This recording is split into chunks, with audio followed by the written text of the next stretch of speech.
right, Benny, pass the gavel.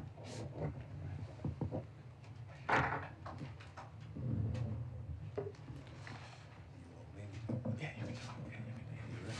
Yeah, I'm ready. Silence. Relative to the silence. Relative to the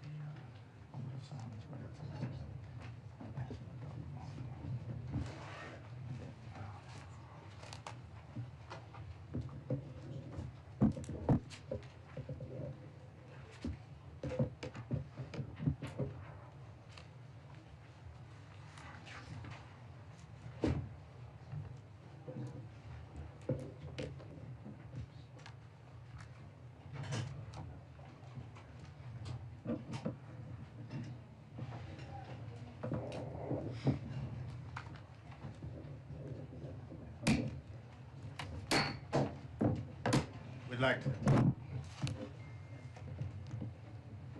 like to call our hearing to order. In the beginning, we'd like to pay tribute to a colleague that we've learned who's passed, Congressman Doug LaMotta, and we're sorry for his passing, and I'm sure the leader will have some comments in his opening statement. We'll now hear from Leader Jeffries to open this hearing. Thank the distinguished chairman for his leadership and for convening us this morning on this very solemn, important occasion. Before we begin, in light of the passing of Congressman Doug LaMotta, great member of Congress from the great state of California, we'd just like to ask for a moment of silence.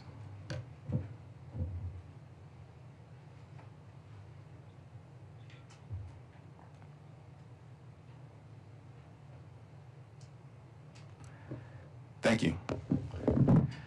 And thank you all for your presence here today on this solemn anniversary.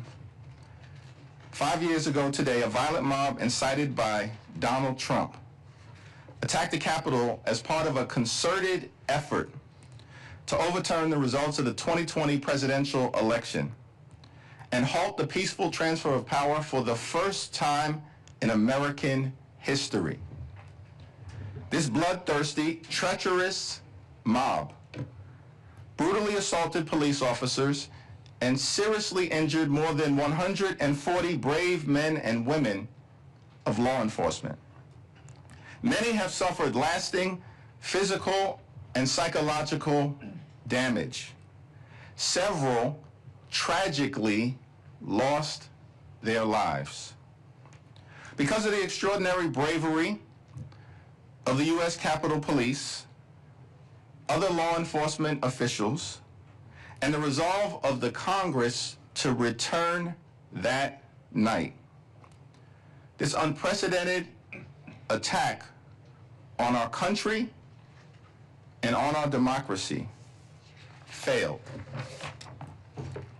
Over the last 5 years, instead of holding those responsible for the attack accountable, Donald Trump and far-right extremists in Congress have repeatedly attempted to rewrite history and whitewash the horrific events of January 6th. We will not let that happen. On the first day in office of his second term, instead of fulfilling his promise to lower the high cost of living on day one, Donald Trump pardoned hundreds of violent felons who brutally beat police officers while storming the United States Capitol.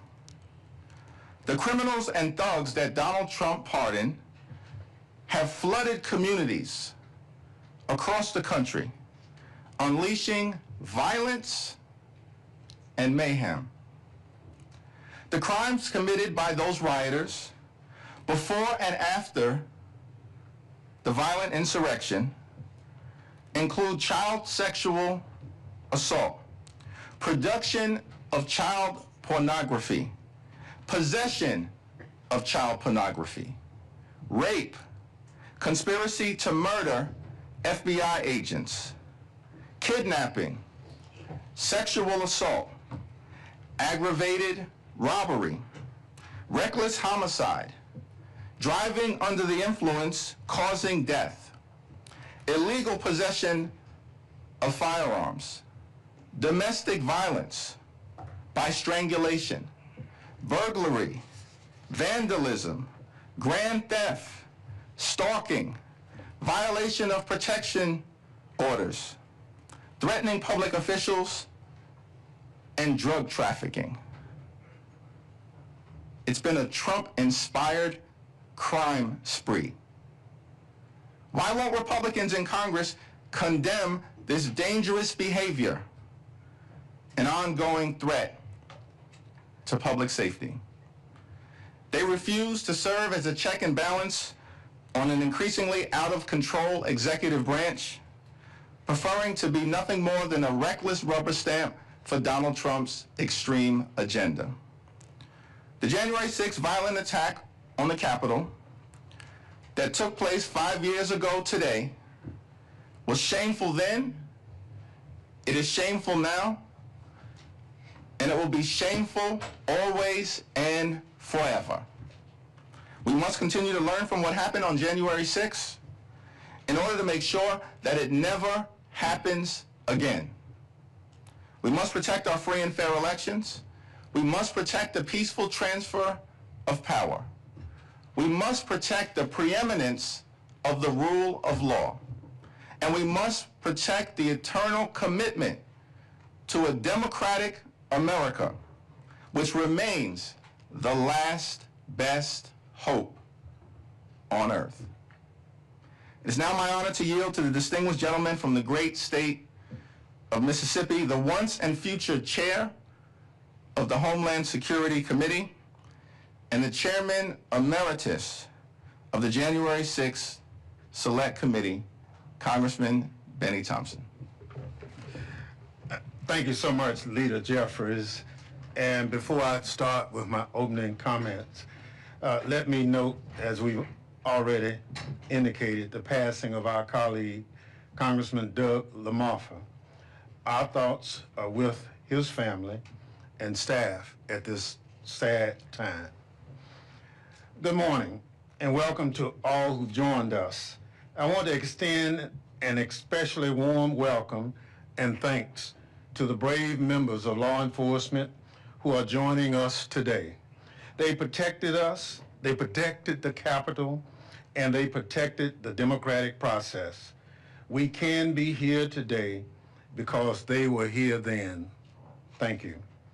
I'm also honored to rejoin my colleagues on the January 6th Select Committee, both on this panel and among our witnesses. 5 years ago today, an armed mob of thousands incited by President Donald Trump attacked, breached, and laid siege to the United States Capitol. They did so as Congress was carrying out one of its most fundamental constitutional duties, counting electoral votes, certifying a presidential election, and facilitating the peaceful transfer of power. What unfolded that day was both brutal and calculated. Officers were stabbed with metal fence stakes and bludgeoned with flagpoles. They were crushed in doorways until their ribs were broken. Eyes were gouged. At least one officer was dragged into the mob, beaten, tased, and left for dead. Others suffered lasting damage from concussions and traumatic brain injuries. In the days and weeks that followed, 5 police officers died due to the physical or psychological trauma they endured protecting Congress and the Constitution. The years may have muffled the screams we heard, and the horrible images of that day may have faded. So as we mark this grim anniversary, it's important that we remember exactly what happened. January 6th was not a regular tourist visit. It was not a day of love. It was a bloody riot that pushed our democracy to the breaking point. To bring us back to that day, we're going to play a short video reminding us that for a little over 3 hours, 5 years ago, this sacred temple of our democracy, where we are sitting today, was transformed into a war zone. I warn those watching that this video contained violence and strong language. DC is a motherfucking war zone! GU-12 up to help maintain the lines.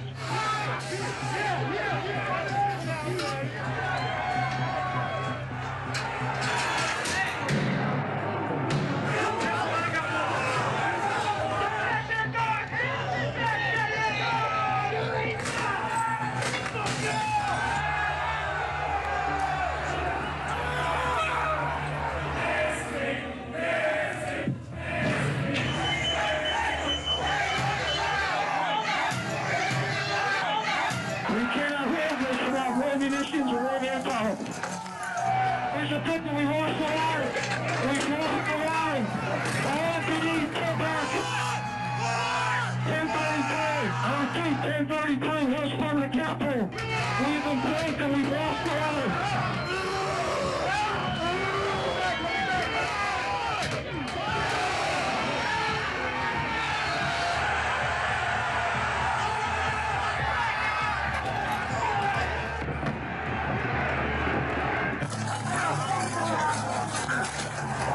I was invited here by the president!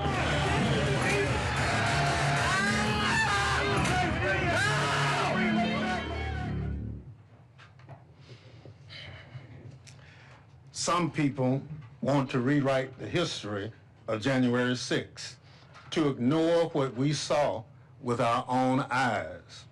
Some people want us to forget the lessons of that day, to pretend that we have overcome the threats facing our democracy and the rule of law. We will not allow that to happen. We gather to continue to uphold our oath to support and defend the Constitution against all enemies, foreign and domestic, to defend against the lawlessness of that day and the lawlessness we continue to see today.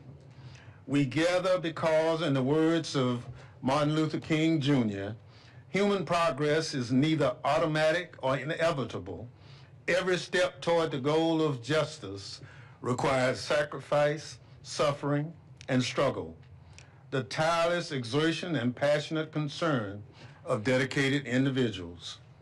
5 years ago, police told us to remove the lapel pins that identify us as members of Congress, so we would be less likely to be attacked by the mob that was desecrating our Capitol.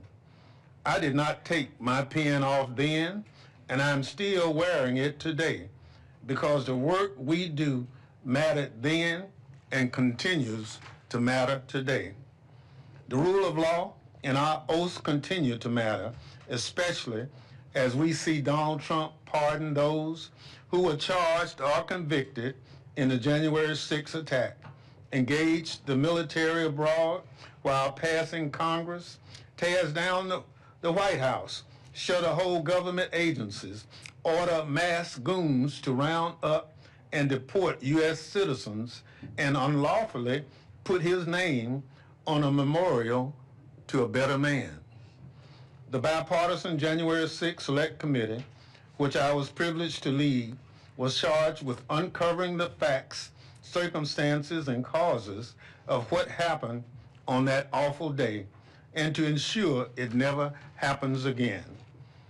It was one part of ensuring our constitutional republic could withstand President Trump's repeated attacks, and it offers lessons for today. One such lesson was seeing how important it was for officials, most of them Republicans, to put their country over their party. They remembered their oath was to the Constitution and not to one man. And we need to remember that lesson today, because 5 years on, the danger has not dissipated. President Trump still refuses to acknowledge that he lost the 2020 election. Many who promoted or litigated his big lie have been rewarded with powerful positions. Dozens of nonpartisan career prosecutors and FBI agents who worked on January 6 cases have been summarily fired. State election officials who stood up to the Trump pressure campaign have been faced with threats and retaliation. The Department of Justice has become an instrument for retribution. The message is clear. Uphold the rule of law and you will be punished. Only loyalty to one man will be rewarded. Violence in service of Trump is above the law. Remembering January 6th is not an exercise in partisanship. It's an obligation to those who have sacrificed for this country and all those who will in the future. Democracy depends on the courage of those who will defend it and on our willingness to hold accountable those who wish to destroy it.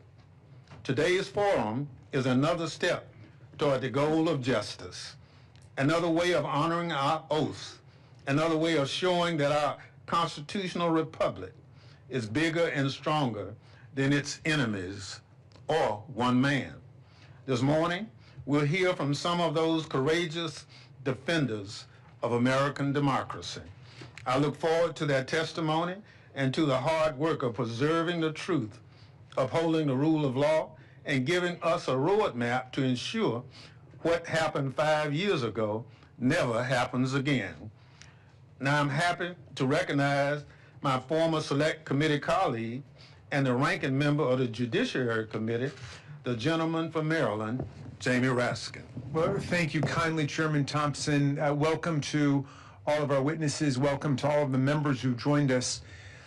William Faulkner once said, "The past isn't dead, it isn't even past." But Speaker Johnson would love to kill the past, indeed the very recent past.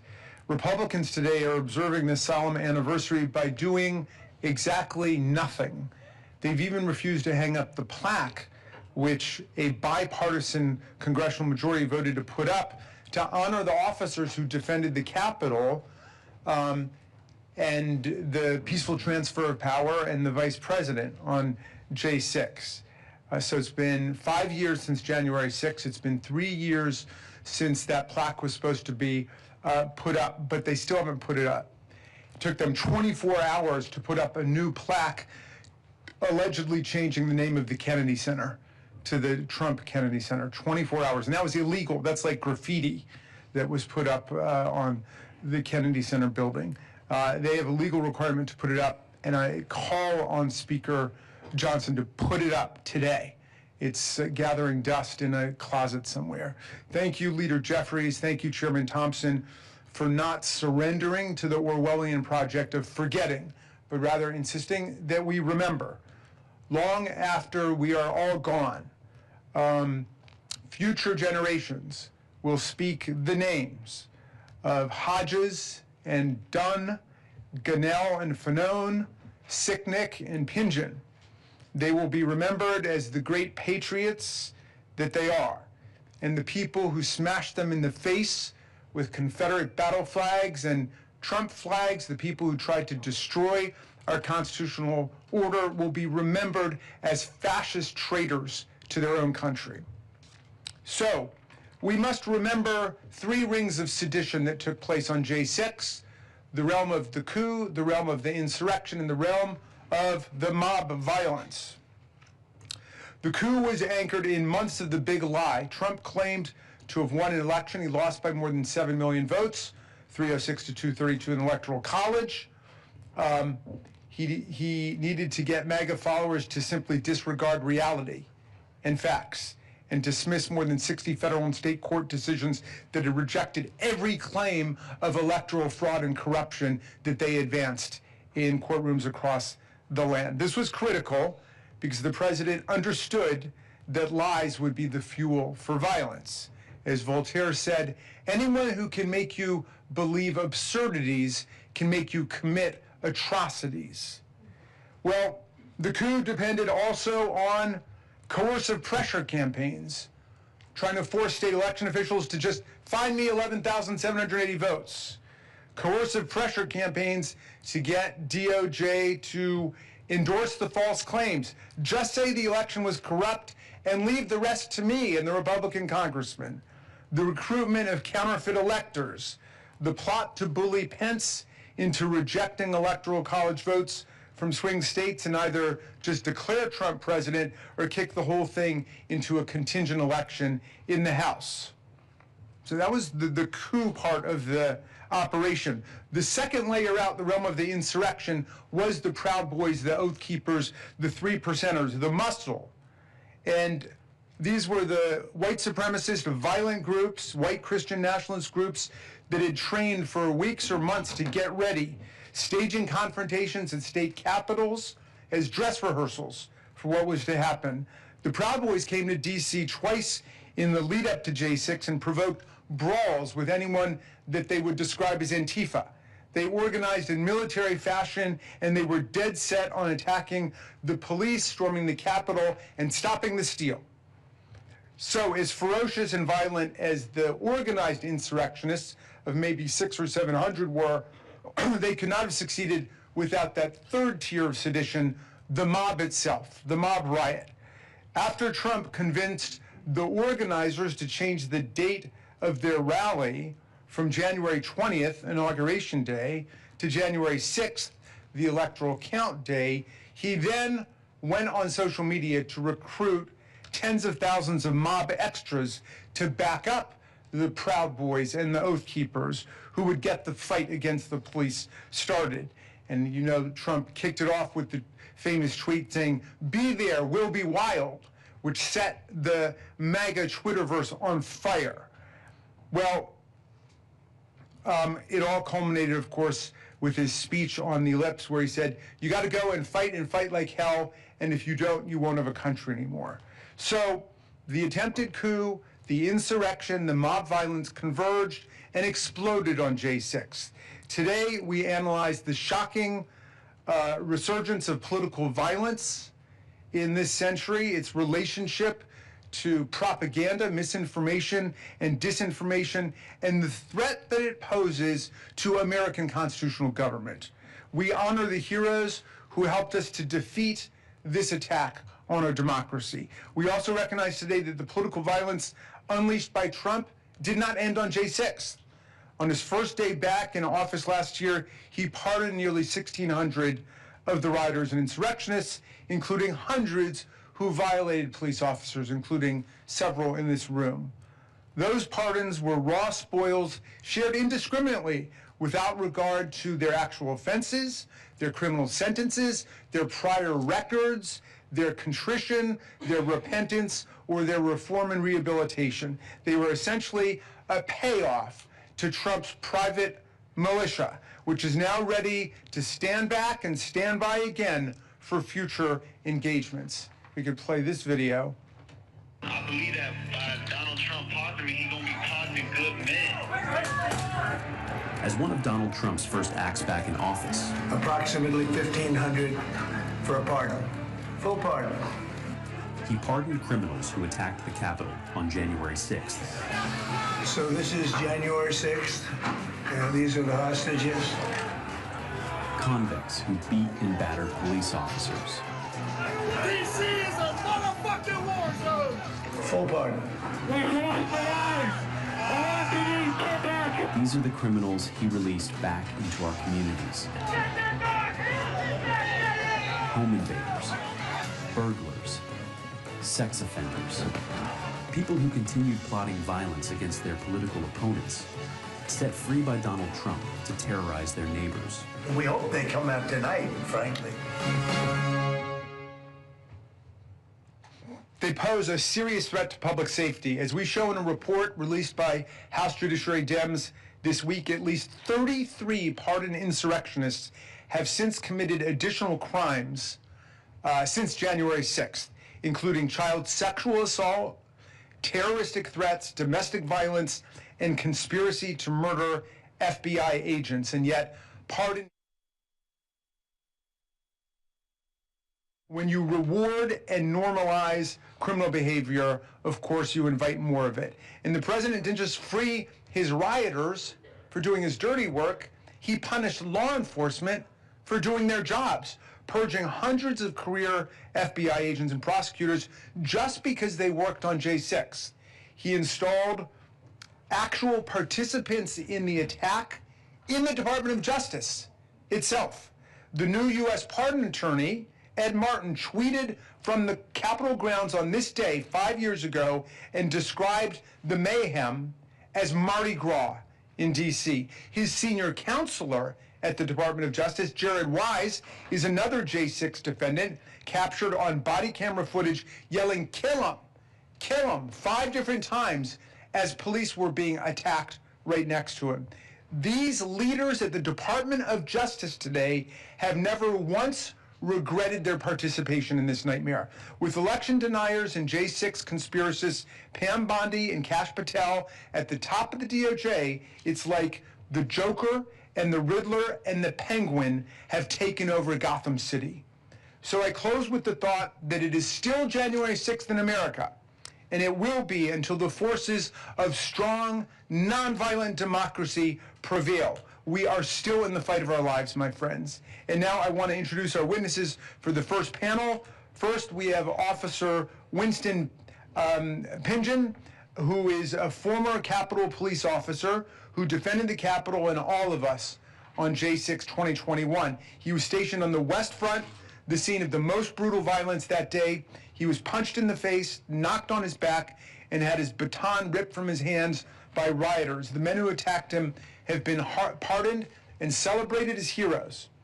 Next, we have Brendan Ballou, a former federal prosecutor at the U.S. Attorney's Office in Washington, D.C., who spent 2 years prosecuting J6 rioters and resigned 3 days after Trump pardoned them. Mr. Ballou has described Trump's pardons as part of an authoritarian playbook. Next, we have Mary McCord, the executive director of the Institute for Constitutional Advocacy and Protection at Georgetown Law School, who spent nearly 20 years as a federal prosecutor and rose to become an acting assistant AG for national security. She was among the first to sound the alarm in 2020 that Trump's lies were whipping his diehard MAGA supporters into a frenzy. Her warnings were prescient. Finally, we have Pamela Hemphill, who has traveled to us from Idaho. She is a 72-year-old Idaho woman, formerly known as the MAGA Granny, who, unlike nearly all the other 1,600 J6 defendants, formally rejected President Trump's pardon. Ms. Hemphill was once a true believer who pushed past police lines because she believed in Trump's lies. She pleaded guilty and served her time and has steadfastly pushed back against attempts by Donald Trump and his allies to rewrite and whitewash the history of what happened on January 6th. I'm so eager to hear from all 4 of our witnesses, and I'm thrilled that you decided to join us today. Thank you for being here. And Mr. Pingeon, we can go ahead and start with you. Thank you so much, Mr. Raskin. I will now recognize our witnesses each for 3 minutes to provide summaries of their testimony. Their full written remarks will be submitted for the record. Officer Pingeon, you're recognized. Thank you all for the opportunity to testify and be here today. I was just a kid who had a dream of becoming a police officer and was lucky enough that it came true here with the Capitol Police. 5 years ago today, I was called a traitor, violently assaulted in the line of duty, punched in the face, pepper sprayed, and thought I'm going to die here on the steps of the U.S. Capitol. My name is Winston Pingeon, and I was an officer with the Capitol Police for over 5 years. I do not speak on behalf of all officers, nor the department, which I left 10 months later, but I believe my experience is not unique as one of many who showed up to work on January 6th like I did every day, ready to protect and serve the Congress, the congressional community, and the Capitol itself. Serving as an officer was the honor of my life, especially with the ceremonial unit honoring the inauguration of President Biden, as well as the lying in state ceremonies of Justice Ruth Bader Ginsburg, Officer Brian Sicknick, and Officer William Evans. I would be remiss to not mention honoring the life and service of Officer Howie Liebengood, who sadly took his own life just days after January 6th, 2021. On that day, I was assigned to the Civil Disturbance Unit, the Hard Gear Riot Team, on the West Front as thousands descended upon the Capitol from Pennsylvania Avenue. Before I knew it, we were completely overrun, and what started with mere insults turned into being brutally attacked. This should serve as no surprise to anyone. The evidence of violence is obvious and extensive. Hundreds of police officers, my friends, fought valiantly to defend the Capitol and our democratic process that day. From the West Front to inside the Capitol, the mob said to me, "President Trump sent us, and we don't want to hurt you, but we will." While I suffered immensely on and because of January 6th, I do not wish to dwell on my own pain and want to be clear, this is not about me or any one person here today. The events of that day are bigger than any of us. What happened that day is wrong. It should go without saying. Pardoning criminals who severely beat me and my fellow officers that day is completely unacceptable. We cannot accept violent felons being pardoned and released back into our neighborhoods without consequence. That is not justice. Violence is never acceptable. It must be unequivocally condemned by the president and our fellow Americans, not selectively ignored or pardoned. I implore America to not forget what happened on January 6th. We must refuse to accept the normalization of violence. In this deeply divided time, I believe the vast majority of Americans have so much more in common than what separates us.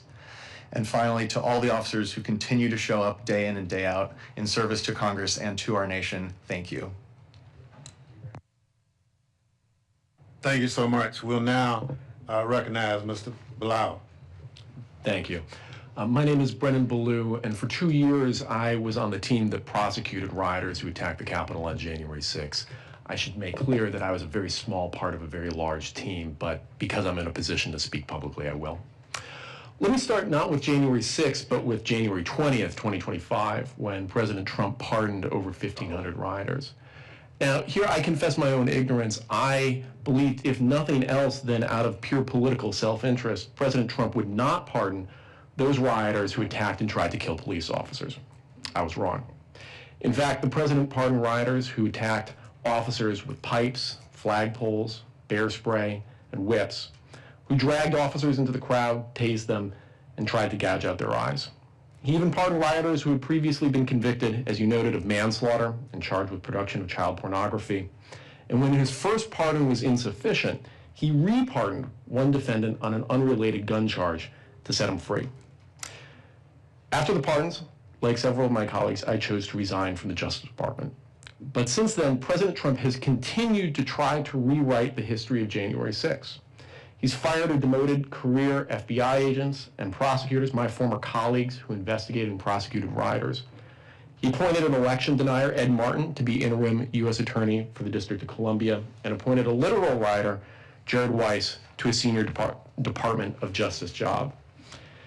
His appointees have tried to erase the public records of the attack on government websites, and to create a false equivalence, have used many of the same charging statutes used against rioters against the president's political opponents, Congresswoman LaMonica McKibber, for instance, and protesters in Los Angeles and D.C. And I'll note that many of those charges have since been reduced or dropped entirely. Why has the president continued to focus on erasing the history of January 6th? I believe it's because he knows that if he can convince Americans to forget the attack on the Capitol, then he can convince us to attack any attack on democracy, no matter how violent. And if that happens, if January 6th is forgotten, or worse yet, excused as legitimate political discourse, then January 6th and attacks like it, more violent, will certainly happen again. So what can be done? To protect the future of our democracy, we have to preserve our past. Memorials like this event matter, and so do symbols. As some of you have noted, in 2022, Congress passed a law to install a plaque to honor the officers who defended the Capitol that day and required that it be installed within a year. That deadline was nearly 3 years ago, and though the plaque has been made, the Speaker of the House reportedly refuses to install it. Two officers, Harry Dunn and Daniel Hodges, who are here today, both of whom protected the Capitol on January 6th, have sued to have the memorial installed, and we will soon see if the Speaker and the subordinate offices will be compelled to follow the law. But we can do more than lawsuits. For people who want to honor the memory of January 6th, there is much that they can do. Keep talking about the day. Keep writing about it. Develop school curricula. Archive the history of the attack. Have your local government annually memorialize the history of the attack. The fight over the past is ultimately a fight over a future, and there is a role for all of us to play. In a world where so many politicians' political careers depend on forgetting, simply remembering the past is an act of resistance. Thank you. Thank you so much. Professor McCord, you're recognized. Thank you for inviting me to speak about political violence today. To learn from January 6, we must understand both that mis- and disinformation are the primary drivers of political violence, and that political violence is not limited to physical attacks, including killings, but also includes the threats, intimidation, and harassment that squelch civic participation and undermine the functioning of our democratic republic. In the years leading up to January 6, conspiracy theories emboldened extremists. The Great Replacement Theory, which posits a conspiracy to replace majority white populations with non-white immigrants, was behind the deadly Unite the Right rally and multiple mass shootings. Conspiracies about Democrats taking away Americans' freedoms were behind attacks on state houses during the pandemic. And by Election Day 2020, President Trump's election fraud conspiracy was well seated in the populace, so that by January 6th, the thousands of people he had summoned to the Capitol were ready and willing to act when he called for them to fight like hell. President Trump's pardons cannot erase what happened on January 6th. His revisionist history is based on more falsehoods: that January 6th was a peaceful protest, that the January 6th defendants were politically persecuted, and that Trump himself was the victim of a weaponized Department of Justice made up of evil people. Add to this the baseless claims of non-citizen voting and pervasive violent crime by immigrants, and the risk of political violence increases despite polls that show that most Americans are firmly against it. Political violence does not have to be physical to cause great damage. Threats against election officials have resulted in the highest recorded rate of turnover in the past quarter century. Elected officials at every level have decided not to run for re-election after threats to themselves and their families. And new research shows that roughly 5.5 million Americans may have not voted in 2024 because of fears of violence. Executive actions in the last year have created a culture of fear and intimidation. The blacklisting of law firms has chilled lawyers from representing people and causes the president opposes. The demands for prosecution of the president's perceived enemies signals that those who challenge him will be punished. The targeting of media organizations risks burying stories about government overreach and failing to fact-check false and misleading statements by government officials. And NSPM 7, the one-sided presidential proclamation directing the federal government to go after those the president characterizes as espousing anti-Americanism, has impacted the crucial work of nonprofits fearful of being subjected to baseless investigations and audits. And there is state-sponsored physical violence as well. ICE and CBP have physically assaulted individuals suspected of being undocumented, as well as protesters, university students, and clergy members, all to instill fear in immigrant communities and to chill First Amendment protected protest. And the federalization and deployment of the National Guard into so-called blue cities attempts to normalize the militarization of the country. We cannot afford to ignore the false narratives that this administration seeks to rely on to suppress voting rights and public protest. Congress must use its authorities to combat disinformation and political violence, whether by private actors or government officials, and Americans must refuse to be silenced or chilled from civic participation. Thank you. Thank you so much for your testimony. Ms. Hemphill, you're recognized. Thank you. My name is Pam Hemphill. I'm a mother and a grandmother and a cancer survivor and a retired addiction counselor. I am also a convicted criminal for what I did on January the 6th, 2021. Thank you for having me back to the Capitol today. I am deeply grateful for this chance to try to make amends and talk about what happened 5 years ago. Once I got away from the mega cult and started educating myself about January the 6th, I knew what I did was wrong. I pleaded guilty to my crimes because I did the crime. I received due process, and the DOJ was not weaponized against me. When Donald Trump pardoned us, I rejected the pardon. Accepting that pardon would be lying about what happened on January the 6th. I am guilty, and I own that guilt. 5 years ago, I traveled from Idaho to DC to see Donald Trump speak. I had fallen for the president's lies, just like many of his supporters. Local people had welcomed me into the circle when I was around them. I heard them saying things like, the Democrats are trying to turn us into a communist country, or the radical left wants to do away with our Constitution. The gaslighting caused a lot of fear, and I was scared. With that fear in my heart, I came here on January the 6th. I went from Trump's speech to the Capitol because I thought Mr. Trump would go to the Capitol with us. I heard people saying that Trump was going to walk down to the Capitol, so I went. Well, as you know, Donald Trump never showed. But the rioters did, and the attack began.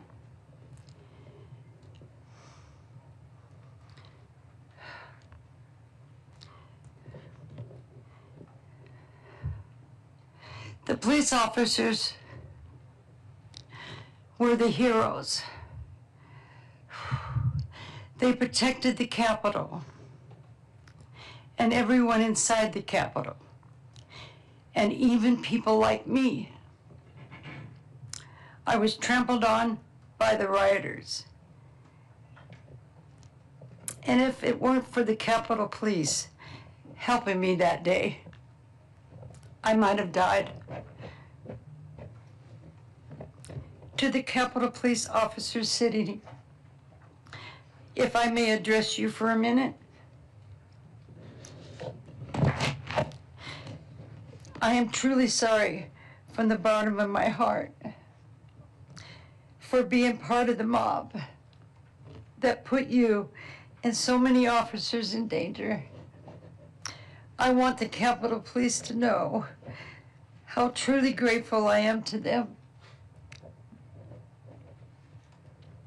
and how deeply sorry I am.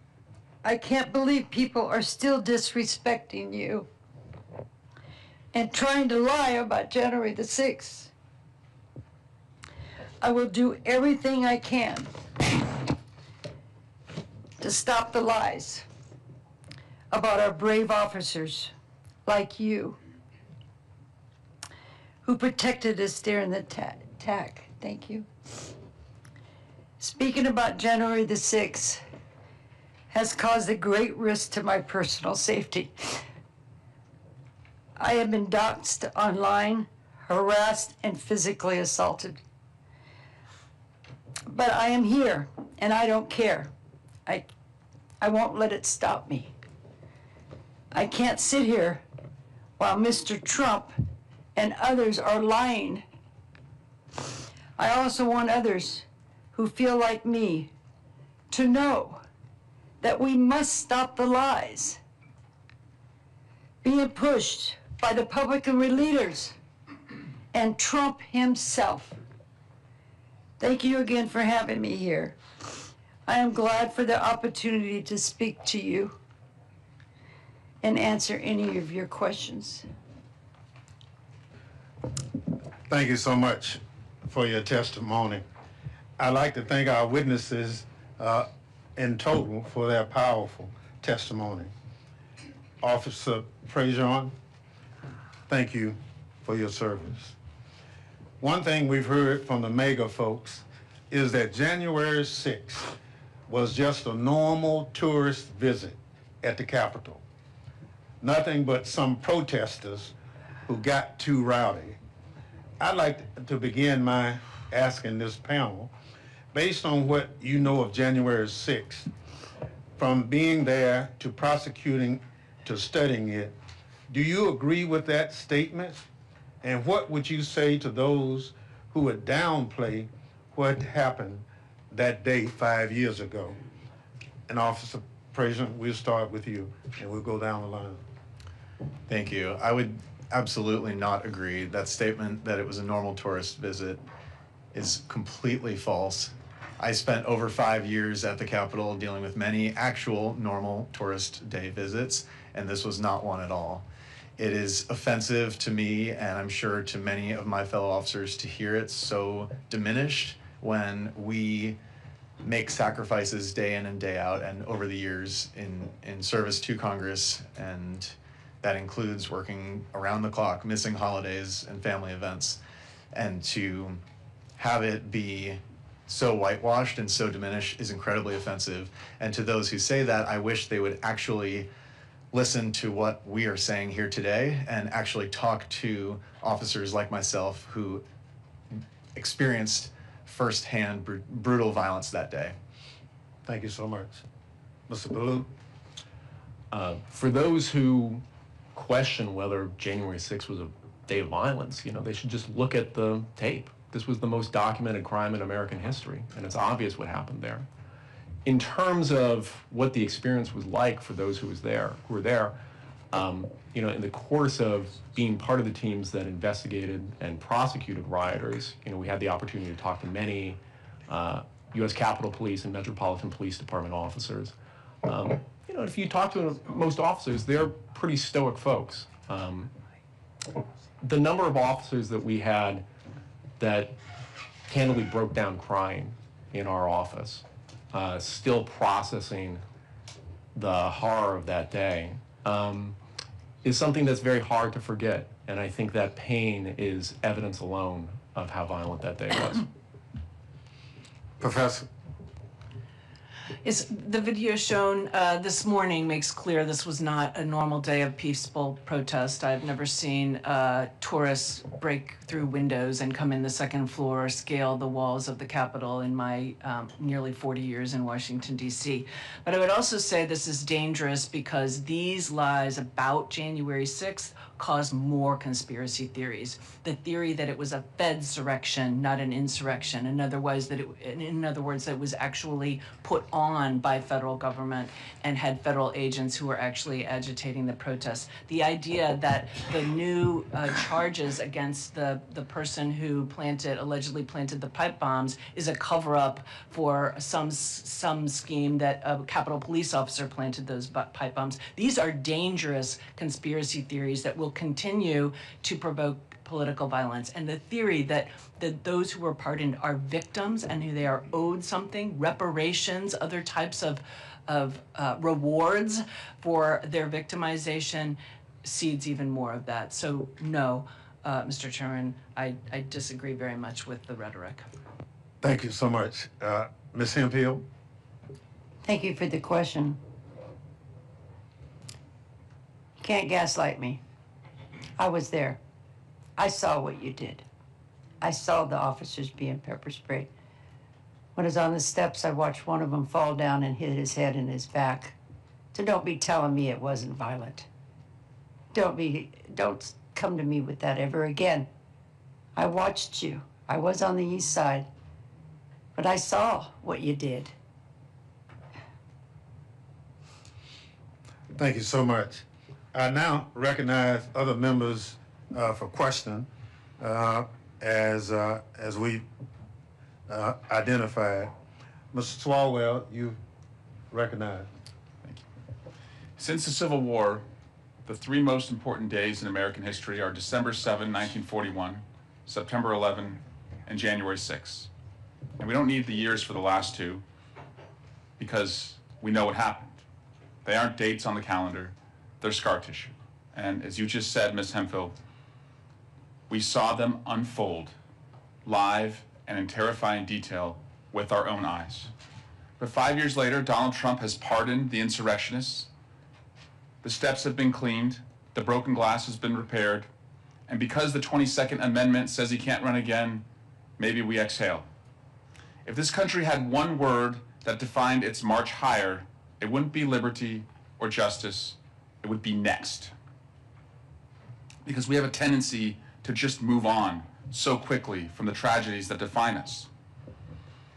We have a tendency to not look back, but I can't do that. I'm the son of a cop, the brother of cops, a former prosecutor who stood up in a courtroom defending the idea of the people. But you don't need a badge on your chest to know that January 6th was a moral crater. You don't need a law degree on your wall to know that in a country like ours, we don't tolerate violence. You don't choose the criminal over the constable. What Trump is attempting to do is to gaslight a nation on an industrial scale. It's the same playbook the French theorists used after September 11. They told us there were no planes. They told us it was holograms, missiles, a controlled demolition. We didn't buy that nonsense then, and we cannot whitewash history now. Ms. McCord, I was hoping you'd engage in a hypothetical with me and put aside the politics. Picture George Bush. Remember him standing on the pile of twisted steel at Ground Zero, his arm around a retired firefighter, holding that bullhorn. He bucked us up. He gave us a spine when ours was fractured. Now, imagine if he had been the one to incite the attacks. Imagine if he had held a rally in Battery Park 10 minutes before impact. Imagine if he had pointed at the towers and told a seething, armed crowd to fight like hell, to stop the steal, and make them do the right thing. Could January 6th have happened if Donald Trump had not called to assemble the mob? I think that it could not, Representative Swalwell, and I think Jack Smith's testimony during his deposition recently makes that very clear. The evidence amassed about what Donald Trump knew, how many people, Republicans included, had told him there was no fraud in the election that's significant enough to change the results. His own attorney general had told them that. He called the crowd knowing that they responded to his dog whistles. And when he knew there was violence, when he knew that his own vice president was in danger, dire danger, that the mob had erected a gallows and said, hang Mike Pence, he let things continue and continue to let things continue. And according to Jack Smith's testimony the other day and the indictments, even the night after, the night of January 6th, he was still agitated. And we know that because 5 years later, he continues to propound those lies. I don't think, just for the record, George W. Bush would have ever said anything like that. Whatever policy disagreements those in this room may have with him, he's a man of integrity who would have never done such a thing. Agreed. And on January 6th, what you just described is what happened. That's reality. It's important that we tackle the future. More than ever, it's coming at us at a breathtaking speed. But if we don't acknowledge a past wound, it stays poisoned. If we don't right these wrongs, we don't just get a repeat of January 6th, we get January 7th and 8th. And the country we are barely holding on to now will slip forever through our fingers. It doesn't matter who you voted for. Our job, our civic sacrament, is to reject the comforting lie, even when it comes from our friends, as Pamela Hemphill has told us. So we remember, we don't look away. We treat the day with the same reverence, the same sorrow, and the same resolve as the day the towers fell, because the moment we forget is the moment we, as a country, also fall. And I yield back. Thank you, gentlemen. Time has expired. We now recognize for 3 minutes the gentleman from Maryland, Mr. Raskin. Thank you, Mr. Chairman. Ms. Hemphill, thank you so much for joining us today. Pardons are supposed to be reserved for people who are contrite, who are repentant, who have paid their debt to society and are reformed and are no longer dangerous to society. On those standards, you may be the only one of the J6 insurrectionists who actually deserves a pardon, and yet they all got pardons and accepted them. You were granted a pardon as part of the en masse action, but you decided not to take it. Can you just elaborate a little bit further why you decided not to take the removal of the criminal record? Thank you for the question. I do not deserve a pardon for what I did on January the 6th. I deserve to finish my sentence. I broke the law. To me, taking a pardon would be a slap in the Capitol Police's face. It was wrong that day, and you don't take a pardon for when you broke the law. No, ever. I'm sorry, I just get so angry.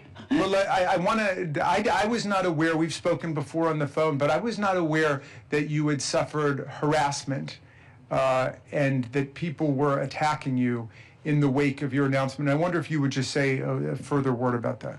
Attacking me on January the 6th or recently? No, I mean, in the wake of not accepting the pardon, that there was a backlash against you, that you were...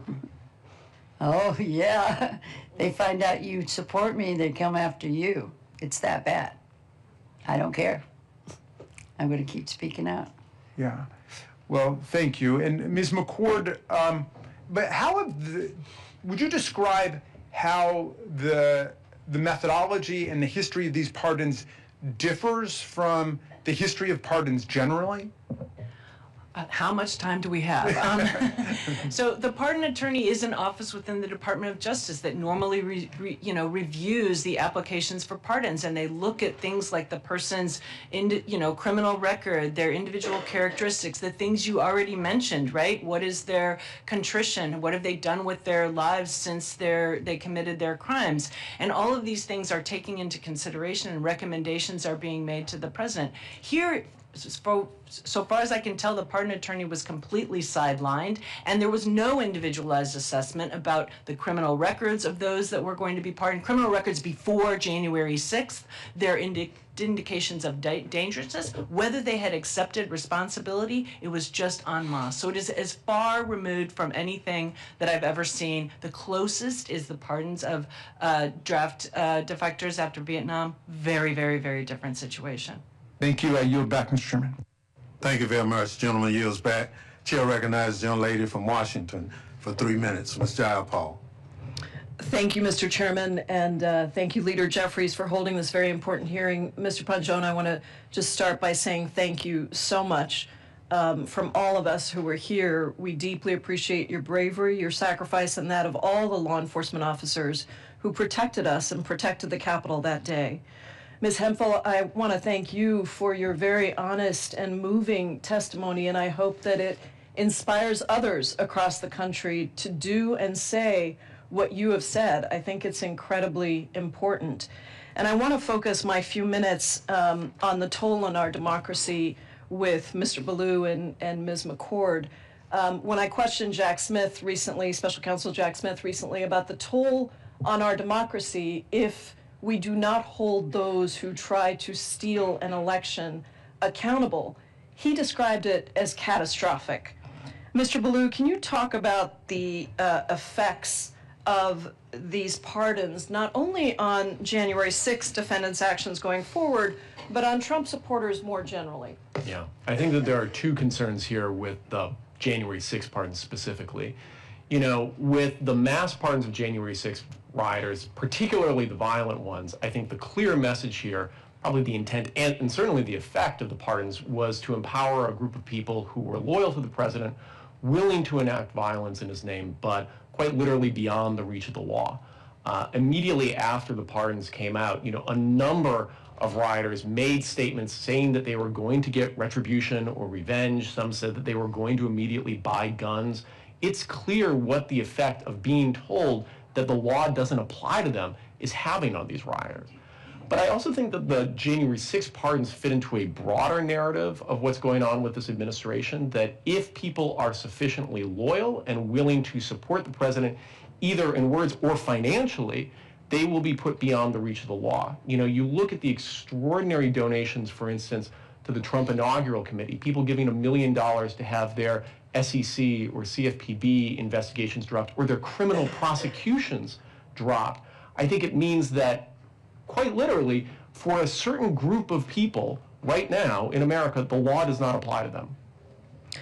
Ms. McCord, I want to ask you what this does for public safety. I'm deeply concerned that the total lack of accountability here puts our country at risk of another January 6th or something much, much worse.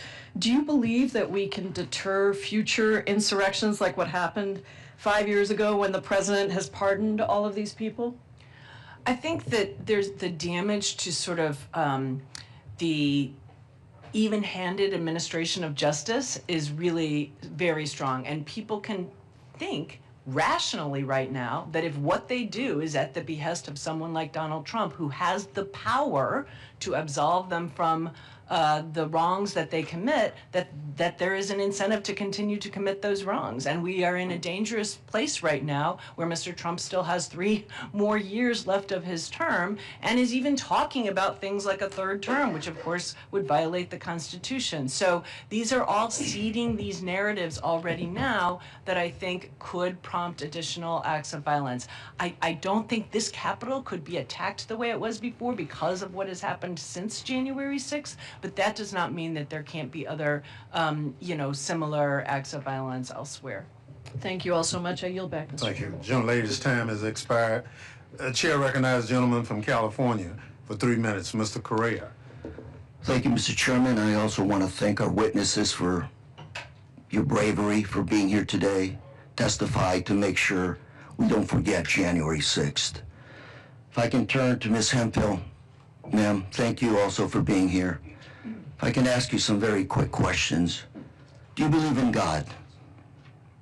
Thank you for the question. Absolutely. Are you a God-fearing person? Yes. Why did you come to Washington on January 6th? I believe that the election had been stolen. So you believe the lies that the 2020 election had been stolen? Absolutely. Were you involved in politics before that? No.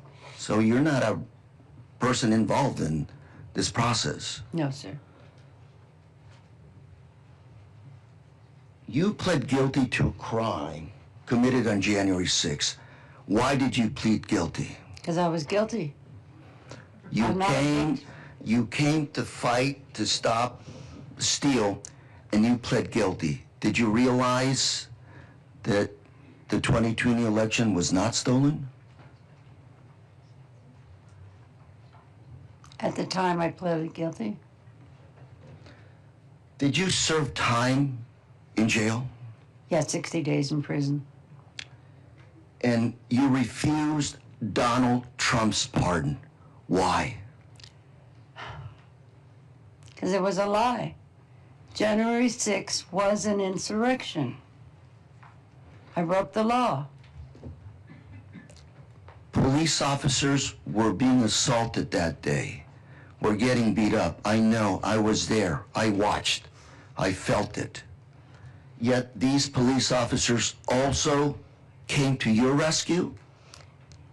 Yeah, the crowd had knocked me down in front of another officer and stepped on my head, pulled my shoulder, cut my knee, and broke my glasses. I was not breathing. If it hadn't been for the Capitol police officers, I would have died. So these same police officers that were assaulted also saved your life, despite you being one of the rioters. They saved those inside the Capitol and even rioters like myself. What would you say to people watching this today about what's going on in the country? What would you say to them today about whitewashing, about forgetting what happened January 6th. It's wrong. I point the finger, everything, to Trump. So it really happened. This was an assault on our democracy, on our Capitol. Absolutely orchestrated by Trump. Thank you, Mr. Chair. Thank you I very yield. much. Gentleman's time has expired. We now recognize the gentleman from Tennessee, Mr. Cohen, for 3 minutes. Thank you, Mr. Chair, and thank you for your heading up this panel, which Speaker Emeritus Pelosi appointed, which needed to be done. And it was important, and this day is important too, because we should never forget this day. This, like Pearl Harbor, is a day that will live in infamy. An attack on our country by a man who had been president and was again president. Mr. Blue, as I understand it, you resigned from your position with the Justice Department. How many years had you worked at Justice? 6 years. And why did you resign? Well, it became clear what the president was going to do to the Department of Justice, and then it was a question about whether you could be most effective at resisting sort of the illegal actions, or at least unjustified actions, that the president seemed to be pursuing, whether you could do so most effectively inside or outside of government. It became clear to me that given that this administration was so willing to fire people that opposed it, that there was very little point, as I saw it, to staying in government, and instead I would be most effective outside. Many of the people in Justice Department who engaged in the prosecutions were fired or dismissed. What damage has that done to the Department of Justice? It's extraordinary in 2 ways. The first is just on the level of expertise, that there were senior level prosecutors, ones who were running the Capitol Siege section, the team that prosecuted rioters, who were demoted to entry level jobs, borderline clerical jobs. You simply lost the muscle memory of experienced prosecutors in the office because of those demotions and firings. I think at a broader level, independent of the expertise, the department is hemorrhaging credibility with judges, with juries, and with grand juries. And the only tool that the Department of Justice has is its credibility, the ability to convince people to accept its position. And it is rapidly losing that power. The president has gone after quite a few people on this panel who were on the January 6th committee. Mr. Schiff, who's here, Senator Schiff, he's been targeted for the same kind of situations as the former FBI director and the New York prosecutor. Grand juries refused to indict a couple of people there.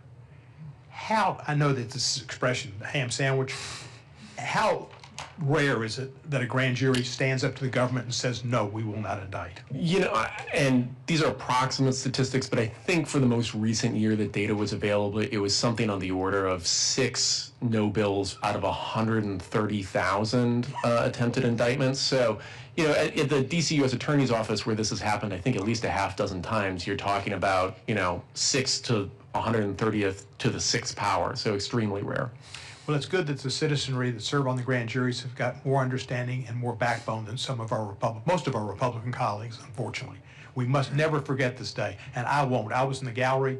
I was concerned. Capitol Police came up in the gallery, locked the doors, had their guns ready, helped me with my gas hood, which I couldn't put on, and all an experience, and got out of there. But I was certainly frightened, and I don't think I had post-traumatic stress disorder, but I've thought about it a lot. And when I sit in my house now and watch television, I lower a shade next to me at night so nobody can see in. Thank you, officer. Thank you. Gentleman's time has expired. Thank you so much. Chair now recognizes a gentle lady from North Carolina, Ms. Ross.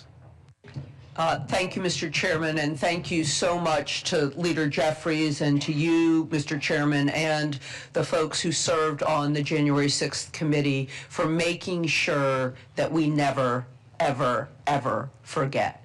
And I think if we didn't have this president and this speaker, this hearing wouldn't be just a Democratic hearing. We would be remembering together the collective trauma that this country has gone through. Mr. Ballou, I want to talk a little bit about how the pardons and some of the effects of the pardons have re-traumatized victims. one of the things that we don't talk about with the pardons is that the fact that the insurrectionists who were convicted owed $3 million in restitution to Capitol police officers and others who they had injured on that day. And only about 15% of that amount, $400,000, was paid before President Trump liquidated the rest of the restitution owed with his pardon spree. Can you talk about how that restitution was an important part of the work that you and others did in your prosecutions? Absolutely. So, you know, January 6th was an attack on individuals. It was also an attack on, quite literally, the Capitol itself. The architect of the Capitol, I think, estimated that there was $29 million in damages to the building itself. And that's separate from the restitution that you're talking about to individual officers. You know, that is a life-saving amount of money for people, many of whom, you know, are no longer working, many of whom are no longer able to work. And so the fact that they may not be able to, you know, collect on this means that, quite literally, they might not be able to heal. Okay. And what does it say that the president instead now wants to provide some kind of restitution to the insurrectionists who caused this pain, these injuries, and has left people uncompensated? Well, I think this fits to the broader concern that the pardons of the rioters are going to empower people that are loyal to the president but beyond the reach of the law. If they are given money, which it seems like the president is trying to do, you know, the Proud Boys are seeking $150 million in damages. The Department of Justice is currently opposing that, but we don't know how that's going to play out. We're going to have a situation very similar to what we've seen in other countries, where you have essentially militias or paramilitary forces that are loyal to an administration but unaccountable to anyone or any institution. And paid with our tax dollars. Precisely. And I only have 5 seconds left, but I'd really like our officer to speak to this issue too. Do you know people who haven't been compensated? I don't know of any officers who have received any kind of compensation outside of their normal salary for what they sacrificed on January 6th. Okay. Thank you, and I yield back. Thank you very much. The gentlelady yields back. Chair recognizes the gentlelady from California, Ms. Kamala Dove, for 3 minutes. Thank you, Mr. Chair, and I just want to thank all of you for your courage, for what you did for us on January 6th, and for what each of you continue to do today by speaking out and by showing up. This is a very emotional room. It's been very sobering to watch the videos and to hear the testimonies. I watched it on television and didn't think I was watching something happening in the United States, and wondered if every single person inside the Capitol was going to die. It was terrifying. And I can only imagine what you're going through as you're recounting what you experienced. Ms. Hemphill said that she received due process. Is that true? Thank you for the question. Absolutely. Yes. And so, Mr. Balu, you resigned from the Department of Justice. Would you agree that Ms. Hemphill and many others, all of the other 1,500 cases that were prosecuted, did they all receive due process? Absolutely. I think it was the largest prosecution in American history, and it was extraordinary to watch, you know, sort of more senior prosecutors, the care and attention they brought to every case. I would agree with that. In fact, I think it's probably an example of how due process actually can and should work in this country, if only all of us were afforded it. Mr. Balu, I want to ask you a couple of additional questions. Let's just say hypothetically that Joe Antifa showed up at the Capitol, upset that this president was doing away with his health care and causing him to spend more money at the grocery store and at the gas station because of the tariffs. And let's just say that Joe came up and he was so upset that he started bear spraying and pepper spraying and beating up members of the Capitol Police because he was so outraged. Would it be right to call Joe Antifa a patriot? No, absolutely. He committed a crime. And would it be right to arrest him? Absolutely. And if I can just briefly say, this isn't a hypothetical. You know, the Department of Justice was prosecuting protesters that turned into rioters from the summer of 2020, the very same, 12-month period. And the analysis was, at least the initial analysis, was that those rioters actually received harsher sentences than those from January 6th. That's right. And yet this president said that we assaulted the January 6ers, right, the insurrectionists, and that they were illegally detained, and in fact sort of presume that they didn't receive any due process. I'm so glad that you're sharing with us that it is not a hypothetical, that in fact it happened. And I just also want to share, Mr. Chair, that now we've learned that the Department of Justice is actually and actively deleting records of the January 6th cases, that they are scrubbing references to the January 6th insurrection as a riot, and in fact have fired prosecutors that worked on all of these cases. Would you agree to those statements? Yes. Thank you for the time. Thank you very much. Chair recognizes the gentleman from Texas, Mr. Castro, for 3 minutes. Thank you, Chairman. And I want to say thank you to each of you for your courage and for your bravery and your candor today. I had the opportunity to serve as an impeachment manager to try to convict Donald Trump in the Senate, thanks to the appointment of, at the time, Speaker Nancy Pelosi. January 6th was an attempted coup. The mob that showed up was trying to stop Congress from doing its job of accepting the election results of the 2020 presidential election. And on that day, Donald Trump left everyone in this building for dead. Our brave police officers, elected officials of both parties, of course, but also our staff who work here in the House and the Senate, the journalists who covered this place, people that are not often discussed, like maintenance workers, cafeteria workers, all of the support staff in these buildings. Their lives were at stake as well. And for 5 years, we've had to listen to Donald Trump and others whitewash that history and pretend as though it was a tourist visit or something peaceful. That day was a dangerous day, not just for the people in this building, but for our democracy and our country. So thank you, each of you, for the roles that you played. Thank you, Ms. Hemphill, for the grace that you've shown in accepting responsibility for what you did and also acknowledging the truth of that day and that mob. I wanted to ask you, Mr. Ballou and Ms. McCord, you know, we exist now in a time of social media where misinformation, lies, distortions can become accepted as truth, unlike any other time in human history. And Donald Trump has exploited that, and his hardcore supporters have exploited that. What work remains in making sure that this never happens again in the United States of America? Thank you, Congressmember.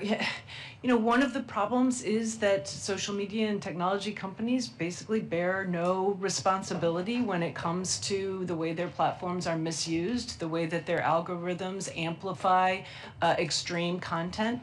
And people, unfortunately, many studies have shown if you do not yourself break out of that loop of more and more extremist content, you will just be feeding more and more. So I think one thing for Congress to take under consideration, I know it's a very difficult task, is what to do about the Communications Decency Act.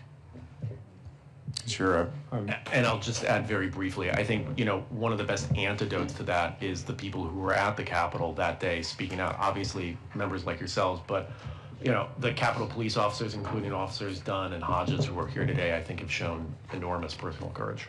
Thank you. I'll yield back to you. My name is Adam Villarreal. I was the January 6th defendant. And if I could respectfully ask, why is this committee only composed of Democrats? I'm glad you asked. Because no Republicans participated. You're not part of the thing. You're welcome to be here as a spectator. Thank you very much. Chair now recognizes young lady from Pennsylvania, Ms. Dean. Thank you, Mr. Chairman, and thank our leadership for convening us here in this basement room, crowded in here because I guess the Republican majority didn't want to see this in a bigger, more open space. As Jamie Raskin said in the beginning, it is still January 6th in America, and that is why we are here, to make sure that we continue to shine a light on the grievous errors of that day and those who perpetrated it, particularly Mr. Trump. I believe that his pardons on the very first day of his second administration was an attempt to pardon himself for all of history. Just wash it away. I didn't do anything wrong. It was a party and they were patriots. I want to tell you, Ms. Hemphill, Sophocles emphasized that to make a mistake is human, but real wisdom comes when you recognize your mistake and you correct it. You're an extraordinary role model. I think about you, you said you're a mom and a grandmom. What a role model you are for your grandchildren. To give them that sense of, I am human, I made a mistake, and I'm going to correct it publicly. That's hard to do privately in your own home. I know it, I'm human. I have a hard time admitting mistakes sometimes. I just want to tell you, your humility, your courage, I pray that it is contagious. May it take over this country, and I thank you for it. Ms. McCord, thank you for your clarity, your guidance. Keep speaking, keep guiding us, and together, we're going to make a difference. Officer Pynchon, thank you so much for your work. How difficult was it for you to leave the service? It was very difficult because I loved my job. I loved being an officer, and I'm so thankful for my years that I had here. I didn't leave only because of January 6th, but it did certainly play a factor. And I think quite possibly had January 6th not happened, I would still be an officer here today. And I thank you and all the officers. We have seen the faces of so many of you, but every single officer needs to be recognized and thanked, whether they were on duty, off duty. I know so many of you, and you're great people. And finally, I too was here on January the 6th up in the gallery, and Mr.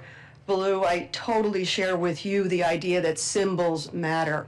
I've actually met with the architect of the Capitol twice and asked that an installation be preserved for all of history. I recognize that's not going to be installed anytime soon under this administration or under this Speaker of the House, who won't even put up a plaque. But I really call upon this House, the Capitol, the architect of the Capitol, and I actually wrote a letter and asked, what artifacts did you preserve? The broken glass, the shards, everything that you preserved. I never got an answer to that letter, but I call again. So what do you think about that notion that we need to preserve this history? It's absolutely the only way that this isn't going to happen again. I thank you. Thank you very much. Chair now recognizes our last person, Ms. Ballant from Vermont. Thank you so much, Mr. Chair, and thank you to the witness for being here today. I'd like to most wholeheartedly thank Ms. Hemphill for your courage in speaking out. By being here today, you are showing more bravery than so many of our colleagues on the other side of the aisle that still refuse to admit what happened on January 6th. And I'm grateful that you're here. You talked in your opening statement about what you witnessed that day, about the violence. You said, nobody's gonna gaslight me, I was there. I saw what happened. You talked about how you yourself were injured. And I just want to have you say it again. Who helped you when you were injured? Who helped you when you were feeling despair, Ms. Hemphill? Thank you for the question. Yeah. The Capitol Police. Wow. They grabbed my arm and they were all yelling to tell people to get off of me. And then another one came over and I was not breathing. Yeah. They pulled me up and they put me up on the steps, and another female officer came over and she was helping me, and I couldn't talk to her and I couldn't get up because I couldn't breathe. But she was so kind and so loving. And I thought, here, I'm one of the rioters. Yeah. That's why I can't thank them enough for Yeah. what they did for me that day. So despite your actions, they were still there for you. Yes. It's extraordinary, isn't it? It's amazing. They are amazing. Yeah, they are. They are. And we're grateful for them every single day when we walk into this building. Absolutely. And they deserve more than They what- do. They Yes. deserve so much more than what they have been given by their government. Yeah. And I want to touch for a moment on the fact that you, by being here and by speaking out and by denying the pardon, you are showing everyday courage. And I keep coming back, and I just wrote it down again for myself. Mark Twain said, courage is resistance to fear. It's not mastery of fear. It's not absence of fear. And so you talked about your own fear, right? And coming forward, and that you've been doxxed and you've been harassed and you've been threatened. And yet you still stand so solidly in your conviction that what you did was wrong and that you want to speak out. You want to use this moment to right the wrong and to rewrite history. Can you just talk for a moment about how you found that courage? Because I want other people to find that courage. I find that courage through a God that of my own understanding, because sometimes I don't have it. So I ask him to give me that courage, and he does. Yeah. He stands with me, in front of me, and beside me. But this was about the Capitol Police officers. There's something in me that I can't allow them to not be recognized and to be lied about for what they did for us on that day. How dare you? The Capitol Police and those that lost their life as a result bothers me to this day deeply. And until I can see that plaque get up there, I'm not done. Thank you. Thank you so much. I see my time has expired. Again, thank you so much for being here. We can never forget. I yield back. Thank you very much. Gentle lady's time has expired. Once again, I'd like to thank our witnesses for appearing here today and thank the members for their excellent questions. I now excuse you as witnesses and invite our second panel of witnesses to take their seat.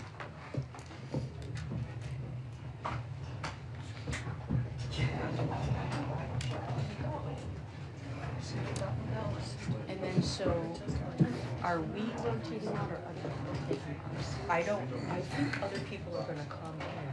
I'm not gonna be here for the member panel. Are you going down?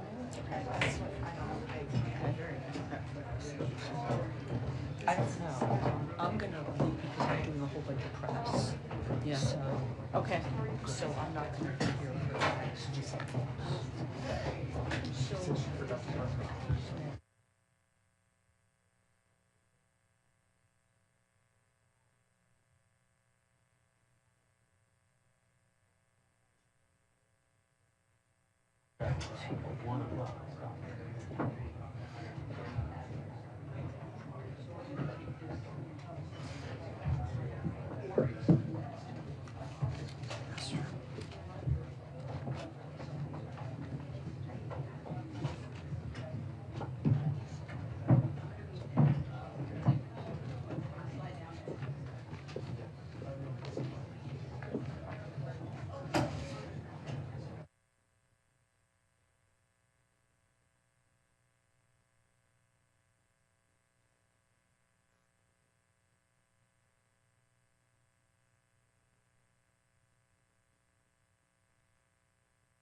one of the things I'm tasked with is make sure we complete the committee's work. 30 seconds.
Thank you all for being so kind in letting the chair do his duty. Before I recognize my friend from California, I'd like to offer a special welcome to the Gladys Sicknick, the mother of Officer Brian Sicknick, who lost his life following the events of January 6th. We are also joined by Officer Sicknick's brother, Ken. In addition to that, we are also joined by Irwin Smith, the widow of Officer Jeffrey Smith, who lost his life on January 6th as well. And I'd like to thank you for being here and continuing to honor their memory. I now recognize the gentleman.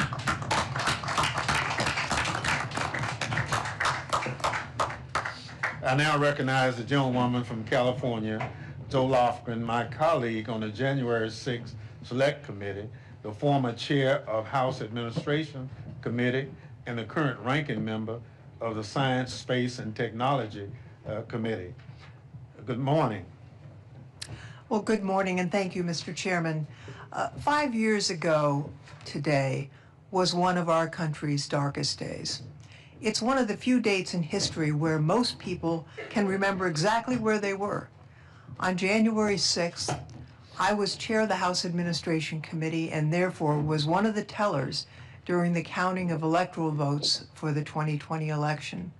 I stood on the House rostrum with then Vice President Mike Pence and then Speaker Nancy Pelosi as we formalized the election of Joe Biden and Kamala Harris. We'd heard plenty of talk in the days before that many Republican members planned to object to the certification of several states at the behest of President Donald Trump. What we didn't expect was for Trump to summon an armed mob to march to the Capitol, urging his supporters to, quote, fight like hell. He had been feeding them lies for weeks, fomenting their rage, and at 2:11, all hell broke loose. A man had ripped away a police officer's riot shield and broke a window on the Senate side, becoming the first insurrectionist to breach the Capitol, and then they began to pour in. Vice President Pence was evacuated by the Secret Service, avoiding by mere seconds the insurrectionists, many of whom were calling for his execution.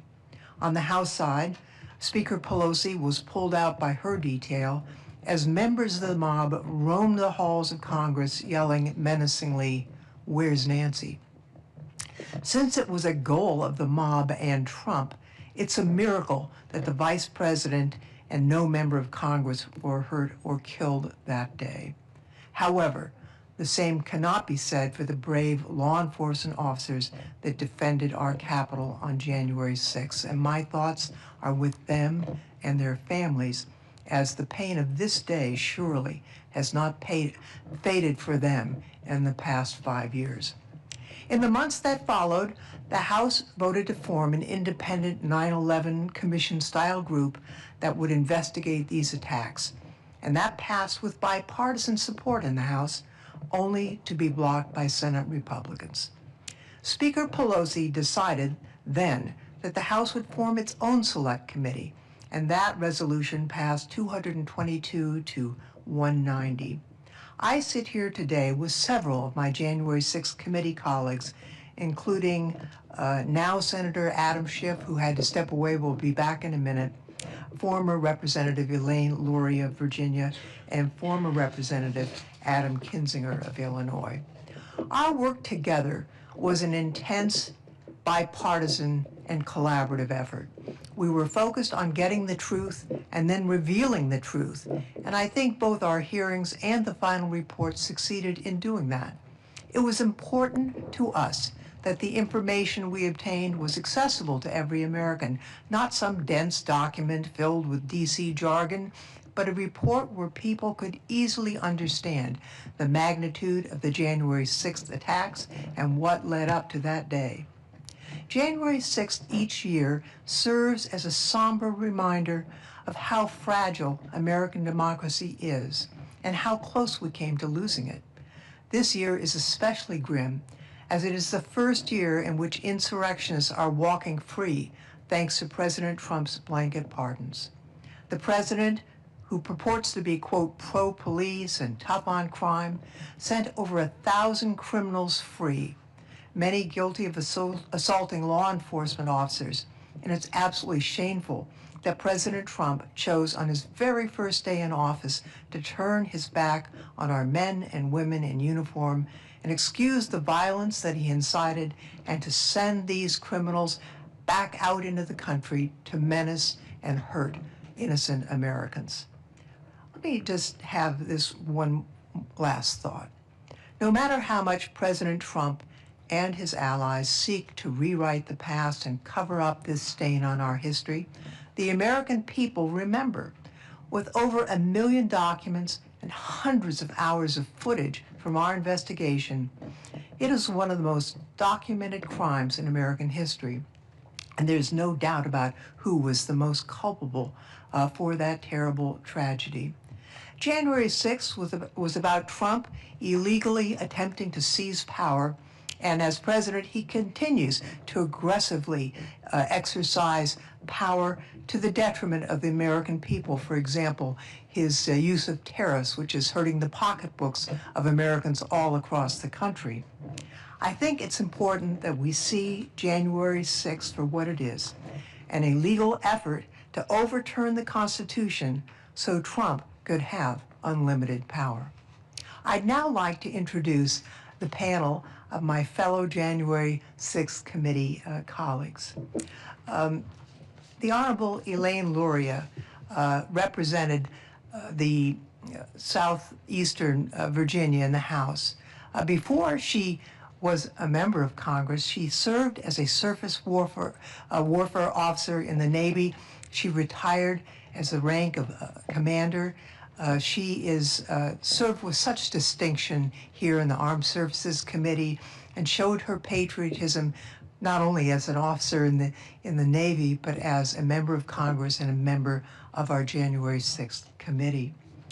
I'm also happy to introduce former Representative Adam Kinzinger. He served in the Air Force as a pilot for 2 decades. He earned 6 Air Force medals before retiring at the rank of lieutenant colonel, and he showed his patriotism in this House by putting country over party and worked very hard as a member of the January 6th committee, and it's wonderful to see him again.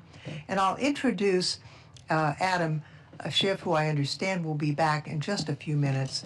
Adam served in the House for many, many years. He served as the chair of the Intelligence Committee during the January 6th events, and he was respected so much for that service that he was elected California's junior senator and serves with distinction representing my constituents in the United States Senate. So with that, Mr. Chairman, I yield back.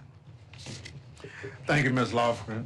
I'll now recognize our witnesses for 5 minutes to provide summaries of their testimony. Their full written remarks will be submitted for the record. Representative Luria, you're recognized. Thank you to Leader Jeffries, Representative Thompson, and my former colleagues from the Select Committee. I'm grateful to be back in the Capitol. But unfortunately, what brings us together today is the somber remembrance that 5 years ago, the Capitol and our democratic process were under attack by a mob summoned by President Donald Trump. As a retired naval officer who served 2 decades in uniform, I first took the oath to support and defend the Constitution against all enemies, foreign and domestic, at the age of 17 when I entered the United States Naval Academy as a midshipman. And then again as a member of Congress, as we all do. My service has been to this country and to the Constitution. My focus this morning will be what the Select Committee exposed about Donald Trump's failure to uphold his oath, which states to the best of his ability to preserve, protect, and defend the Constitution of the United States, and his dereliction of duty as Commander-in-Chief, and furthermore, how this has persisted during his second term in office. President Trump's failure to act to end the violence that day, his rewriting and whitewashing of history, and his mass pardons of January 6 rioters, literally transforming hundreds of convicted and violent criminals into political martyrs and folk heroes, has served to undercut the rule of law and in turn weakened our democratic institutions. Veterans of our armed services know firsthand the leadership that is required in a time of crisis, urgent and decisive action that puts the country first. But on January 6th, when lives and our democracy hung in the balance, President Trump, as Commander-in-Chief, refused to act because of his selfish desire to stay in power. Think about what we saw on January 6th.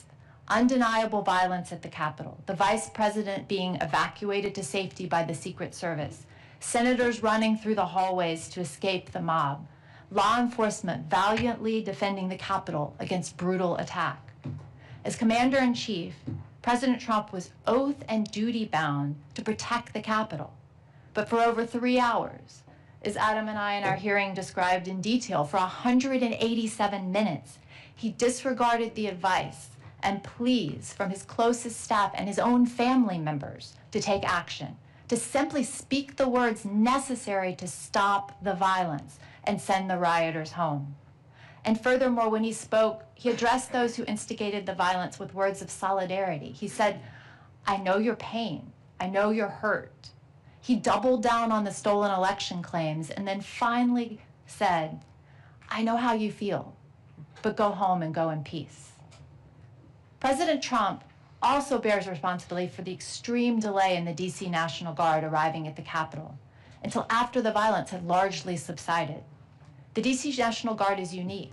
It answers directly to the president.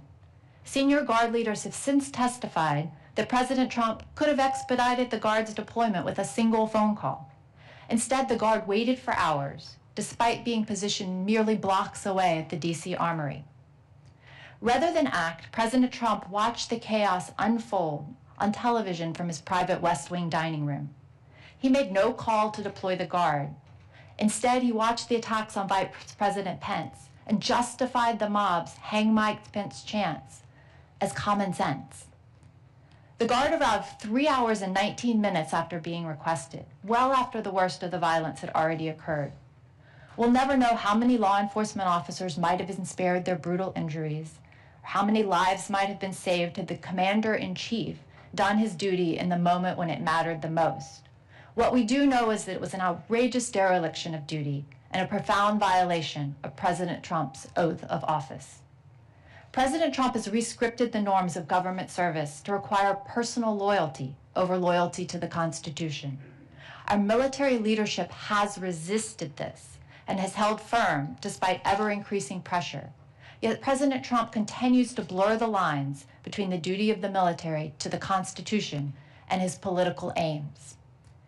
Days after losing the 2020 presidential election, President Trump fired Secretary of Defense Mark Esper for this very reason, insufficient personal loyalty. This was an extraordinary action by a lame duck president during a presidential transition that alarmed national security professionals on both sides of the aisle. Secretary Esper had resisted Trump's efforts to use the active duty military forces for domestic political purposes. He imposed invoking the Election Act to deploy troops to American streets during protests. He counseled against Trump's suggestions that troops should just shoot protesters.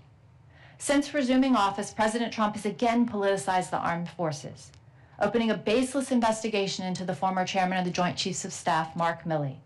He and his administration purged senior military leadership and fired the service branch's top lawyers, simply deeming them roadblocks. He threatened to recall a sitting U.S.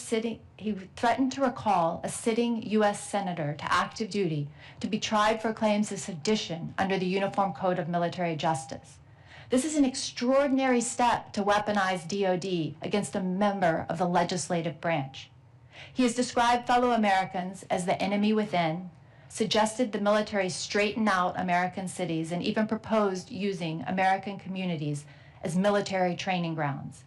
These statements coincided with troop deployments to American cities over the objections of state and local leaders, and with a systematic effort to muzzle the Pentagon reporting by restricting press access to the Pentagon unless pre-approved by the administration. As someone who served in military and in uniform for 2 decades, I find this vision for our military deeply un-American. President Trump did not only attack this building and our democracy, he attacked the fundamental idea that the military serves the Constitution, not a man, not a party, and not a political agenda. This trend has only accelerated since his explicit display of dereliction of duty on January 6th, and should stand as a warning to all Americans that living in a free democracy is not self-executing.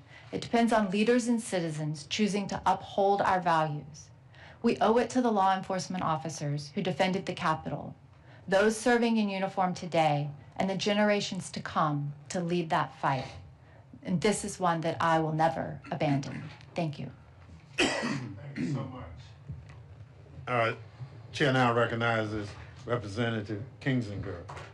You're recognized. Well, thank you, Chairman Leader Jeffries. Thanks for having me. It's way different on this side, guys, let me tell you. I want to just briefly talk about the whole idea of this plaque. It's shocking to me, by the way, that that has not been put up. Now, I am convinced that it will be put up at least by next January, and I'll humbly suggest maybe you can double the size of it by then. 5 years ago today, the president decided that America's legacy of transfer of power was beneath him. It was beneath him. And we all know what he did. He sent the mob to the Capitol and tried to rob the American people of their votes. He aimed to destroy America's self-determination and replace it with his own corrupt will. We've all seen the videos. We even saw them today. You know how vicious it was. No rational person can look at that violence that occurred on January 6th and think that it is not wrong. But even more concerning is that threats to our democracy have continued beyond what we've witnessed 5 years ago. And it's continued to today. The persisting threat to our nation lies in how Donald Trump and his allies have manufactured an alternate reality of conspiracies to support their violent siege of our democracy. It's simple. They want to rewrite history. By the way, we won't let them. These conspiracies started even before January 6th. The moment that Donald Trump realized that he could lose to Joe Biden, he began touting the big lie to undercut the public's trust in the election. And we all know that the thing that holds us together as Americans and the thing that allows us to self-govern is our belief that we can vote. If you're allowed to vote, the votes are counted and the winner wins. And when you violate that, you create real damage to the American people. When he began touting that big lie, he wanted us to believe that the election was stolen, that there was widespread voter fraud. This has been unequivocally disproven. It's been debunked by a series of independent agencies, Trump's own advisors, and more than 60 courts that did not rule in Trump's favor. And yet Donald Trump continues to spin. Trump even lied a few weeks ago when he told a little girl calling the White House on Christmas Eve that he had won Pennsylvania in 2020. He said he won Pennsylvania 3 times. It's a great thing to tell a kid that wants to know where Santa is. And his supporters follow suit, either knowingly pushing debunked conspiracy theories or still duped by the MAGA cult to spread ridiculous, widely disproven narratives whitewashing Trump's role in minimizing the attack. For example, his followers claim that Capitol Police opened the door to rioters, even though we have the footage of these officers being attacked and run down, with rioters literally stepping over injured officers to get inside. They claim that the January 6th attack was a sudden, unpredictable event. In reality, Trump sent rioters to the Capitol on January 6th, and we have the receipts showing that extremist right-wing groups planned the attacks for weeks beforehand. They also like to claim that the left-wing group Antifa, not Trump supporters, secretly orchestrated all the violence on January 6th. But we know it was groups like the Proud Boys, Oath Keepers, that started the violence on the 6th. DOJ's and FBI's own investigation debunked that wild theory. Many of my fellow Republicans even want to pretend that Donald Trump wasn't responsible for it and that he did not condone the violence on January 6th, even though we all can plainly see that it was Donald Trump who called on his supporters to march down Pennsylvania Avenue and fight like hell.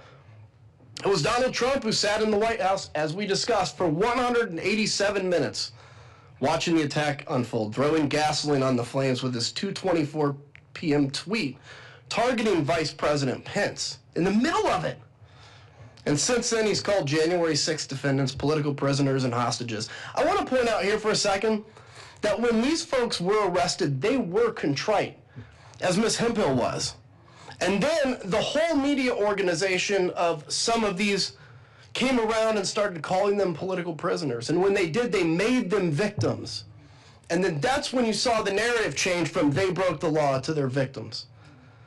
This is then in one of the first acts of the president's term, he immediately pardoned all of those people who took up arms for his wicked cause that day. I hear often, well, Adam, Trump only pardoned the innocent ones. He never pardoned cop beaters or real criminals. Well, that's obviously another false narrative.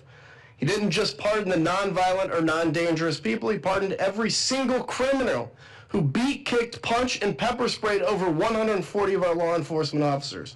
He pardoned every single criminal who helped drag a screaming officer into a crowd and said to shoot him with his own gun.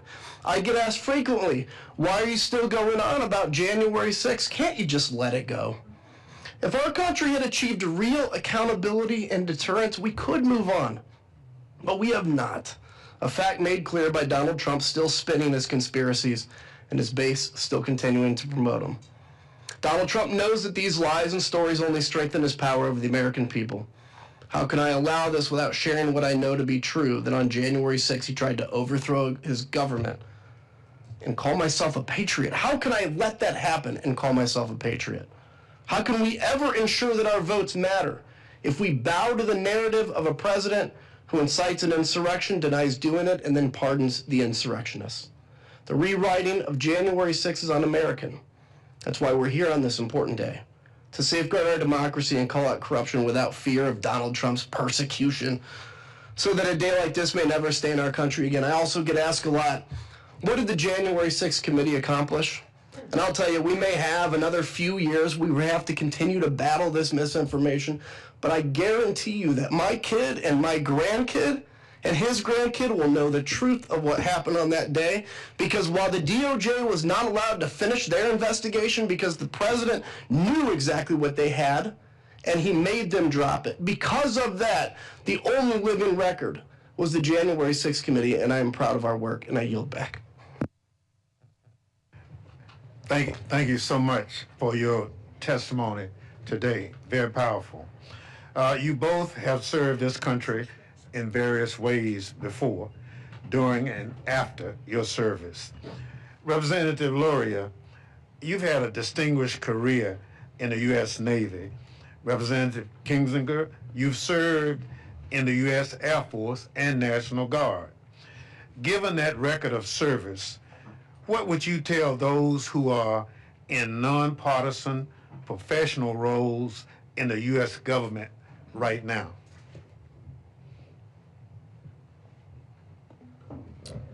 Thank you, Mr. Chair. During my time in the military, I was never a very partisan person. And I think that, serving on a deployment, sailors operating nuclear reactors, for example, I didn't turn to them and say, are you a Democrat, are you a Republican? We're serving the country, we're serving the Constitution, we're carrying out a mission that's very important for the defense of our nation and preserving democracy. And I think for today, some people in uniform, it can be challenging to see the rhetoric that's surrounding this, to see the lies. I cited in my remarks the attacks on a sitting U.S. senator. It's chilling to say that someone who has simply said the words, only follow legal orders, is being persecuted, perhaps punished directly by DOD financially for saying those words. What about the sailor or soldier on the deck plates or in the field? What are they to do in this environment if they're given an illegal order? When someone with so many resources and such a powerful platform to speak and defend themselves is being attacked. So I find it very concerning, and along the themes of what I was trying to describe about how not only January 6th, but the follow-on to January 6th, and how that has perpetuated through the second Trump administration, has a very dangerous and chilling effect on our democracy and for our armed services. And very well said. I agree 100%. I'll add one thing, which is just generally, to anybody out there that's working in a career position, it's in the military, whatever, is don't give up hope. Listen, this is all going to get better in a year and in 3 years, okay? Those are like different increments of how much better it's going to get, I believe. And someday we're going to look back, and 4 years is going to seem like nothing. I mean, we always know in history it seems like nothing. But we lose this fight for our country if we get discouraged and we get exhausted.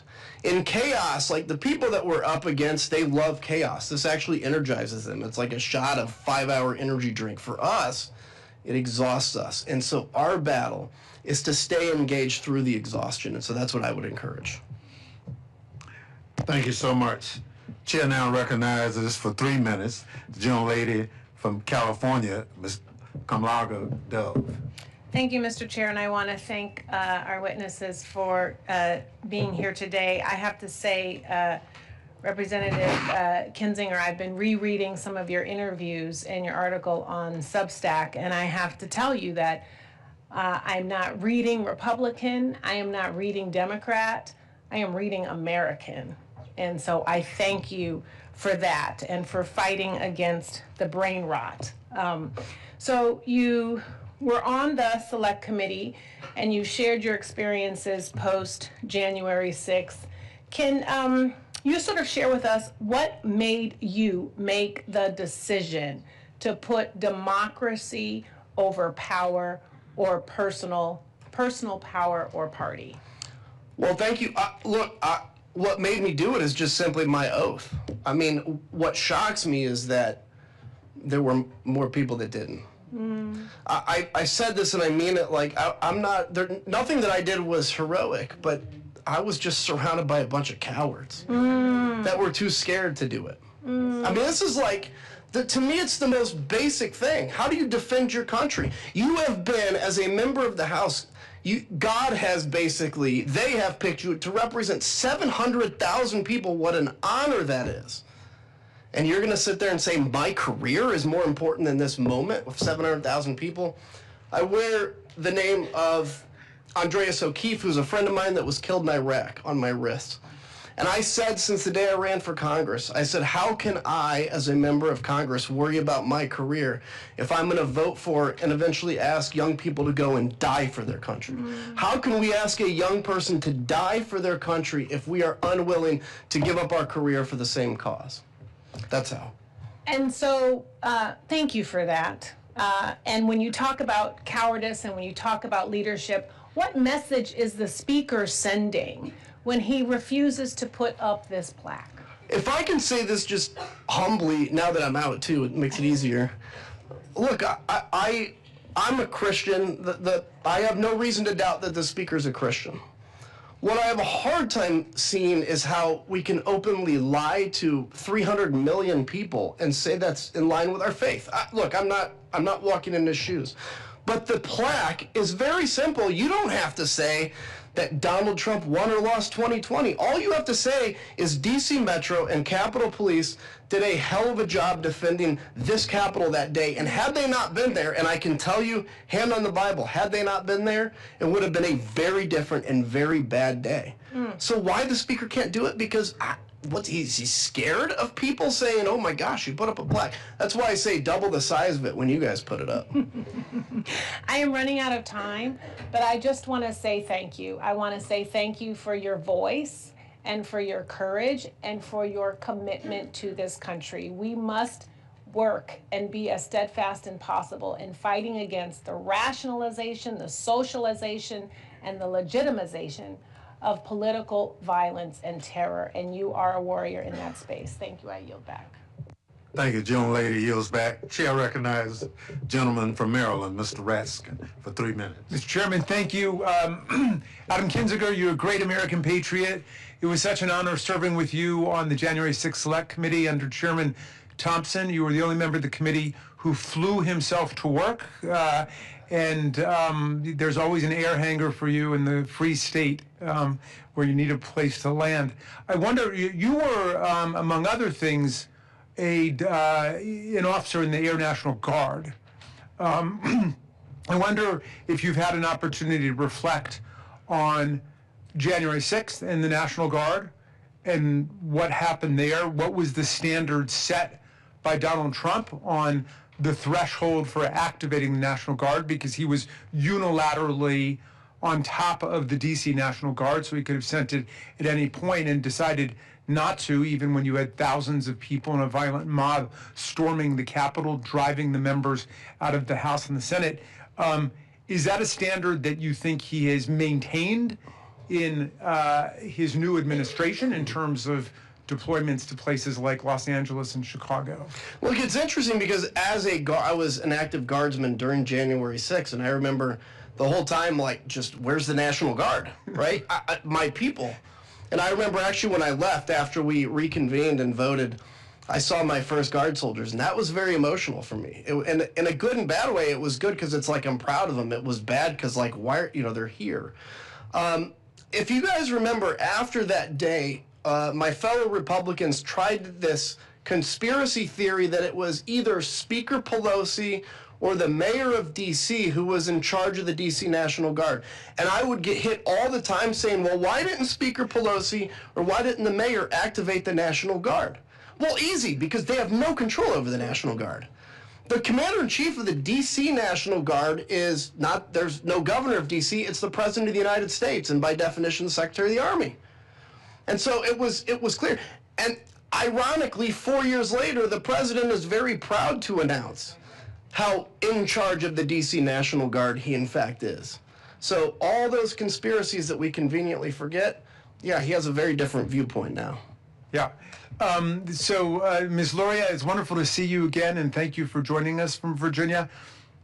I wonder to what extent you think the work of the January 6th Select Committee, in terms of the hearings, the videos, the report, has been important in terms of the understanding of your constituents back in Virginia. Do you think that this is something that's actually made a difference in terms of developing an historical memory and consciousness of what happened?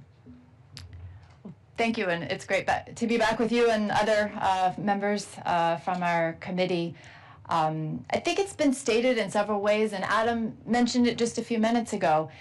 It is the record that will exist for history and for posterity. Our children, our grandchildren, their children, they will know the history, they will know the truth as much in this moment in time, however brief it is in the big scheme of things, although it may feel long day to day.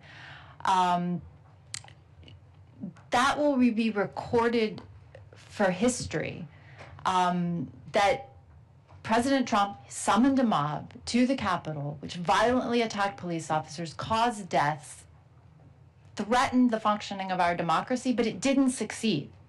And the myths that are being perpetuated today to keep it alive, they're not going to succeed either, because the history books that our grandchildren will study, and not only about the day of January 6th, but continuing to study the way that our government is continuing to function as an effective and fair democracy will prove that the work we did on January 6th was important. You're back. Thank you. Thank you very much. We've been joined by Senator Schiff. We've been anxiously awaiting your testimony. Senator Schiff. Thank you, Mr. Chairman. 5 years ago, in the aftermath of January 6th and the attack on the Capitol, the Select Committee documented in painstaking detail how our democracy held, just barely, in large part thanks to a critical mass of honorable officials who withstood President Trump's pressure campaign to subvert the law and overturn the election results. People like Brad Raffensperger, Gabriel Sterling, Rusty Bowers, Ruby Freeman, and Shaye Moss, among many others, who, as the Select Committee documented, faced extraordinary pressure to betray their oaths and to overturn the will of the voters. They never bent or yielded, and their names will be etched in history. The Select Committee's final report detailed how President Trump pressured, for example, Georgia Secretary of State Brad Raffensperger in that now infamous phone call demanding that he find 11,780 votes. As Raffensperger told the committee, I felt then, and I still believe today, that this was a threat. When Raffensperger refused, the president and his allies turned their ire on election workers like Ruby Freeman and Shaye Moss, subjecting them to threats and harassment that upended their lives. The committee's report documents at least 200 acts of pressure by President Trump targeting state and local officials through meetings, phone calls, text messages, as well as social media campaigns. Then Arizona Speaker Rusty Bowers testified to the committee that when asked by President Trump and Rudy Giuliani to overturn Arizona's results, he told them directly, "You are asking me to do something against my oath, and I will not break my oath." Officials in Michigan and Pennsylvania received the same phone calls from President Trump telling them to have some backbone and do the right thing. What allowed these officials to hold the line in 2020? Courage, yes. Patriotism, without question. Dedication to duty, without a doubt. But they also had federal partners willing to follow the law. They had the Cyber Security and Infrastructure Security Agency providing critical election security support. They had federal courts, including judges appointed by President Trump himself, reject baseless claims and uphold the rule of law. Even Attorney General Bill Barr, who crossed many lines on behalf of the president, nevertheless testified before the committee, "I repeatedly told the president in no uncertain terms that I did not see evidence of fraud. You know, that would have affected the outcome of the election." Today, however, the landscape has fundamentally changed. The election officials who stood strong in 2020 are being systematically purged, and the guardrails to protect the integrity of our elections are being taken down brick by brick. By Donald Trump, by his enablers, by those willing to look the other way for the sake of political expediency.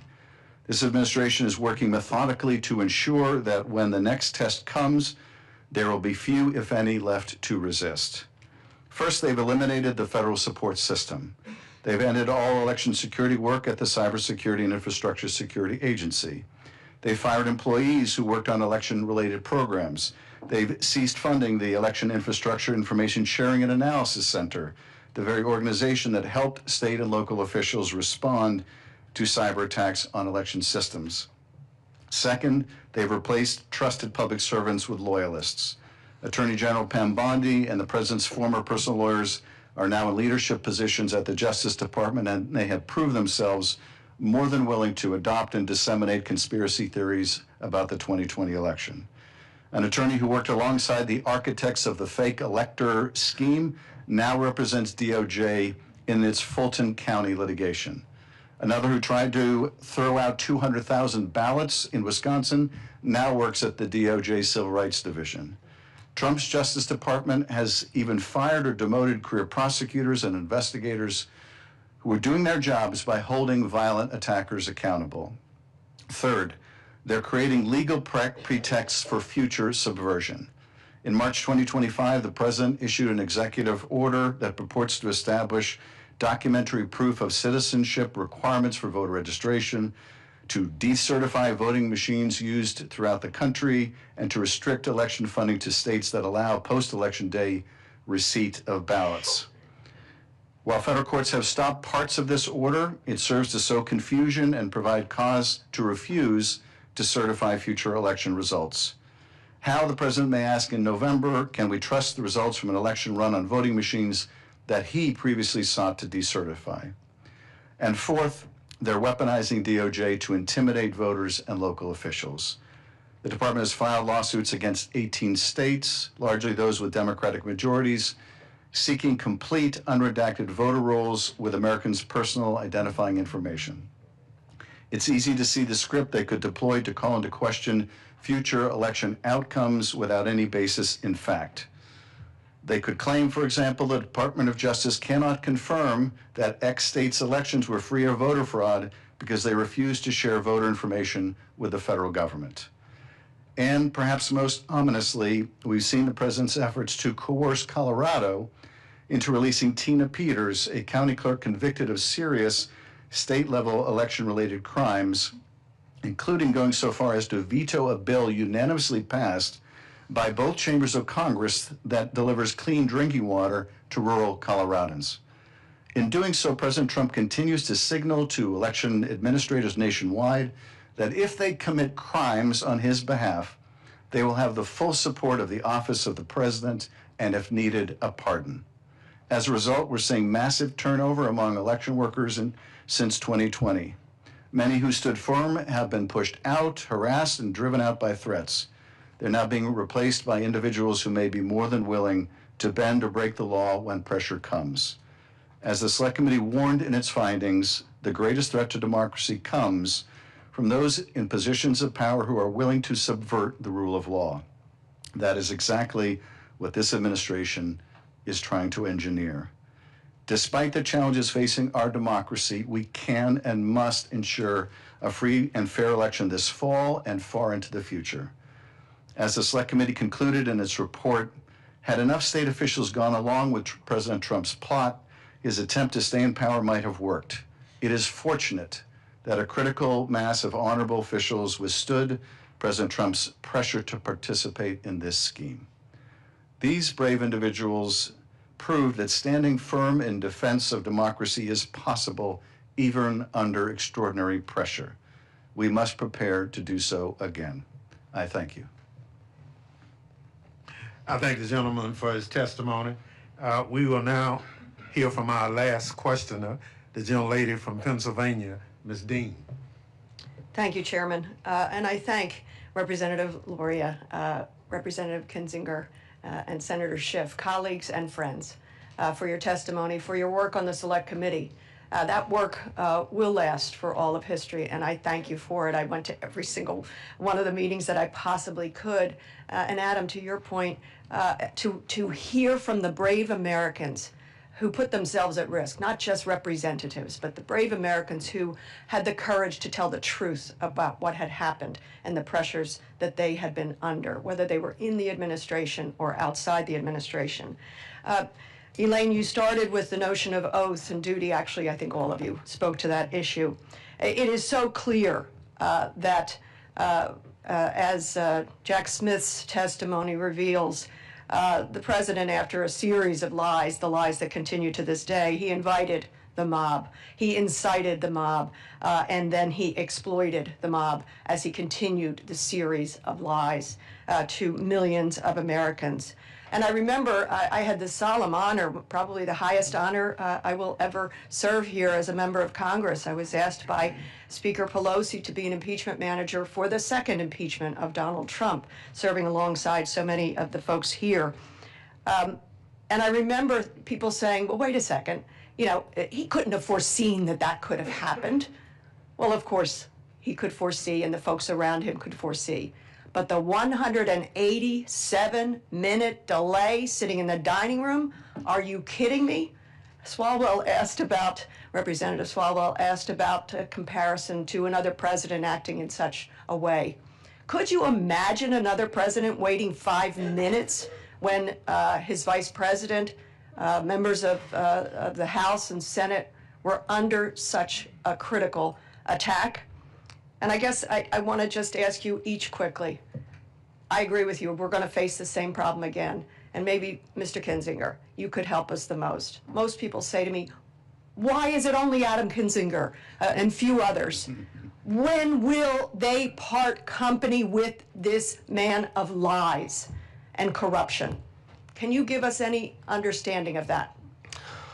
I mean, when it's been 10 years of him around and you invest so much of yourself in helping to advance the lie, you now take ownership of it if you admit that's what it is. And humans are unbelievably capable of convincing ourselves of anything. And keep in mind the first term of Donald Trump, there are a lot of your colleagues, my colleagues, that either didn't run again, they were beat or whatever for speaking out.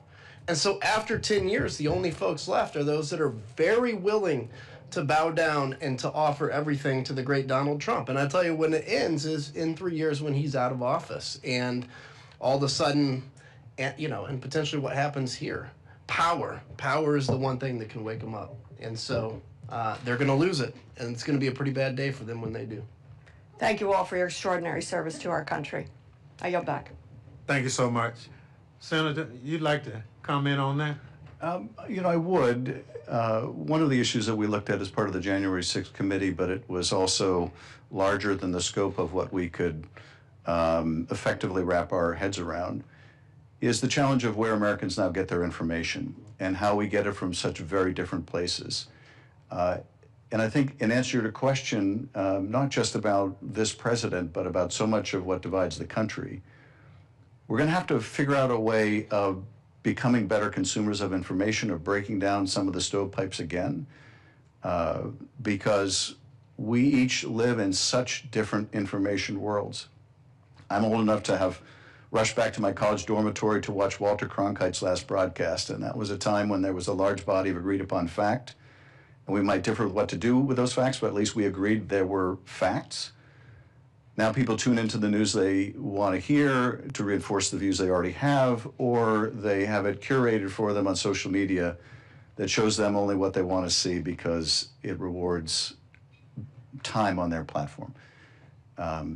This to me is one of the most cross-cutting challenges we have. And I think in order to avoid this kind of ability to gaslight a significant part of the country, by claiming you cannot believe your lying eyes, you can't believe what you're hearing, you can only believe me, we're going to have to find a way to break through those information silos. And I think this disruption we've had in how we get information is every bit as seismic as the invention of the printing press must have been. But civilization had centuries to get used to that innovation and not a few wars. We've had a relative millisecond to get used to this media environment, and we're going to have to figure this out. But Chairman, I thank you for hosting this hearing along with Leader Jeffries. Thank you, Chairman, for your service, and to Adam and Elaine, my colleagues. Very grateful for your work. Was very proud to serve with you on the January 6th committee. And Adam, thank you for your continued courage and willingness to speak out. And I want to thank our colleagues for appearing here today. And I'll now excuse you and invite our next panel of witnesses to take their seat.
very much.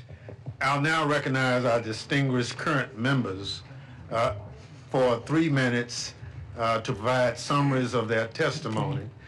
The full written remarks will be submitted for the record. However, our first speaker has the magic minute. That's why I wore the pin today, to get that magic minute. Thank you very much, Mr. Chairman. Thank you for your leadership. You and Liz Cheney did such a remarkable job leading this, the committee, and now the leadership of our leadership, Hakeem Jeffries, Pete Aguilar, who's there, and others, Congresswoman Clark as well. Thank you for bringing us together today. On January 6th, 5 years ago, we began the day prayerfully. We had a Zoom call with our members because it was the time of COVID. And on that call, I said, this is the Feast of the Epiphany. This is an important Christian feast, and let us hope that that word epiphany, which means we also not only a feast of the Epiphany, but the idea of the Epiphany, that people will see the light in a different way.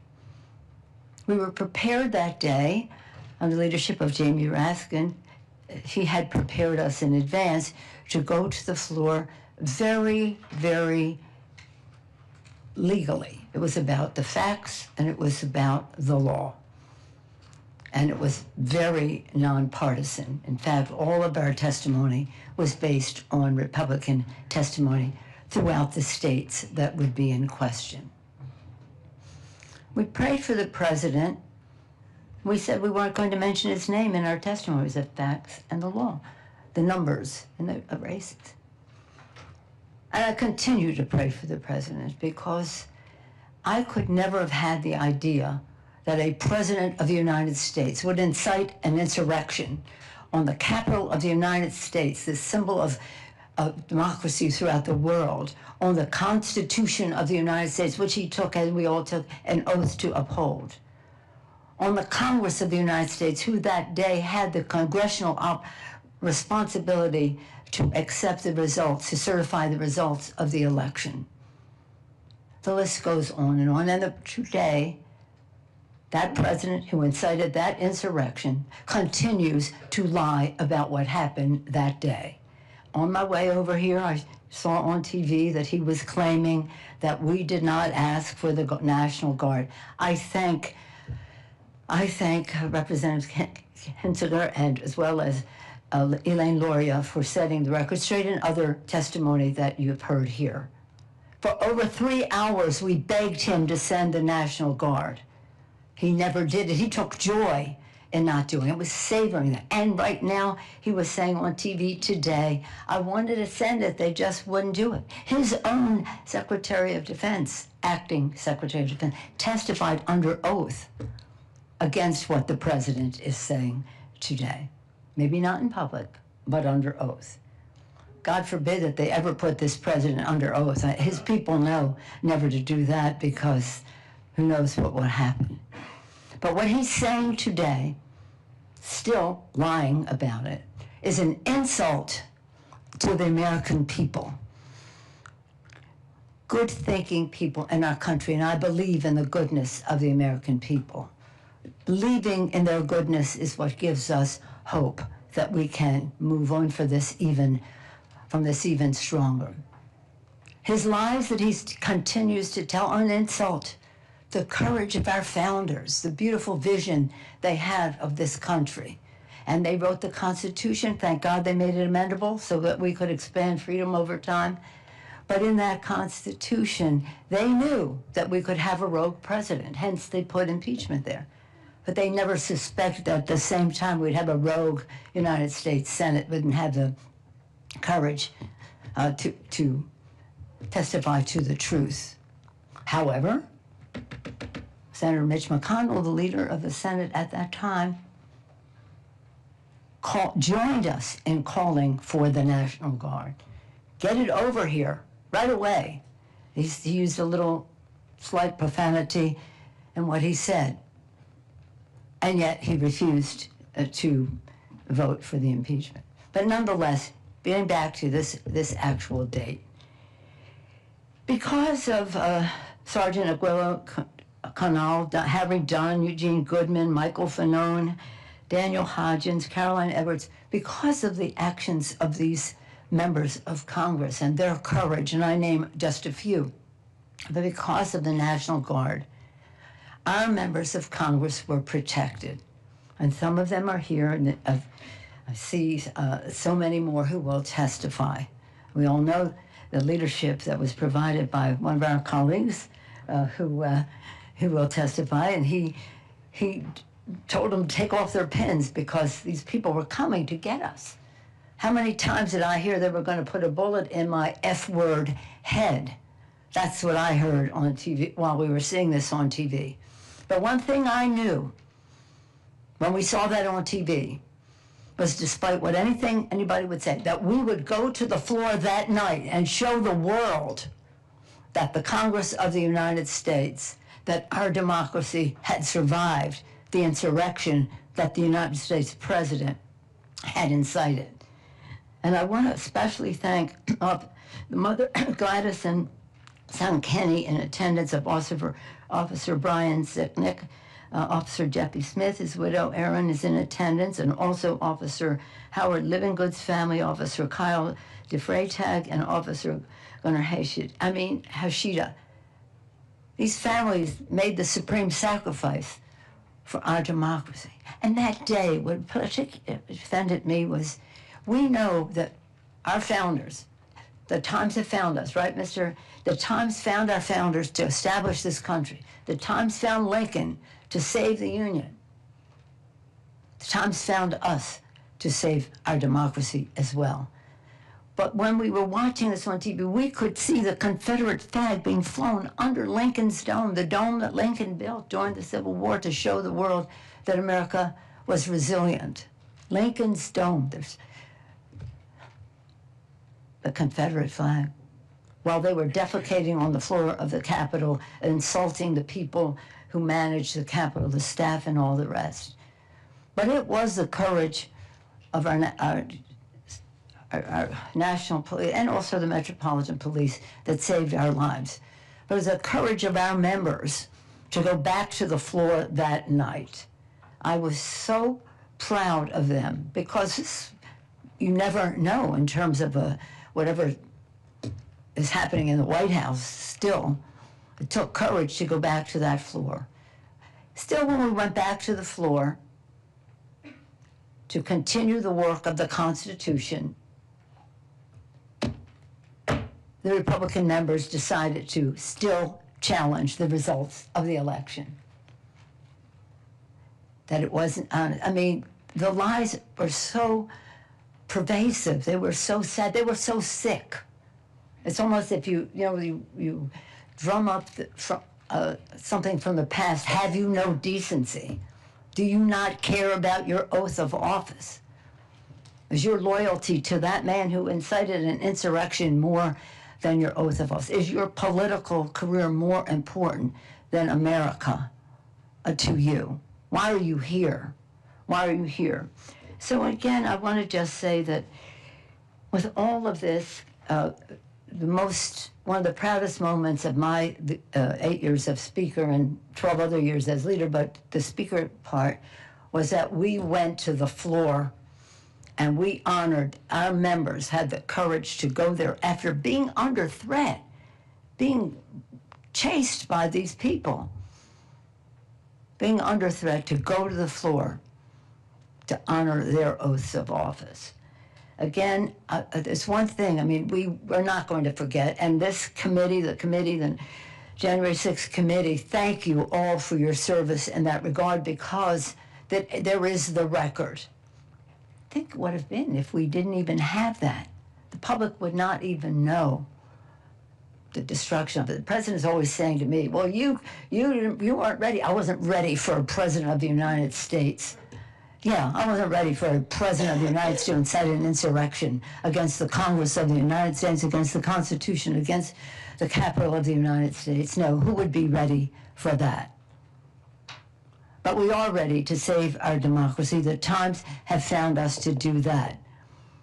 And again, much to his dismay, we went to the floor that night in the House and in the Senate to honor our oath and to accept, certify the results of the Electoral College. But the one thing that I'll never forgive them for is the trauma that they've created in the lives of our members and their families who are seeing this, and the staff. When we came back from the undisclosed location, where they wanted us to stay, they said, you stayed there in a couple of days, you can do that. No, we're going now, and we're going to the Capitol, and we're not staying in the undisclosed location, and we're not doing that. Forget that.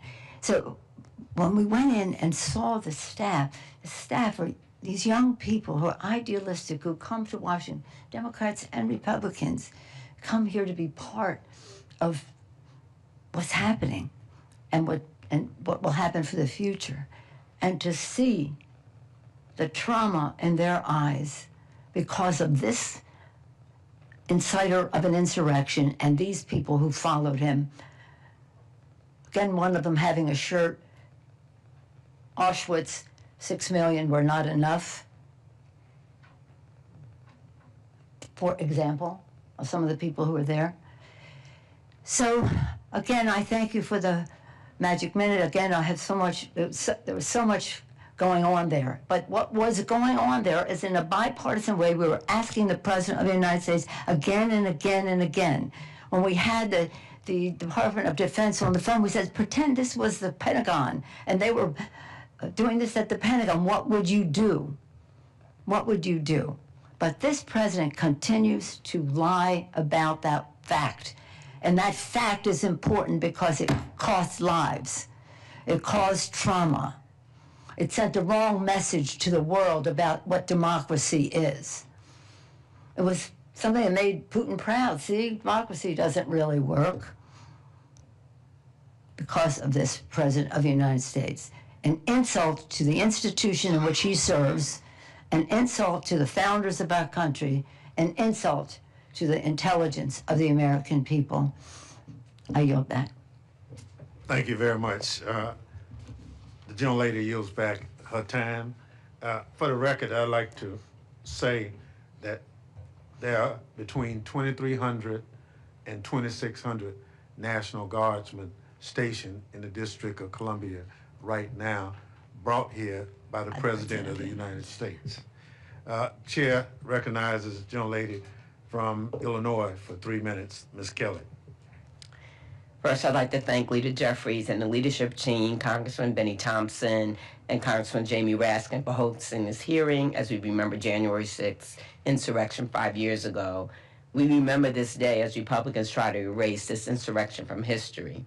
I will never, ever forget hiding on my hands and knees in the gallery.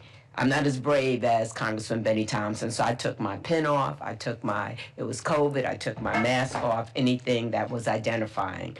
I remember texting my late husband and my adult children to tell them what was happening. After receiving so many texts and phone calls because family, friends, and associates were so concerned, I clearly remember hearing the shot when the police officers shot the woman. I remember the 3 knocks on the door and no one wanted to answer because we didn't know who it was. And then finally it was the Capitol Police telling us that we could run out the door, running downstairs and running across halls to get to the safe place. I want to thank all those police officers that helped save our lives and protect us, and the police officers, as we talked about, the 140 that suffered injuries, the 5 that died. I also want to thank all of my colleagues that were in the gallery that day for all of the support.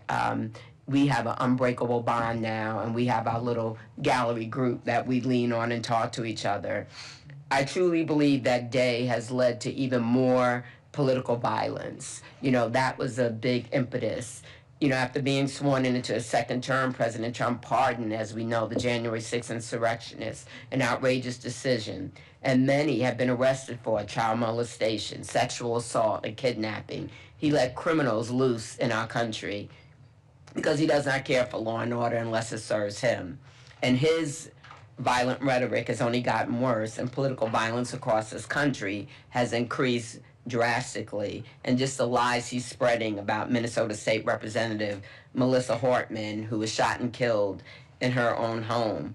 I believe it is our duty to uphold democratic norms, and we must condemn anyone who tries to overtake our democracy, whether it is the president or not. And lastly, I would be very, very interested, I don't know how we do it, but as a person that represents Chicago, who are those people behind the mask? I really believe that a lot of them could be the people that he let go. I don't have any proof, but it just really concerns me, their behavior and just the trauma that they have caused in the city and area that I represent, that Congressman Garcia represents. And I just wonder, who are those people behind the mask? And I would not be surprised if a lot of them, the way they advertise for their employment, are those people he let go. Thank you, and I yield back. Thank you so much. The gentlelady yields back. Chair recognizes the gentlelady from Alabama for 3 minutes, Ms. Sewell. It's hard to believe that 5 years has passed since the horrific January 6th attack on our nation's capital. For me, it is a memory that will be seared in my brain forever. As many of you know, I was one of the 30 members of Congress trapped in the House gallery as the Capitol was breached.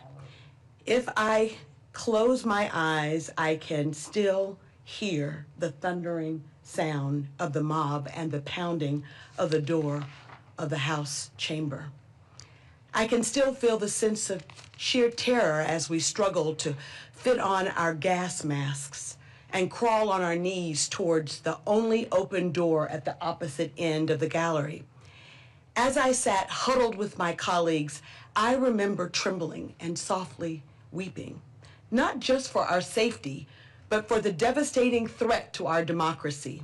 Many of us frantically dialed our loved ones, unsure of what the next hours would bring. I don't think that any of us fully understood the magnitude of the danger that we were in until we got home in the wee hours of the morning and we turned on the television. Never in my wildest dreams would I have imagined what I saw. The images of rioters waving Confederate flags, smashing windows, assaulting police officers, and threatening to kill members of Congress and even the sitting vice president. What we saw on January 6th was an attempted coup. It was an effort to subvert the will of the American people and overturn the results of a free and fair election. It was incumbent upon all of us to condemn the violence that we witnessed and those who waged it. There are moments throughout history that have tested us as a nation. January 6th is one of them, as was Bloody Sunday in my hometown of Selma, Alabama, and the bombing of the 4 little girls at the 16th Street Baptist Church in Birmingham, and so many other defining moments along the way. Those moments can either make us stronger as a nation or they can tear us apart. We can use them as an opportunity to heal or to move forward, or we can sweep them under a rug for the sake of political convenience. It's maddening that so many of my colleagues across the aisle continue to choose the latter. I find it shameful that President Trump chose as the first action of his second term to condemn the criminals responsible for the violence. I find it equally disturbing that Speaker Johnson refuses to honor the brave officers who defended our democracy by installing the plaque that Congress voted on and passed more than 3 years ago. They say that if you don't know your history, you are bound to repeat your history. As a member of Congress who represents Alabama's Civil Rights District, I often tell my constituents, if we don't tell our stories, others will tell our stories, and they may not get it right. I am grateful to Leader Jeffries, Chairman Benny Thompson, for giving us this opportunity to tell our story and to shine a light on the horrific events of January 6th. In closing, I want to express my heartfelt gratitude to the many Capitol Police officers and law enforcement officers who defended our democracy that day. I also want to thank my fellow gallery colleagues, as we call ourselves. I want to thank them for checking on us even now, 5 years later. This is the first time that I've been able to publicly speak about it. Because frankly, I could not believe that in our place of work, in the people's house, we were threatened that way. January 6th was a dark day in our nation's history, and I hope that we can all work together to ensure that such a heinous attack never, ever, ever happens again. I want to thank all of you for being here today, and I want to thank my fellow gallery colleagues for your courage. Thank you. Thank you very much. The gentlelady yields back. We'll now recognize the gentleman from Colorado, Mr. Crow, for 3 minutes. Thank you, Chairman Thompson. Thank you, Speaker Pelosi, Leader Jeffries, Chairman Thompson, and members of the Select Committee for your incredible work, your leadership in articulating and preserving the facts and the memory and the history of what happened on January 6th. All of my colleagues have done a remarkable job chronicling the violence, the sheer brutality, as we saw 140 police officers brutally beaten by a mob, inspired and weaponized and sent to the United States Capitol on his behalf to do violence, to derail our democracy and the will of the voters. I served 3 combat tours in Iraq and Afghanistan as a paratrooper and an Army Ranger, and I never thought I would see the type of violence that I saw overseas at the pantheon of our democracy. But I want this moment to be a moment of hope and resolve. It must be a moment of hope and resolve. There's been a lot of talk about oaths and leadership and bravery versus cowardice. There's a lot of cowardice in our country today. There are universities buckling, CEOs taking the knee, law firms cowing, members of Congress capitulating. There is a lot of it. But in moments of greatness and at pivotal times of our country, it's never the story of the cowards. It's never their story. It's always the story of the heroes, who are more often than not regular Americans doing amazing things. The story of people like Yeoman Wilder, a Little League coach in Harlem, who when federal agents descended on his baseball field and harassed and intimidated and threatened his kids, he said, no. These are my kids. This is my baseball field. You leave. You have no right to be here. It's the story of the millions of Americans who show up for No Kings rallies, the story of election officials who, despite threats and harassment and intimidation, say, no, I will do my duty. It is their story. As a paratrooper, there's a history and tradition that the senior paratrooper in a plane jumps out of the plane first, and then the other paratroopers follow. And it's based on the idea that fear is contagious, but so is courage. This is our moment. We never asked for it. None of us woke up this morning thinking we wanted to live in an era of extremism and violence where our democracy is being threatened and disassembled brick by brick. But that is always the nature of leadership. We never get to choose our moment. We only have to answer the question of what we are willing to do to stand up and meet that moment. And that is why I'm so proud to be here with the people at this table, the people at this dais, because you are all meeting the moment. America will meet the moment. And the Little League coaches, the election officials, the store clerks, the police officers, everybody will stand up and defend our country and our democracy at this time of great need. I'm so proud to be a part of it. I'm proud to be an American. And it is a time for a new American patriotism, for us to take back our democracy and to move us forward in a better direction. I yield back. Thank you so much for your testimony. I thank our colleagues for appearing here today. Mr. Chairman, I just want to say Madam that Speaker. so much has been said by our colleagues about courage, and I want to acknowledge Pamela Hemphill for being the demonstration of so much courage here today. I also want to say that 1 year after January 6th, we had testimony from members, and now today we'll have more testimony, and this is really an important part of the record. So thank you so much. We have the, shall we say, they're bonded together forever for being protected. Thank you, Mr. Crow, for doing that.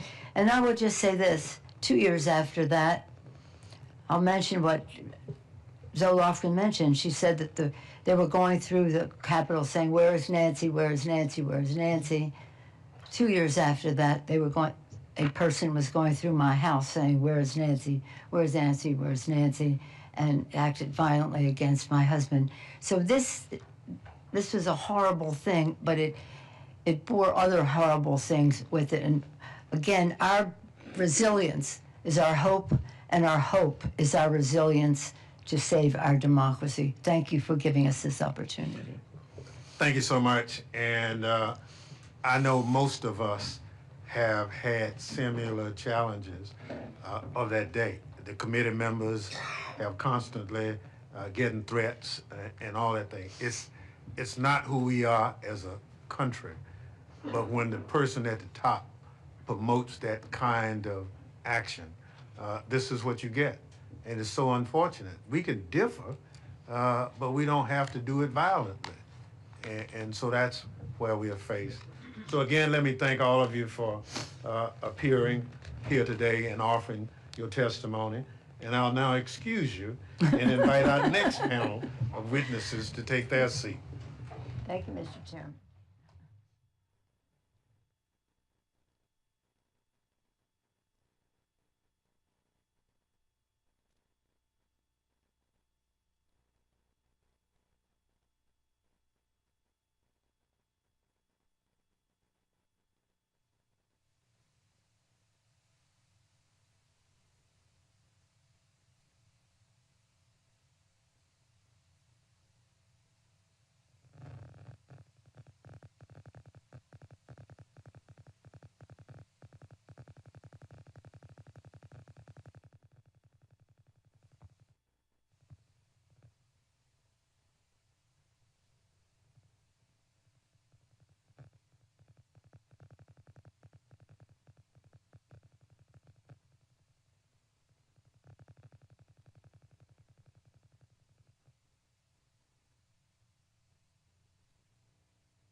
I'll now recognize our distinguished current members, each for 3 minutes, to provide summaries of their testimony.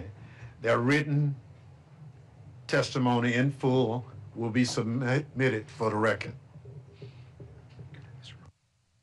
Mr. Morelli. Mr. Chairman, members of the panel, thank you for the opportunity to be here today. As Leader Jeffries has often noted, January 6th must be remembered as a dark day in American history like September 11th or December 7th. We must never forget what happened here 5 years ago. Regretfully, that's what congressional Republicans want us to do. House Republicans' attempts to whitewash January 6, 2021 began the weeks that followed the attack, but they accelerated when then Leader McCarthy reportedly promised to direct the Committee on House Administration to release tens of thousands of hours of sensitive Capitol security footage in exchange for votes to become Speaker of the House. As a result of this corrupt bargain, in February of 2023, the committee provided unfettered access to tens of thousands of hours of sensitive Capitol security footage to MAGA media personality Tucker Carlson. The footage was made public without approval from the United States Capitol Police. To the contrary, the Capitol Police had already informed committee Republicans that it opposed releasing the footage, citing the significant security concerns it presented. And indeed, the top lawyer for the Capitol Police noted, and I quote, "The location of each CCTV camera might enable a bad actor to exploit vulnerabilities in the system," end quote. The Assistant Chief of Police testified that camera footage of the interior of the Capitol is, again I quote, "highly sensitive information that access to it should be strictly limited," end quote. Congressional Republicans ignored these law enforcement officials and released it anyway. This disclosure was just the first of many efforts to rewrite the history of the Capitol attack. Congressional Republicans created a subcommittee of the Committee on House Administration to investigate the Select Committee's investigation. That subcommittee issued an ahistorical report in service of nothing more than politically distorting a shameful and tragic chapter in our nation's history. They lied about the Select Committee members, about their work, and they haven't stopped lying about January 6th ever since. Yet after spending millions of taxpayer dollars during their 2-year sham investigation, the subcommittee found no evidence of wrongdoing by the Select Committee because there was none. The absurd effort lasted longer than the Select Committee itself. Instead, the majority spent nearly 2 years trafficking in paranoid, long-debunked conspiracy theories and dangerous lies while ignoring its actual responsibility to run the House of Representatives and ensure that members and their families are safe from the very people that perpetrated the attack. Colleagues, if given the privilege to chair the Committee on House Administration under Speaker Jeffries, I will restore the committee's proper oversight functions. I will not waste taxpayer dollars entertaining ridiculous and disproven but nonetheless harmful conspiracy theories.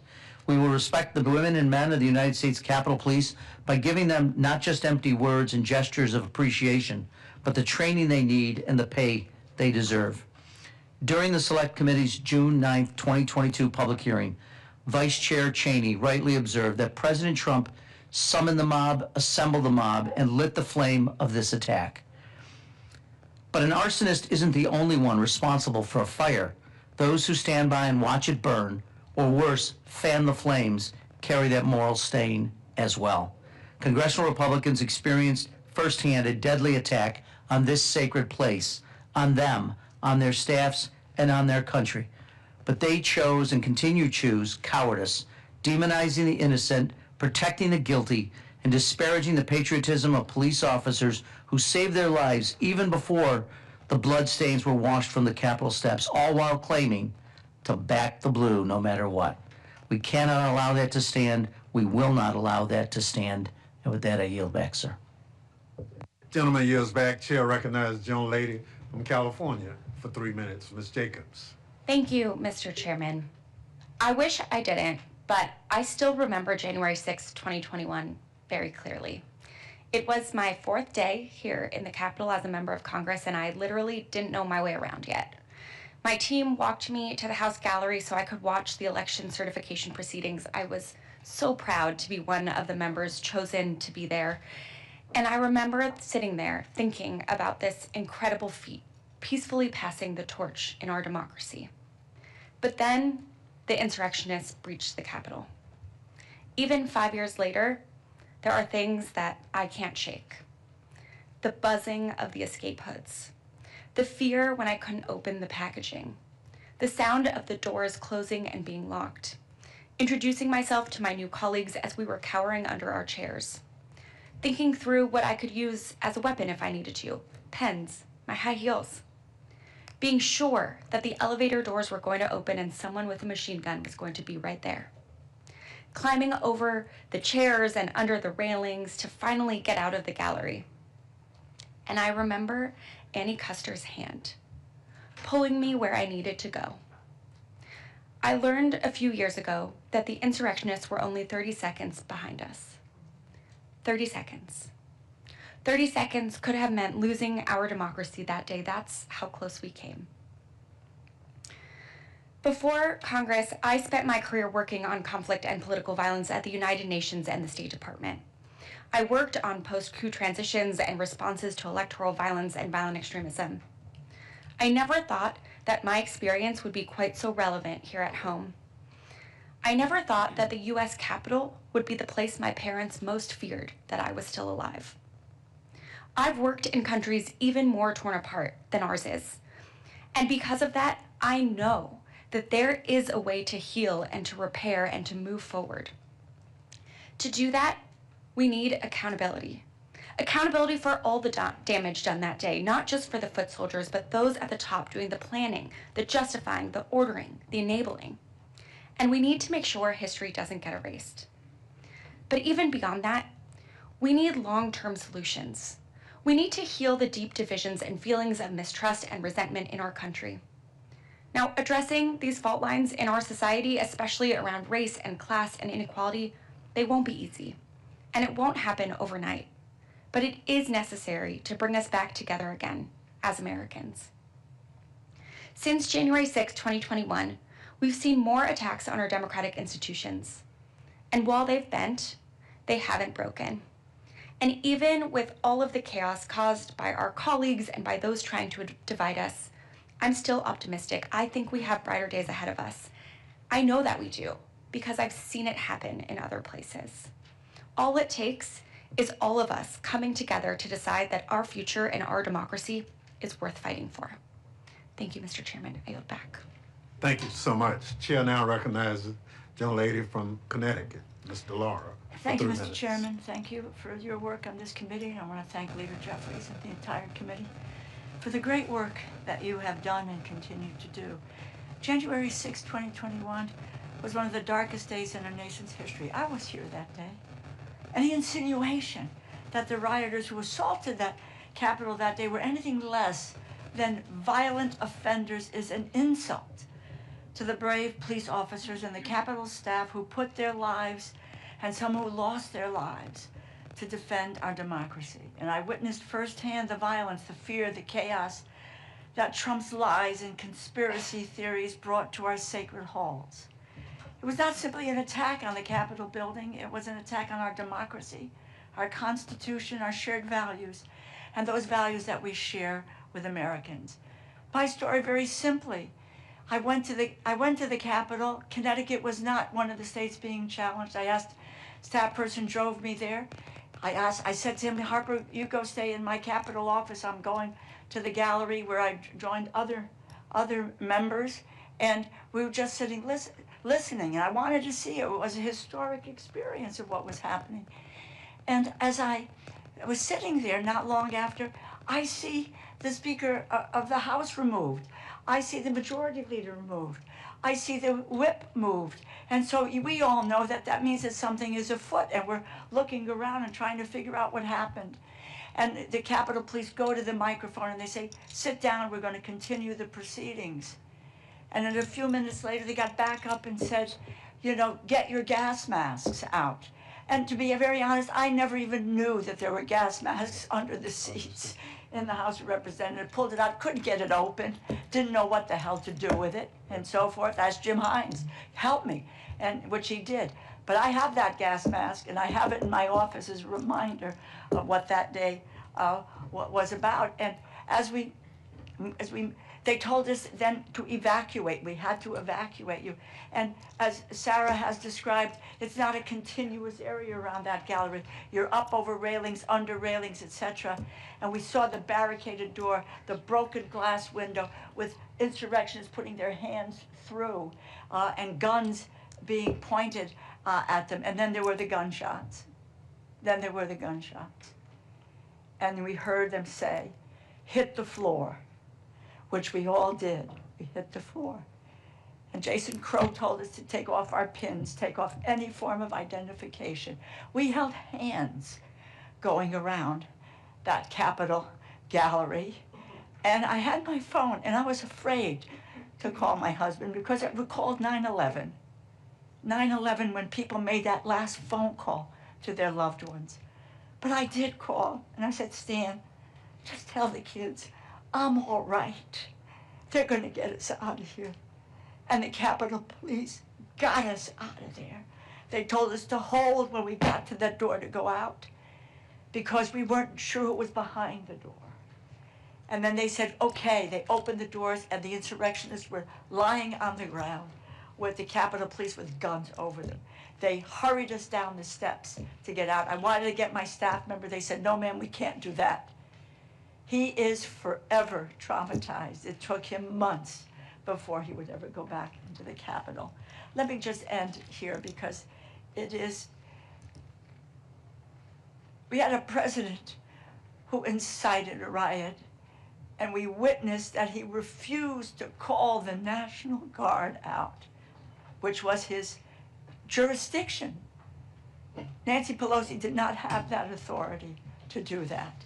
And so that frightening message is that those who can commit political violence, that the president is there on their behalf. And he says, I have your back. I have your back. We cannot allow the story of January 6th to be rewritten as a mere riot or a protest that got out of hand.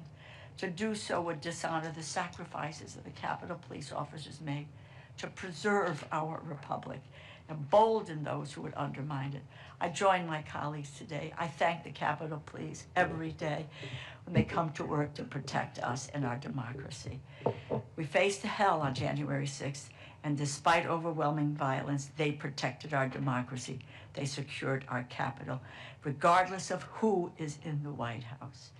I know that I will, and my colleagues will keep the faith of this great democracy. Thank you, and I know I've gone over time, and I thank you for your indulgence. Gentlelady yields back. Chair recognizes gentlelady from Washington, Ms. Jayapal, for 3 minutes. Thank you, Mr. Chairman.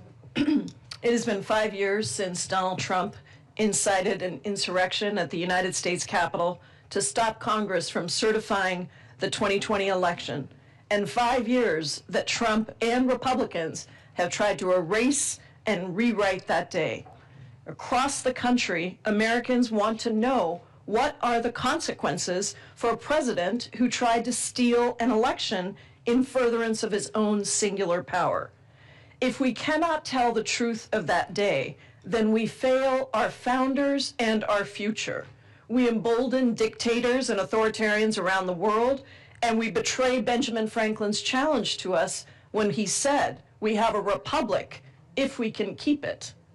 January 6th was created by a madman, his cult followers, and those too afraid to stand up for him.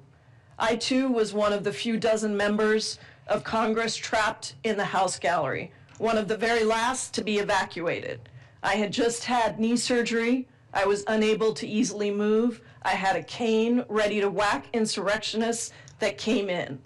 To this day, I vividly hear the pounding on the doors, the screaming of insurrectionists threatening to kill us.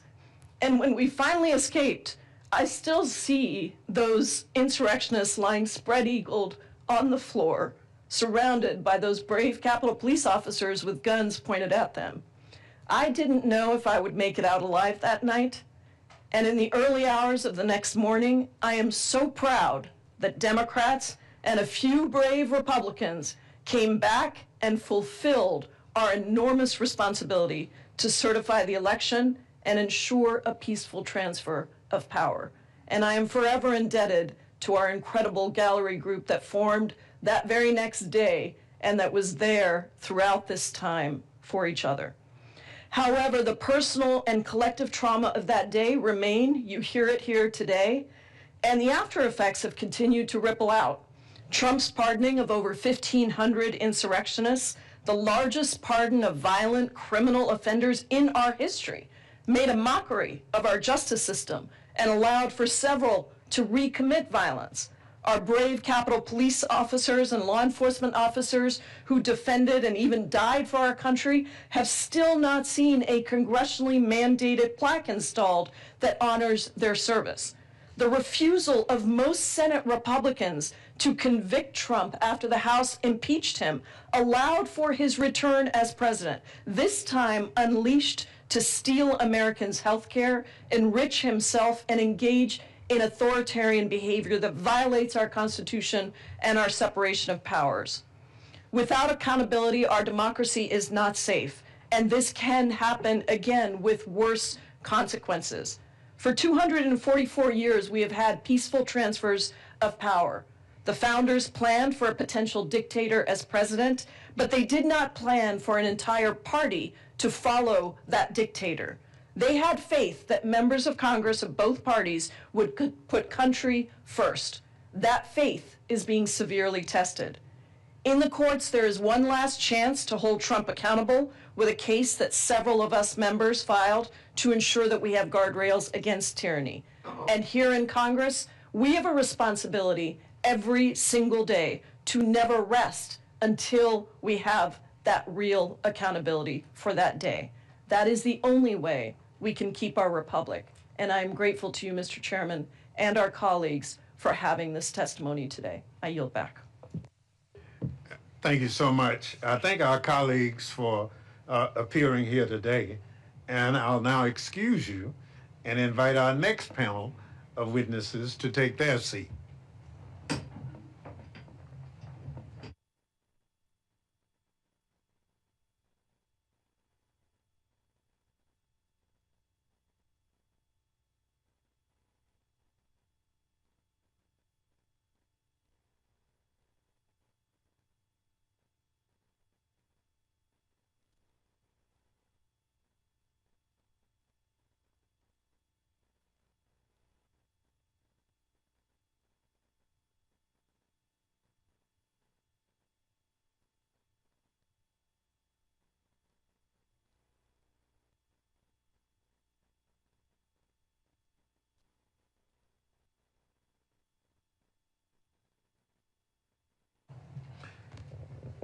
I will now recognize our distinguished current members, each for 3 minutes to provide summaries of your testimony. Their written remarks will be submitted for the record. I now recognize the gentlelady from California, Ms. Torres, for 3 minutes. Thank you, Chairman Thompson and members for convening this hearing. I want to start by thanking the heroes that saved the day that day, and that is the law enforcement officers, Capitol Police, who were here protecting us. 5 years ago, I was on the balcony of the House chamber as a violent mob instructed by Donald Trump to march to the Capitol and to stop the certification of a free and fair election invaded the Capitol. Those were the scariest 45 minutes of my life. Reading the alerts, preparing to fight, working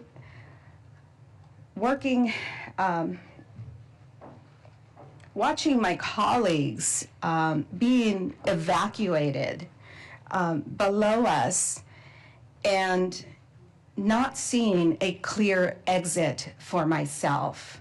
No immediate security, and a balcony door that would not be locked, that couldn't be locked from the inside. Before coming to Congress, I spent more than 17 years as a 911 dispatcher. That training took over for me that day. I have heard horrific crimes unfold in my ears. I've never saw myself being involved in one. I began recording and photographing what was happening, not knowing if the security cameras were still working. I did not know then that those images would become some of the only evidence of the terror unfolding in the gallery. I know what gunshots sound like, but when I heard one inside the Capitol, I had to question whether it was real. It was unthinkable that a gun could be fired inside the temple of American democracy. When the shot rang out, we were lying face down on the floor just above it. At one point, officers believed that they had cleared a path for evacuation. We had only seconds. And as I looked back to make sure every member was moving towards safety, time ran out. We were ordered down again to be silent and to crawl away from the threat. Eventually, another path was cleared, and we were told to run. And as we exited the balcony, we saw men running toward us in plain clothes. And for a moment, we thought they were part of the mob. They turned out to be our security, who escorted us to a safe room. And as I began to run down the first of 3 flights of steps, my phone rang. Up until that moment, I was in survival mode. I did not think to call my family, but I answered a call from my son. My son is a police officer. He was watching the attack unfold on television. I had seconds to tell him, "Sweetheart, I am okay. I can't talk to you right now. I am running for my life. 5 years later, the threat to fuel that violence has returned. The same president who incited is back, and more than 1,500 January 6 violent insurrectionists have been pardoned. We cannot erase the violence of January 6, 2021, and I am introducing legislation to confront political violence, close accountability gaps, and preserve the truth. The January 6 Truth and Transparency Act tracks whether pardoned individuals re-offend. The Insurrection Sentencing Enhancement Act ensures January 6 convictions carry consequences, even if later pardoned. The January 6 Oral History Project Act preserves firsthand testimony, so the truth is never erased or rewritten. These laws are about truth, responsibility, and memory. We want the American people to know what happens after the January 6 pardons, that violence against our democracy has real consequences, and that the truth of that day is never erased or rewritten. Thank you, Chairman Thompson, for the opportunity to be with all of you today. Thank you so much for your testimony. Chair will yield 3 minutes to the gentlelady from Texas, Ms. Escobar. Thank you, Chairman, and thanks to everyone who took time today to make sure that we do not forget the truth of January 6th. The videos, audio, and photographs of the violent domestic terrorists who attacked the Capitol 5 years ago are still very chilling for those of us who were there that day. And frankly, much of what we've heard today is really triggering. It's for those of us who were trapped in the gallery, it's really hard to relive that terror and that trauma. And so I'm grateful to all of you for your strength and resilience. I've many times recounted the terror, rage, and fear I felt while trapped in the gallery of the House of Representatives and the trauma that followed. But I'd like to focus on something that doesn't nearly get enough attention in our country: the betrayal by Donald Trump of the brave men and women who defended us and our nation's capital that day. Some of them were here with us during this event. These brave patriots, these law enforcement heroes, were beaten, attacked, some died, and the emotional and physical injuries that they sustained remain to this day. Some of them had to leave their law enforcement career, a career that they loved, because of those injuries. And some of those who had to leave their careers still haven't financially recuperated. It is absolutely shameful that while Donald Trump pardoned and released nearly 1,600 of those insurrectionists, members of the violent mob, there are law enforcement professionals who were forced to retire who are still struggling today, who still have to get physical therapy, who still have to undergo serious behavioral health treatment, all because they defended our democracy and defended us. Many of those who were pardoned have gone on to commit additional crimes like child molestation, kidnapping, and sexual assault. And by the way, they're back in DC today. They are celebrating themselves and they're marching to the Capitol. But back to our heroes and our protectors. Despite the loss of their career, their health, and mental health, what's been outrageous is that these officers are being denied their public safety officers' benefits. To date, not a single living injured January 6th officer has been awarded this benefit, and some are resorting to GoFundMe accounts in order to get by. We have to fix this. We have to address this. This is not right. And at the same time, Donald Trump has talked about setting up a compensation fund for the criminals who committed these horrific acts. Colleagues, we cannot let this happen. We will not let this happen. I want to again thank these law enforcement heroes for saving our lives, for their courage, for their commitment, and their resilience. Every American should know that this administration, led by the man who inspired this attack and who has never faced accountability for this attack, this administration rewards criminals and punishes patriots. As long as we are alive, we will not allow history to be whitewashed. And as long as we are in public service, we have to remain committed to a country where truth matters and where these patriots are protected and upheld. Thank you, Chairman, for the opportunity. I yield back. Gentlelady yields back. Chair recognizes gentleman from Tennessee, Mr. Cohen, for 3 minutes. Thank you, Mr. Chair, and my neighbor to the south. This is a day none of us will forget. I was in the gallery. I had my phone with me, so I could see some of the information of what was going on outside, but we didn't know it was going to come to the chamber. At some point, I saw kind of disorder on the floor, and the Sergeant at Arms coming down, and some of the member on the dais who was presiding coming down, and I knew something was happening. And I looked down and I yelled, "Call Trump and tell him to call his Revolutionary Guard off." Of course, they didn't do that, but it was the Revolutionary Guard, and they still are there. And I don't know if they're with ICE or if they're standing for another time, stand back but stand by. They're around, and Trump hadn't changed. I got up and an officer came who was helping protect him, make sure the doors were locked, and I heard the pounding on the doors and all, and he helped me put my mask on. And I was walking out, David Trone preceded me to go out in the gallery, and there's rails in the gallery, and we were going out towards the Republican side, and Trone just put his leg over it and kind of went on. Well, I got a real bad leg from having polio, and I knew if I put my leg over there, I might get stuck on that pole, and that'd be real embarrassing. It may be painful too. So I limboed, in kind of a reverse limbo, and got under the pole, the rail, and got out. We got in an elevator, and we came down, and a couple of guys said, "Where do we go now?" I said, "Just follow me and come on."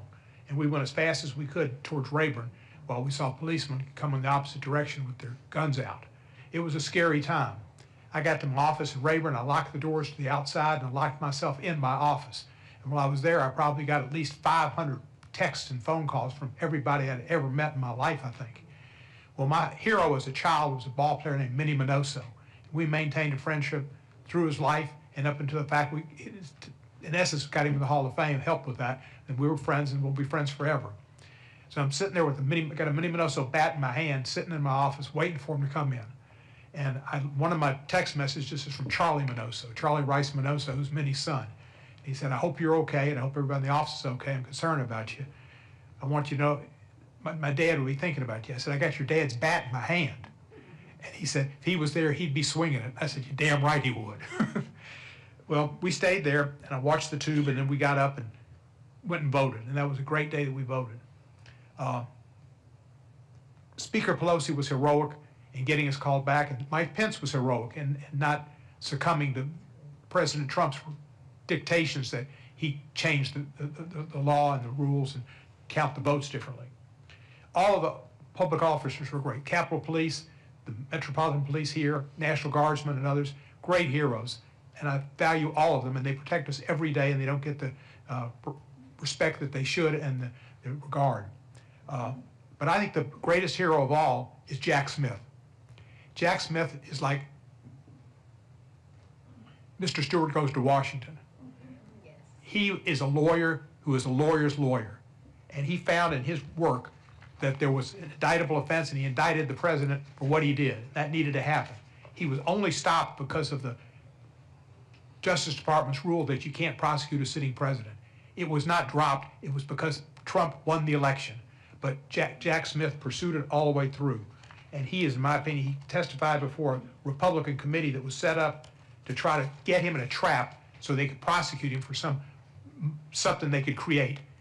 Their vindictive tour needs to stop, but it's still going on, a vendetta. Jack Smith stood firm. He spoke truth, even though he knew that if he said anything at all that they could possibly conjure up in another manner, he would be indicted, and they'd probably take his bar license away and try to put him in jail. He said he followed the facts and then applied it to the law. In his recent deposition, he told the Judiciary Committee, "The decision to bring charges against President Trump was mine, but the basis for those charges rests entirely with President Trump and his actions, as alleged in the indictments returned by the grand jury in 2 different districts. Our investigation developed and proved beyond a reasonable doubt that President Trump engaged in a criminal scheme to overturn the results of the 2020 election and to prevent the lawful transfer of power. That was heroic actions by him. President Trump is a treasonous individual, and it's awful that he's still in the White House and destroyed the East Wing, and as Mr. Raskin quite said, had graffiti put up over John Kennedy's name at the Kennedy Center. One date, somebody mentioned, dates will always remember it, and a September date, January date, and Pearl Harbor. We'll never forget November 22, 1963, of those of us who are alive. I remember it all the time. Whenever I think about it, I start to tear up. I'm about to tear up now. And the idea that he put his name over John Kennedy's should never be forgotten, and he should be wiped out. I yield back the balance of my time. Chair recognizes the gentleman from Georgia, Mr. Johnson, for 3 minutes. Thank you, Mr. Chairman, and thanks to Leader Jeffries and all of the other leaders who have made sure that we commemorate this day appropriately with this hearing.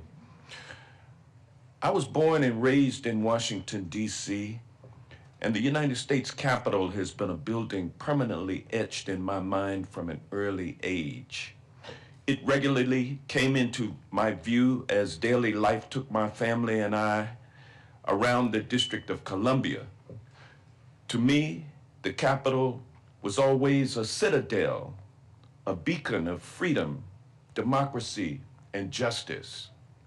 At the age of 10, I developed the vision that one day I would serve there as a legislator.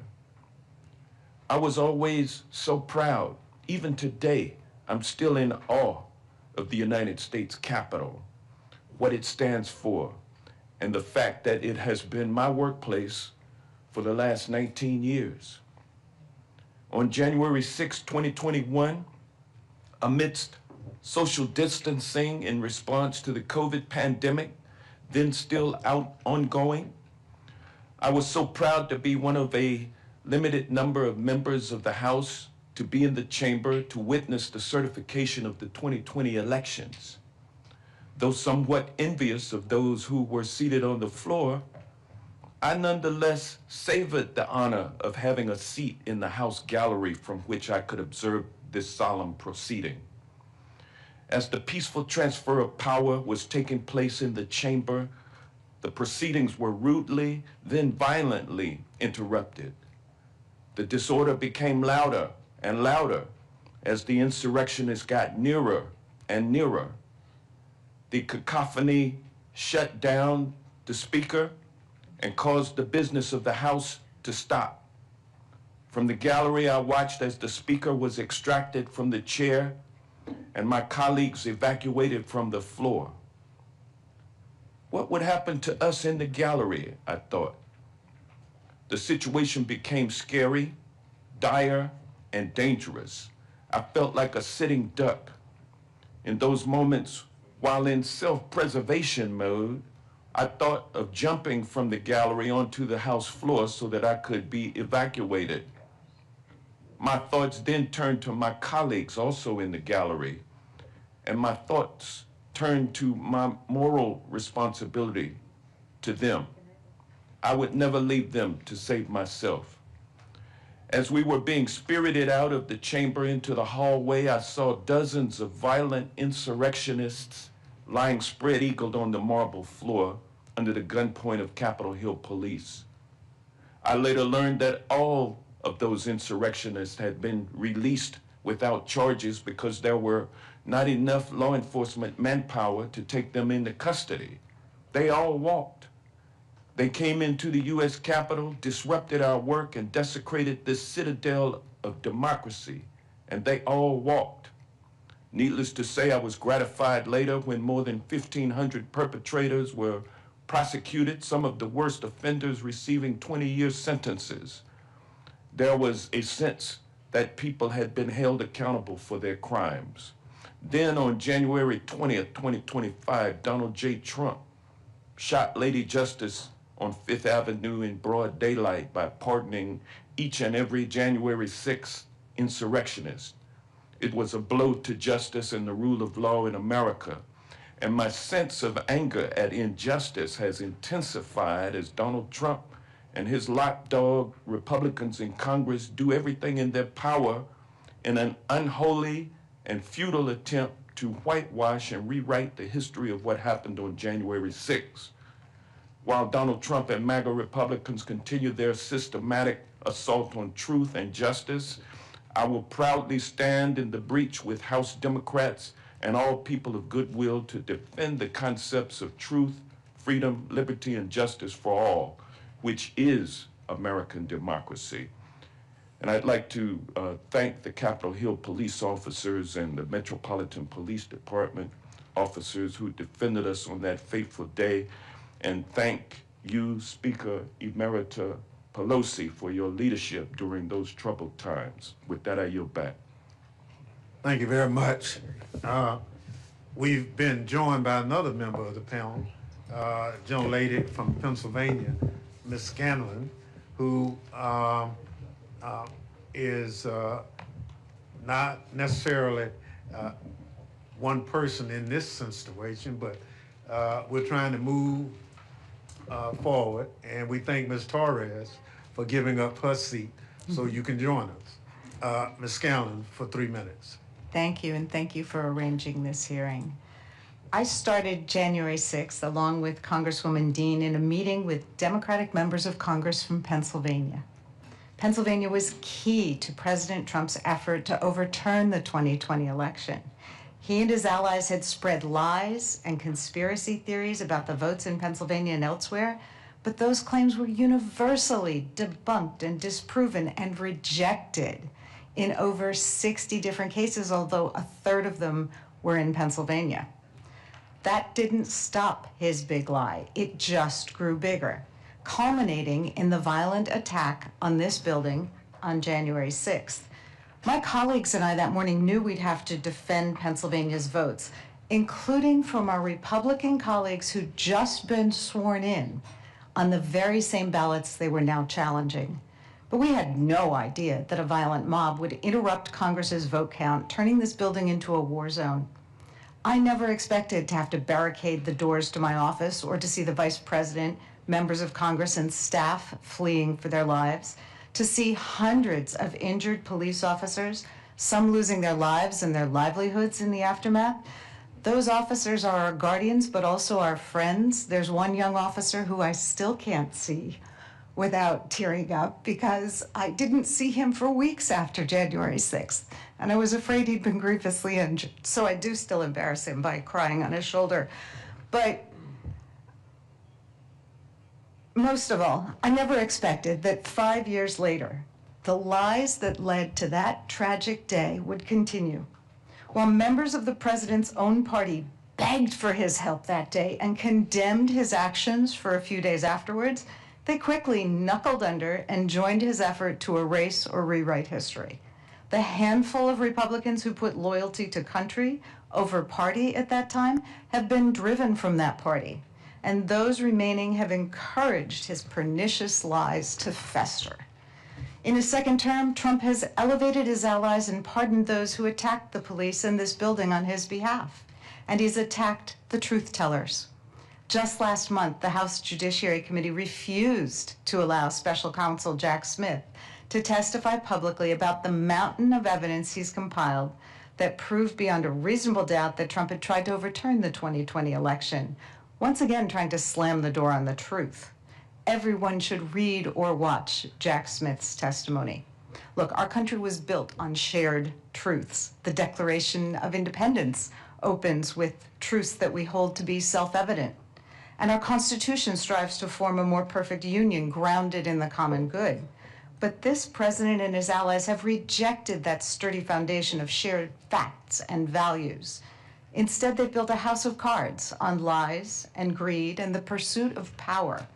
But houses without a secure foundation cannot endure. The truth matters.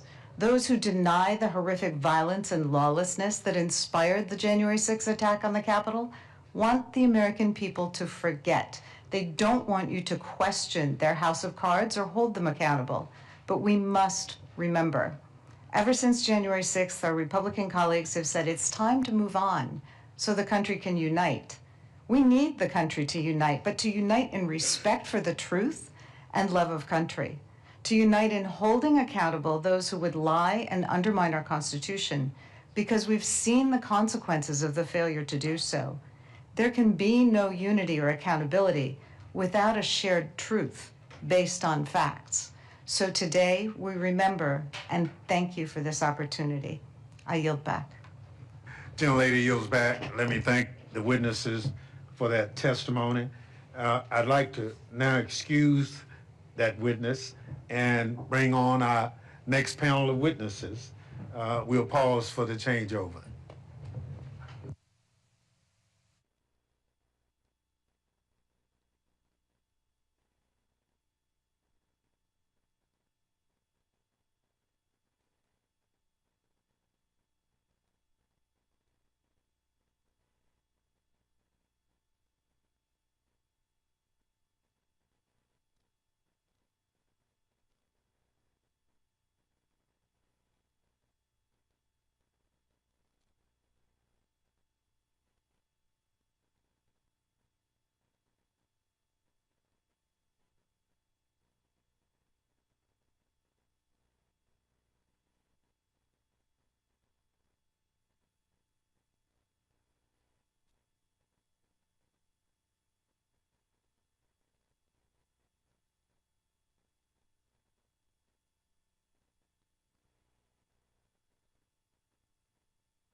I now recognize the chairman of the House Democratic Caucus, Pete Aguilar from California, another colleague from the January 6th Select Committee. Thank you, Ranking Member Raskin. It's a privilege to be here with you, Chairman Benny Thompson, our current and former colleagues, to mark the 5th anniversary of the attacks on the Capitol and to honor the bravery of the police officers who sacrificed so much for our safety and democracy that day. We know Donald Trump is determined to whitewash what happened on January 6th, but try as he might, the facts have not changed. 5 years ago today, Donald Trump sat in the White House for 187 minutes, more than 3 hours, and did nothing.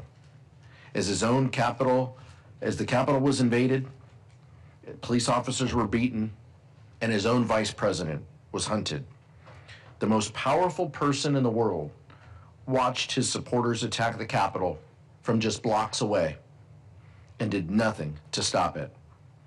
Not only did he refuse to call off the mob, but he poured fuel on the fire.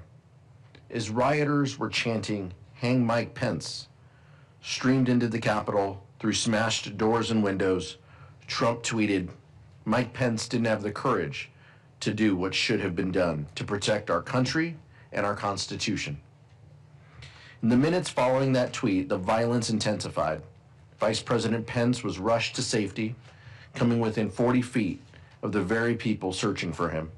Rioters closed in on the House and Senate chambers, and members of Congress still trapped inside.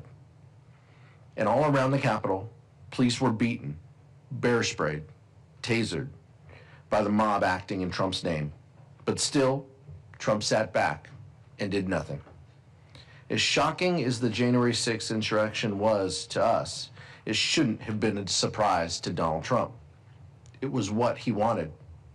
For months, Trump had undermined the results of the 2020 election with the help of Republicans in Congress, concocted criminal schemes to subvert the Constitution, and ultimately instructed his supporters to march on the Capitol, all in an attempt to cling to power. In the words of former Special Counsel Jack Smith, the evidence was that he caused it, and that he exploited it, and that it was foreseeable to him.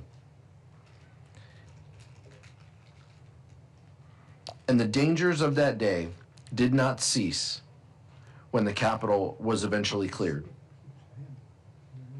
For years, career prosecutors and law enforcement professionals worked tirelessly to put the perpetrators of that day behind bars. Now, President Trump is putting the perpetrators in power and punishing those who held them accountable. Let's watch. This is Jared Wise. He breached the Capitol on January 6.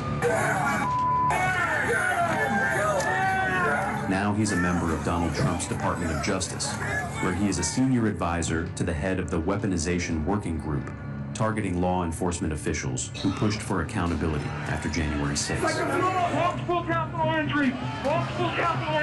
It's a key tool in Donald Trump's retaliation campaign. In the last year, the Department of Justice and Donald Trump have pressured FBI leadership to hand over lists of staff who worked on January 6 prosecutions. For that to suddenly be coming from inside the Department of Justice, for this extraordinary example of political violence to be normalized and legitimated, that was what was most shocking to me. Trump fired senior FBI officials who didn't cooperate, purged dozens more prosecutors who worked on January 6 cases, and pardoned hundreds of rioters who continue to seek their own retribution. The people who did this, they need to feel the heat. They need to be put behind bars, and they need to be prosecuted. For the people who bravely defended the rule of law on and after January 6, the political violence continues. These political firings, I believe, have the purpose and effect of empowering vigilantes and militias that are loyal to the president, but ultimately unaccountable to the law. Because their fellow rioters now have political appointments at the Department of Justice, they believe violence in service to Trump is above the law. We should all be terrified.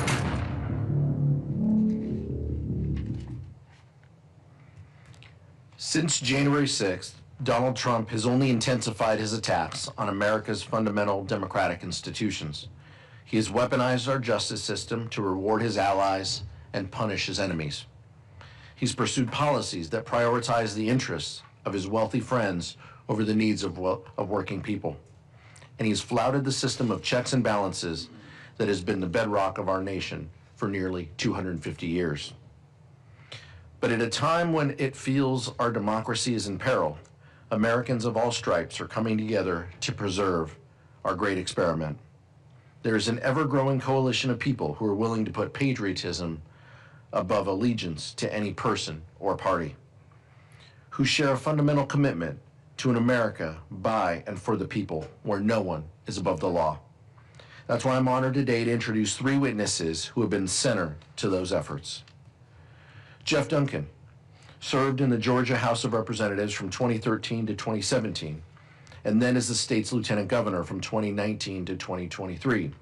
As lieutenant governor, Mr. Duncan was instrumental in resisting Trump's pressure campaign to overturn the results of the 2020 election in Georgia. He rebuffed Trump's bogus calls to find 11,780 votes and refused to convene the special legislative session to facilitate Trump's illegal fake elector scheme. Because of his continued refusal to bend the knee to Donald Trump, he was expelled from the Georgia Republican Party. We're also joined by Illinois Attorney General Kwame Raoul. A Chicago native, Attorney General Raoul served in the Illinois State Senate for 14 years before becoming state's Attorney General in 2019. Mr. Raoul has repeatedly and successfully taken the Trump administration to court to combat its unlawful actions, including its efforts to deploy the National Guard in Chicago. Our third and final witness is Skye Perryman. Ms. Perryman is the president and CEO of Democracy Forward, a nonpartisan legal organization dedicated to defending our democracy. Under her leadership, Democracy Forward has led hundreds of legal challenges designed to expand reproductive rights, combat corruption, protect workers, and safeguard Americans' civil liberties. Welcome to our witnesses. Lastly, I'd like to take a moment to note that January 6th isn't the only anniversary of political violence we remember this week. 15 years ago, this Thursday, a gunman opened fire on our former colleague, Congresswoman Gabby Giffords, as she met with constituents outside a supermarket in Tucson, Arizona. 6 people were murdered and 14 injured. Among those killed was Gabriel Zimmerman, a young congressional aide who served as Congresswoman Giffords' community outreach director. A social worker by training, Gabe devoted his life to helping people in his hometown.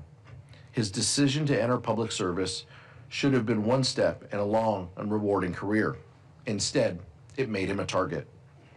Democracy demands disagreement, but it cannot abide violence. Civil debate and disobedience are the American way, the only way. Death and destruction have no place in our politics. Today, as we sit here in the Gabe Zimmerman Memorial Room of the United States Capitol, we remember Gabe's service and sacrifice on behalf of this country, and we commit to honoring him the best way we know how, continuing our work to stem the rising tide of political violence in America. Our democracy depends on it. Thank you, and I yield back to Chairman Thompson. Thank you so much, Mr. Aguilar. I'll now recognize our witnesses, each for 5 minutes, to provide summaries of their testimony. Their full written remarks will be submitted for the record. Lieutenant Governor Duncan, you're recognized. Thank you, Mr. Chairman and members of the committee for inviting me here today to testify. I want to start my comments by restating the obvious. Donald Trump's attempt to overturn the 2020 election was not about validating an election, but instead was a series of organized and unlawful acts meant to upend the democratic process through any means necessary. In 2020, Donald Trump lost the election in Georgia by more than 11,000 votes, and he immediately launched a pressure campaign trying to get elected officials from all around the state to overturn the election. At the time, I was a Republican, but there was no way I was going to illegally throw out millions of votes in our state. So within hours of the polls closing and Donald Trump started spreading lies, I stood up to him. And make no mistake about it, it's instantly put a target on my back. Our families had fully armed State Patrol officers positioned outside our house because our family received death threats virtually every time Donald Trump went to Twitter and lied about me. We were harassed by MAGA disciples almost everywhere we went out in public. Our kids got picked on in school. The list goes on and on and on, all because I was telling the truth. I'm often asked, why'd you do it, Jeff? Why did you stand up against a sitting president? Why did you take on an entire political party? It's in that moment I was reminded of our family motto, doing the right thing will never be the wrong thing. In the immediate aftermath of the 2020 election, it was a very difficult time for my family, as you can imagine, between the threats and the constant harassment. In the depths of that terrible moment in time for our family, one of my 3 sons came downstairs and reminded me of our family motto, hey Dad, doing the right thing will never be the wrong thing, stay strong. That gave me the courage to stand up and to keep moving. Doing the right thing is why I endorsed Vice President Kamala Harris and spoke at the DNC on her behalf. It's why I campaigned for her in the 2024 election in battleground states all across the country. All because I was bold enough to say out loud that Donald Trump should never be president ever again. And guess what? I was right. It's also why I switched parties. And it's why today I'm grateful to wake up every day as a proud Democrat. When asked by some if I've lost my mind, the answer is no. I found my heart. As a Democrat, I have access to a much improved toolkit to meet the needs of millions of Georgians. I can now talk about things like expanding Medicaid, passing common sense gun legislation, and yes, even repealing Georgia's 6-week abortion ban. Trump's #1 ally in our state is current Lieutenant Governor Burt Jones. Trump said it himself. The New York Times just put out a story with audio where Trump specifically said that Burt Jones is totally on our side, and he is. Burt Jones was a fake elector and tried to call for a special session to try to steal the election on behalf of Donald Trump. He tried to rally troops with lies and conspiracy theories, and that's exactly why I fired him as the chairman of the insurance committee when I was lieutenant governor. When he was sitting in my office and asked why, I said, if you're willing to lie about an election, how can Georgians trust you to chair a committee as important as this? It's this willingness to put Trump above all else that is the fundamental difference, not only between myself and Burt Jones, but also between the Trump's Republican Party and the rest of us who believe in service to others above self-interest. Trump is a man-made disaster, and hard-working Americans are paying dearly for it. Georgia, like all states, is in the midst of a crisis like we've never seen before, and we need somebody who has the courage to stand up, not just to only stand up to Donald Trump, but to stand up in this moment for them, their families, and their communities. I've decided to take that challenge, and I'm encouraging millions of Georgians to join me on that journey. It will never be okay for any of us in this room to let the reality of what happened on January 6th give way to the lies, corruption, and violence of Donald Trump's jaded vision of America. It's time we start turning the chaos into conversations in this country. and get back to solving people's real problems instead of creating them. I'm working with a coalition of Georgians ranging from Democrats, independents, and the growing list of disgusted Republicans to continue to fight back against Donald Trump. I implore all of us in this room and across the country to do the same.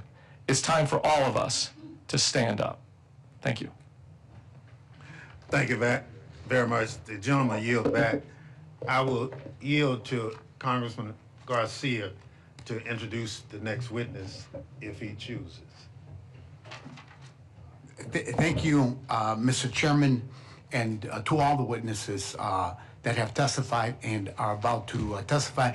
I wasn't meaning to introduce him, but I certainly will, because Attorney General Raul is a longtime friend, former state senator in Illinois, a true public servant, and someone who's distinguishing his office and the people of Illinois by fighting for democracy, by standing up for the Constitution, the rule of law, and of course protecting communities across the state of Illinois. So without further ado, please join me in welcoming the Honorable Kwame Raoul. Mr. Attorney General, welcome. Thank you, Mr. Chair and members of the committee. I'm honored to testify in front of you this afternoon, and since you gave me a couple of extra minutes, I want to say thank you to Congressman Garcia, who has served the community within Illinois for years, and who's been a friend and a strong advocate on communities who have been under siege. And I would also thank Congresswoman Kelly, as well as former Congressman Kinzinger, both also from Illinois, for their courage. Today, I want to address the work that I and several of my state attorney general colleagues are doing to protect the rule of law. The rule of law isn't an abstract concept. It's the principle that laws are applied in consistent and predictable manner. The rule of law ensures that the Constitution's bedrock principles of separation of powers, state sovereignty, democratic accountability, due process, and equal protection under the law can be relied upon.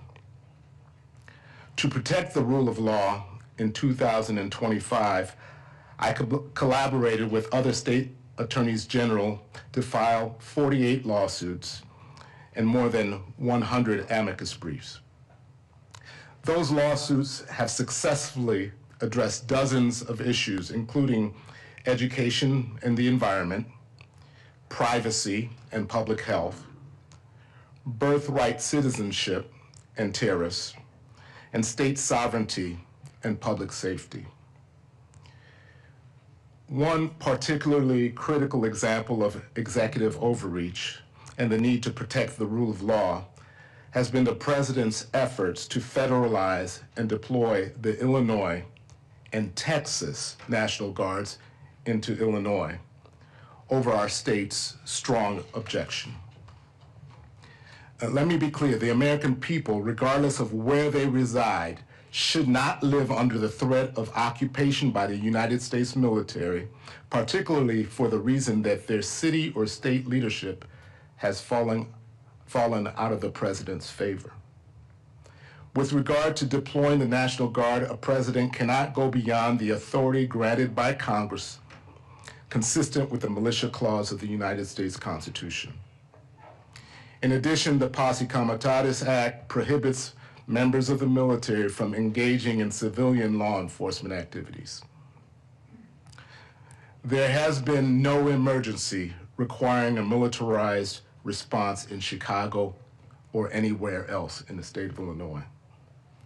Since our country's founding, protecting against precisely this threat has been at the core of creating constitutional protections against executive overreach. Alexander Hamilton stated in the Federalist Paper 29 that just the suggestion that one state's militia could be sent to another state for the purpose of political retribution was inflammatory, and that it is impossible to believe that a president would employ such preposterous means to accomplish their designs. Yet, that is exactly what President Trump did. This is an extraordinary moment in American history. My office immediately filed suit to stop the president's unlawful and autocratic actions. Within days, we won a temporary restraining order in the district court. And 2 weeks ago, after considering our respective briefs, the Supreme Court in the 6-3 ruling agreed with us. In its decision, the Supreme Court recognized that deployment of the military to execute the laws is exceptional and held that the government has failed to identify a source of authority that would allow the military to execute the laws in Illinois. This decision was not only important to those of us in the state of Illinois, but to those in California, Oregon, and throughout our nation. I and my partner, state attorneys general, remain unafraid to defend the rule of law for all of the American people. Thank you for inviting me to speak today, and I'm happy to answer any questions. Thank you so much for your testimony. Ms. Perelman, you're recognized. Thank you, Mr. Chairman, and thank you for convening this hearing today. We've heard throughout the day about the horrific acts of January 6, 2021, and so today I'm going to focus on the aftermath and what we can all do to respond. In the months following January 6, 2021, the United States was added to a list of global backsliding democracies by the International Institute of Democracy and Electoral Assistance. And our nation has remained on that list every year since. That already concerning backslide has become accelerated and rapidly accelerated over the past 11 or so months as the president and his allies in this Congress have sought to govern in a way that is on a collision course with the United States Constitution. The president has sought to usurp the power of this Congress through impounding funds, through removing a head of state without notification or authorization from Congress, and blatantly dismantling agencies across the federal government that Congress has sought and created to serve people. The Department of Justice has become politicized, aiding and abetting the types of conduct that we saw on January 6th. And there are reports now of scores of cases where the Department of Justice is providing false and incorrect information to federal courts across the country. The president has sought to enrich himself and his friends and allies while people in this country have no health care and are struggling to make ends meet. The president and his allies in Congress are seeking to undermine the ability of people to vote in our free and fair election system. And all of this is happening while on a near daily basis, we at Democracy Forward and so many lawyers across the country are having to go to court every single day to defend the rights of people, whether under the First Amendment, the Due Process Clause, or the Equal Protection Clause of our Constitution from the president's attacks. The threats to our democracy that many of you experienced on January 6, 2021 are now on a national and global stage because of the president and his allies'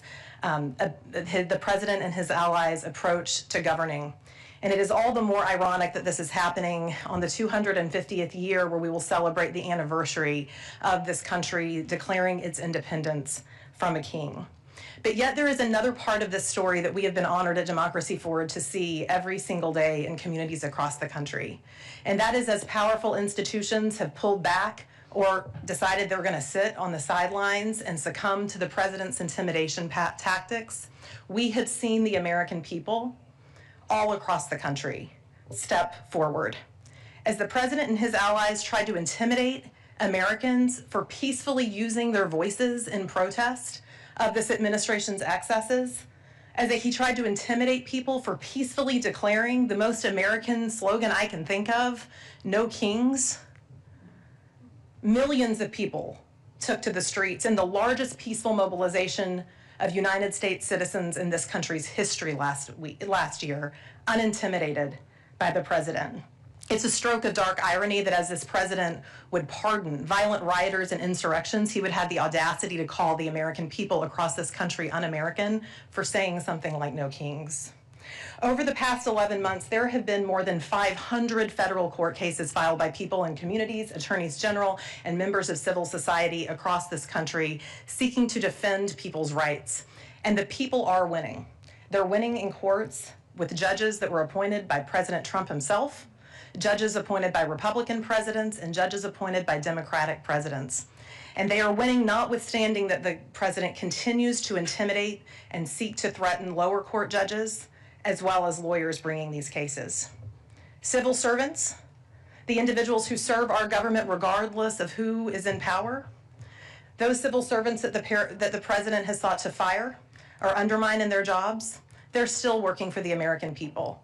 At Democracy Forward, a number of civil servants are former civil servants who have been fired by the president or putting their expertise to work to be able to plan for a government that someday will listen to and deliver for the people, unlike this administration, through our Democracy Works 250 program. And across the nation, we have seen people of all ideological and political backgrounds join together in defense of our democracy and in defense of non-negotiable principles behind our democracy as part of a We Hold These Truths initiative that launched on July 4th last year. Today, we are launching a pledge during this 250th anniversary of the United States, this anniversary year, and on the anniversary of January 6th, for all Americans to show their support around the 5 principles, non-negotiable principles of American democracy. That's voting in elections, equality, due process, personal freedom, and the rule of law. And so as we reflect on 5 years since January 6th, our democracy is in peril and is in crisis, but there is a path forward, and it is through the people. This Congress is going to need to do a lot of work to check the president's excesses, to protect the American people and our right to vote and our right to elections. And people across this country are going to have to continue to keep showing up. And we will in communities and courts across the country. Thank you so much for having me, and I look forward to your questions. Thank you so much for your enlightening testimony from our witnesses. In my opening statement, I said one of the lessons from January 6th Select Committee was that our institutions withstood President Trump's coordinated attack because Republicans put country over party. They put their oath to the Constitution above loyalty to one man. Lieutenant Governor Duncan is one example of that type of political courage. I'd like to ask this panel what each of you think Republicans should do when they see what is coming out of the current administration, and where should the Republican Party go after Trump to help restore American democratic institutions? Lieutenant Governor? Well, thank you for the question. I made the decision to leave the party altogether and to move on to a better place to call home, a better place to meet the needs of Georgians. Like I said in my statements, it gives me a much better toolkit every morning when I wake up to not drive by that hospital and see a scared family because they don't have health insurance walking in there knowing they're going to bankrupt their family, or driving by that school and having to blame the teachers, or trying to justify anything that Donald Trump does. I think that Republicans are in the midst of a crisis right now, a crisis of epic proportion. Even Marjorie Taylor Greene's leaving, as it appears. But they're in a crisis because nobody can explain Donald Trump. Nobody wants to explain Donald Trump. Nothing makes sense. And so for me, I think we need to wake up and want to solve problems. I'll say this, the job of president has the least effect on any of our lives, average Americans, right? They don't determine the president doesn't determine what your kids learn in school right away or how much traffic you sit in or how safe your neighborhood is. But the president sets the tempo for the country. And this country is desperate for a role model, for somebody who gets up every day, slightly left, slightly right, you pick it. But somebody who's a role model, who's respectable and honest, and sets an example for kids and college kids and students and entrepreneurs and retirees and military officials. Sets the example for everybody. That's what this country's in desperate need of. Donald Trump's not that example. Mr. Attorney General, you want to take a stab at it? Yeah. Thank you, Mr. Chairman. You know, Mr. Chairman, there are some matters that I do collaborate with my Republican counterparts on consumer protection and other matters. However, this area of executive overreach is one that I would hope that I would wish that they would partner with us, but they have not, because the traditional values that Republicans have advocated for, state sovereignty, the 10th Amendment used to be their thing, but they've been silent. The cases that we've filed, those to preserve education funding, have not been cases filed just that impact blue states, but they impact red states as well. The Congress, you all have put conditions on making sure that critical cancer research, Alzheimer research at NIH is appropriately funded. This does not only impact research institutions in blue states, but it also impacts research institutions in red states. And so we have 23 Democratic attorney generals stepping up to the plate when in fact it should be all state attorney generals stepping up to the plate to protect the citizens of all 50 states from the executive overreach that we've seen from this administration. Thank you so much. Ms. Parama? I think the president and his allies in this Congress and the Republican Party need to understand that people are watching and that history is watching. And the Republican members of this body, as well as any member of this body, has to understand in this moment that this is a moment where history will look back to see, is the Republican Party going to sit idly by while this democracy completely backslides into an autocracy? Or is it going to be part of the turnaround? There should be no room in this body or any body across the United States for elected representatives that will not defend the right to vote, that will not decry violence, that will not defend free and fair elections, and yet we have a president and his allies that are trying to use the machinery of the federal government to undermine free and fair elections and to undermine people's basic constitutional rights, literally disappearing people. Right now at Democracy Forward, we have attorneys that are in courtrooms across this country arguing right now to try to have to preserve programs that are keeping infant mortality rates down and programs for pediatricians and doctors and public education, let alone rights that everyone in this country has to due process and to civil rights. And so I think that this is really that moment, and we need everyone to step up to the plate, and there should just be these non-negotiables. I would encourage anyone listening, including any Republicans that may be listening, to go to weholdtruths.org, which is the 5 non-negotiable principles around American democracy. Ranking Member Raskin has already signed on to the pledge, and really do some soul searching and determined to be part of the solution, as opposed to continuing to aid and abet an administration that is on a collision course with the U.S. Constitution and that is operating harmfully to the American people. Thank you so much. We recognize our members for 3 minutes. Our first person will be from Illinois, Mr. Garcia, for 3 minutes. Thanks again, Mr. Chairman. Today's hearing shines a spotlight on a dark chapter in our country's history where an outgoing president sought to overturn a democratic election. Trump's insurrection was not a random act, nor was pardoning the rioters on his first day in office. Instead, he was deploying the playbook of chaos and lawlessness that's at the heart of the MAGA movement. Let's take one example, the abuse of military power. Despite pleas from local officials and law enforcement, Trump refused to deploy the National Guard on January 6, 5 years ago, during a literal rebellion against the federal government. He got away with that. So in his second term, he's tried to illegally invade our cities, including Chicago, with the National Guard under wildly false pretenses, as Attorney General Raul described in his remarks. And Trump is not stopping there. He's abused military power to invade our cities, and now he's abusing military power to attack a foreign country, kidnap its leader, and steal its resources for the benefit of big oil companies.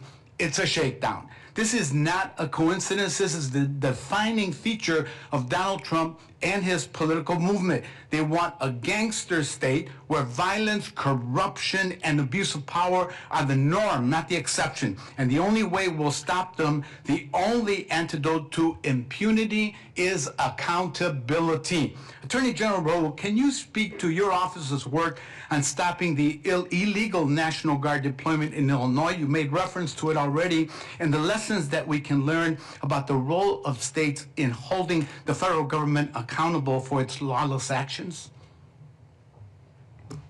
Yes, thank you, Congressman. In doing so, I want to thank you all, Congress, for filing an amicus brief in the case where you all spoke to the extremity of what the federal government was asking for.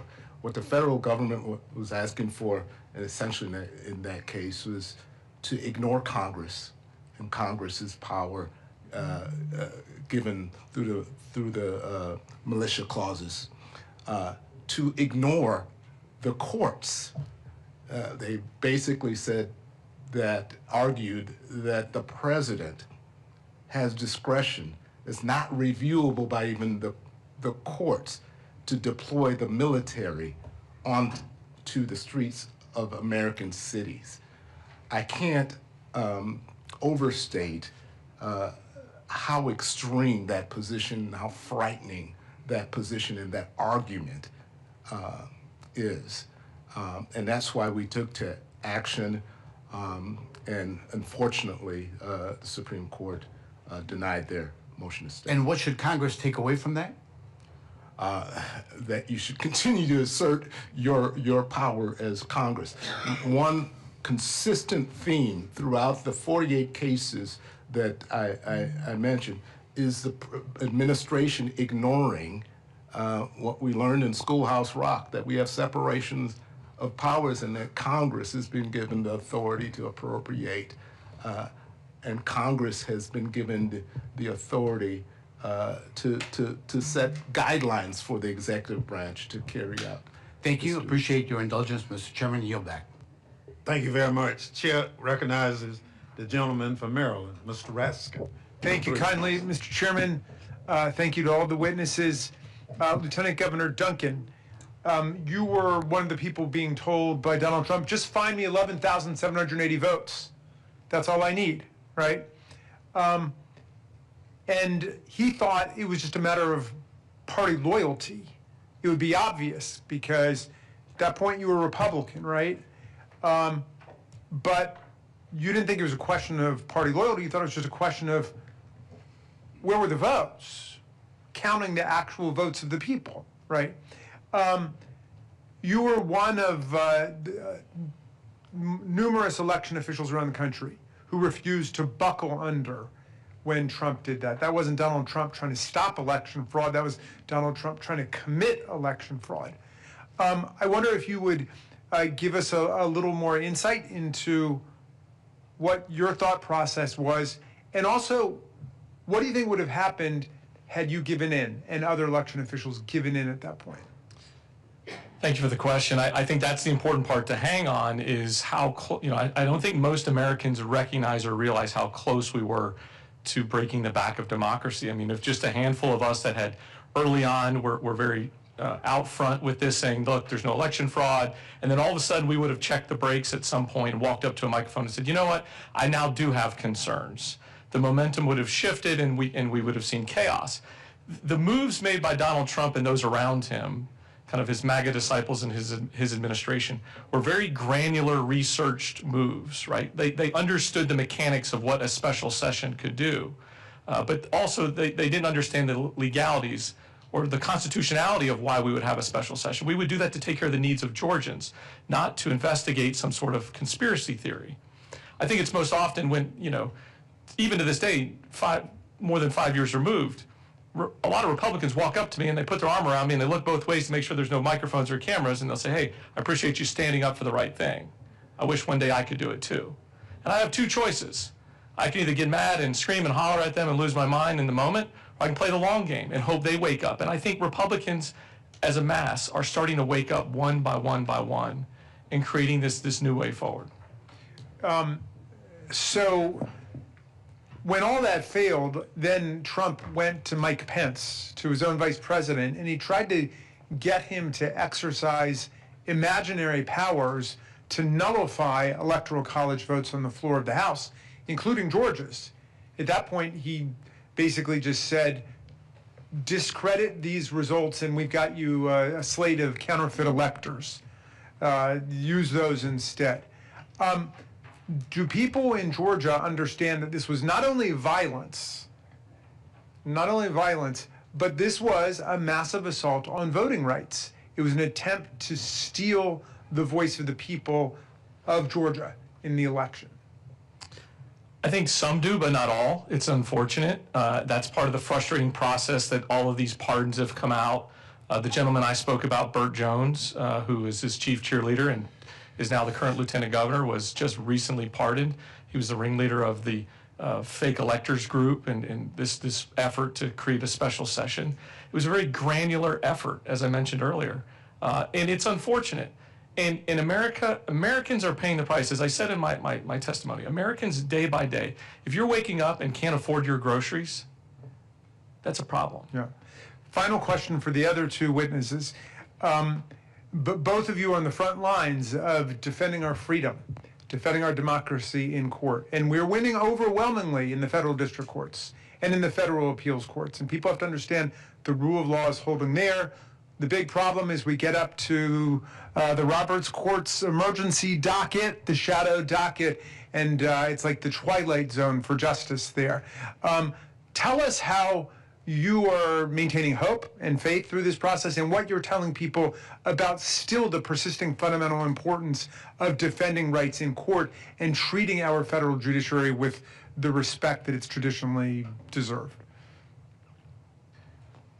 Well, Congressman, I draw some hope from Illinois v. Trump in the Supreme Court case that I've been referring to for a couple of reasons. Although the court did not address the issue of reviewability, which I thought it should, because this notion that the president has this authority to deploy the military and the courts don't have authority to review it is a very extreme notion.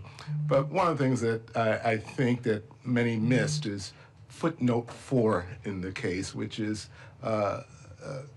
Justice Kavanaugh taking a step backwards from his prior position that, in essence, race can be used as a notion for immigration stops, and that he took the time in that footnote to explicitly take a step back gives me a sense of hope.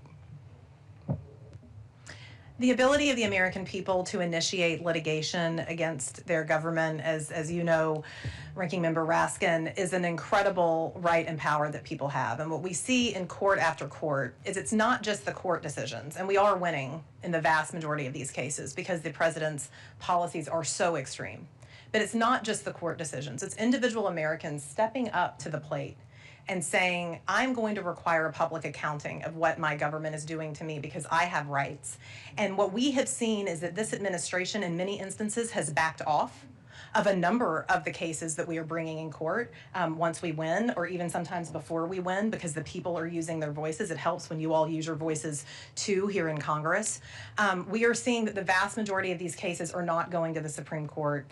And then, of course, when they do go to the Supreme Court, it has not been a complete, it hasn't been sort of a complete losing record on behalf of people and communities, but it is concerning. But I will say that this is a place on the shadow docket where Congress really does have a role, and you've been a champion of asking these questions.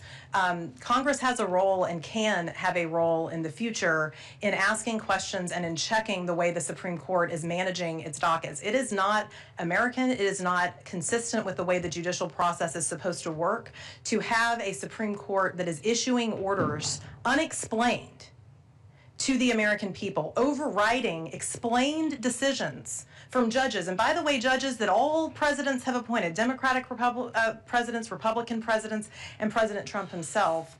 That is a practice that needs oversight by this Congress, and it is a place where I would implore this Congress to pay attention and do more in the future. All of that said, is the people are winning in courts. The ability to initiate this litigation is incredibly important. And one of the reasons that Donald Trump is attacking judges and lawyers, and one of the reasons that they hold broad press conferences anytime they get even a morsel of a win from the Supreme Court, is because the legal strategies are working and they want to discourage people and want people to believe that they are not. And so we find hope in that and in the American people's persistence day in and day out. Yield back, thank you.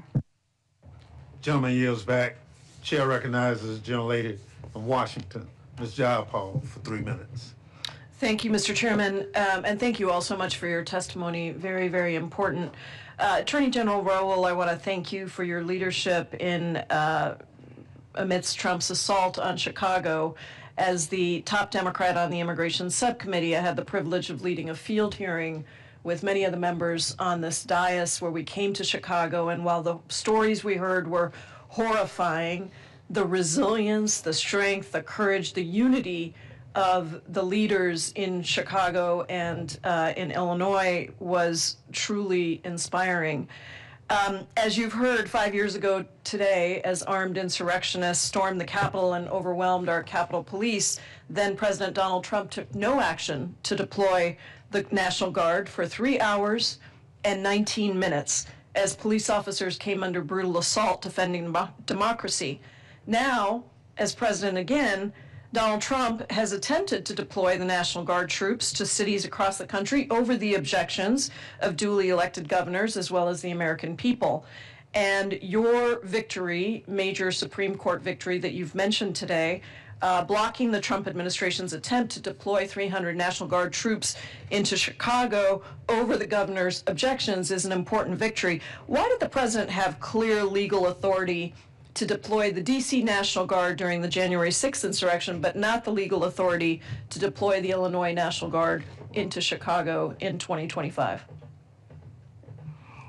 Well, I think, as my colleague, A.G. Brian Schwab would say, that raises a question of D.C. statehood. We stand different from the District of Columbia in terms of our sovereignty as a state, and what I referenced to earlier, that the notion in our case is not only the federalization and deployment, federalization and deployment of the Illinois National Guard, it was the deployment of the Texas National Guard that the Texas governor had yielded into our state, and as I mentioned, Alexander Hamilton, who was a strong advocate for strong federal government, said it'd be ridiculous that this would ever happen, that the militia of one state, the National Guard of one state, would be sent into another. That really puts an exclamation point on where we have reached. And I stand, and I still think that there's probably still as room for the District of Columbia to argue against the rationale for deployment here within the district, but we stood a little bit stronger with regards to our autonomy as a state. Thank you. Mr. Chairman, I yield back. Thank you very much. Gentlelady yields back. Chair recognizes the gentleman from California, Mr. Correa, for 3 minutes. Thank you, Mr. Chair. I want to also thank all of you for being here today. And Lieutenant Governor Duncan, first of all, I want to say that thinking my high school football coach, how he would describe you, I think he'd be saying pure guts, man with guts. And I would say you're a patriot. Thank you very much for what you've done, for being an example, not only to Republicans, but to Democrats as well. President won this re-election with a lot of Democratic votes as well as Republican. and I appreciate you being here because we need to send a message to people. The fight today is not a partisan fight, but it's about our great nation. So I hope you keep standing on that soapbox and you start telling people, continue to tell people, that this is about our great country and not partisan politics. To me, the 2 minutes I've got left, the challenge I have, what keeps me up at night, is this next election cycle. I come from Orange County, California. We know voter suppression.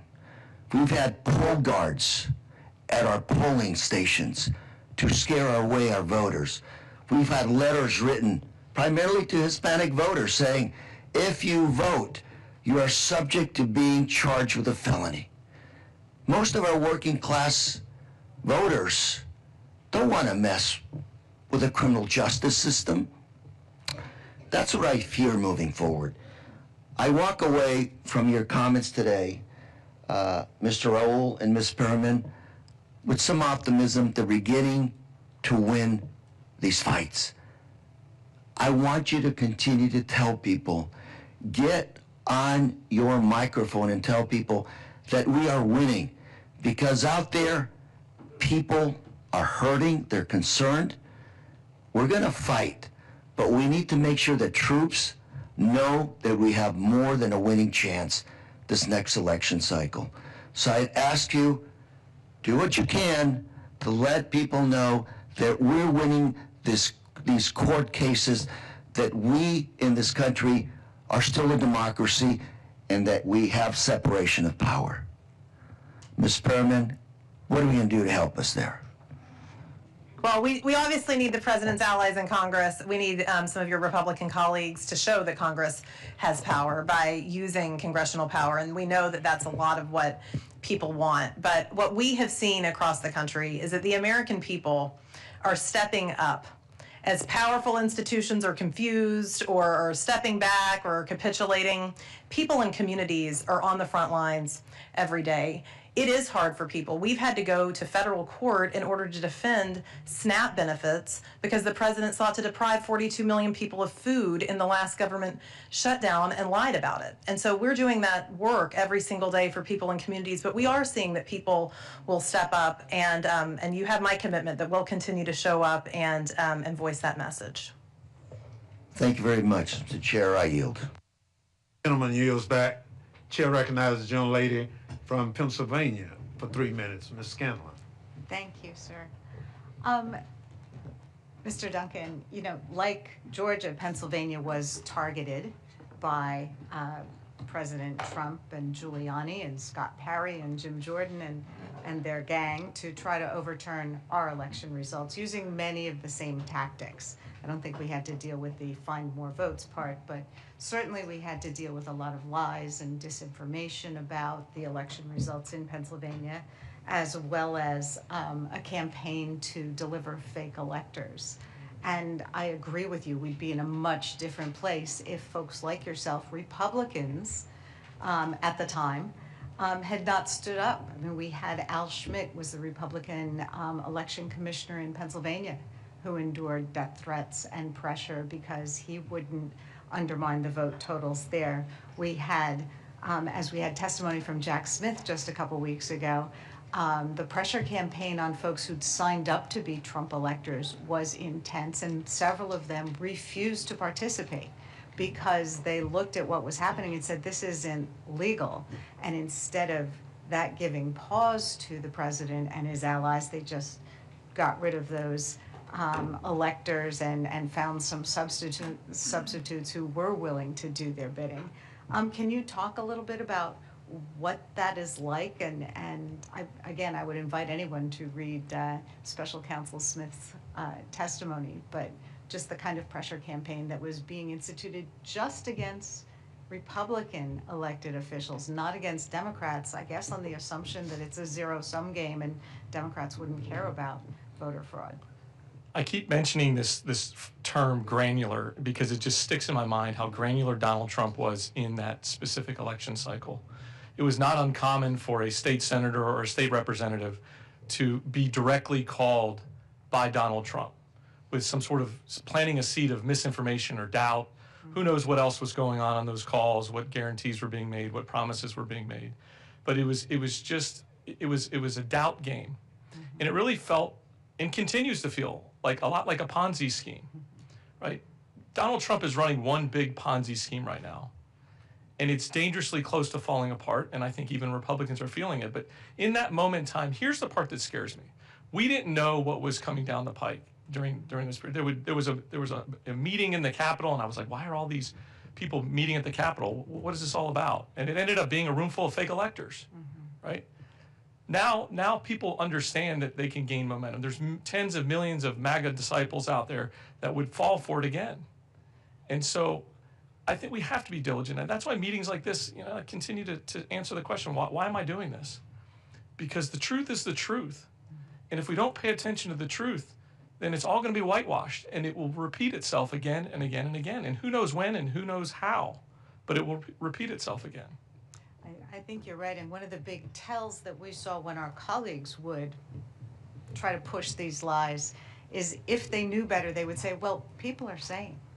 People are asking the question. They were trying to throw in those seeds of doubt, knowing there was absolutely no proof and no basis for it.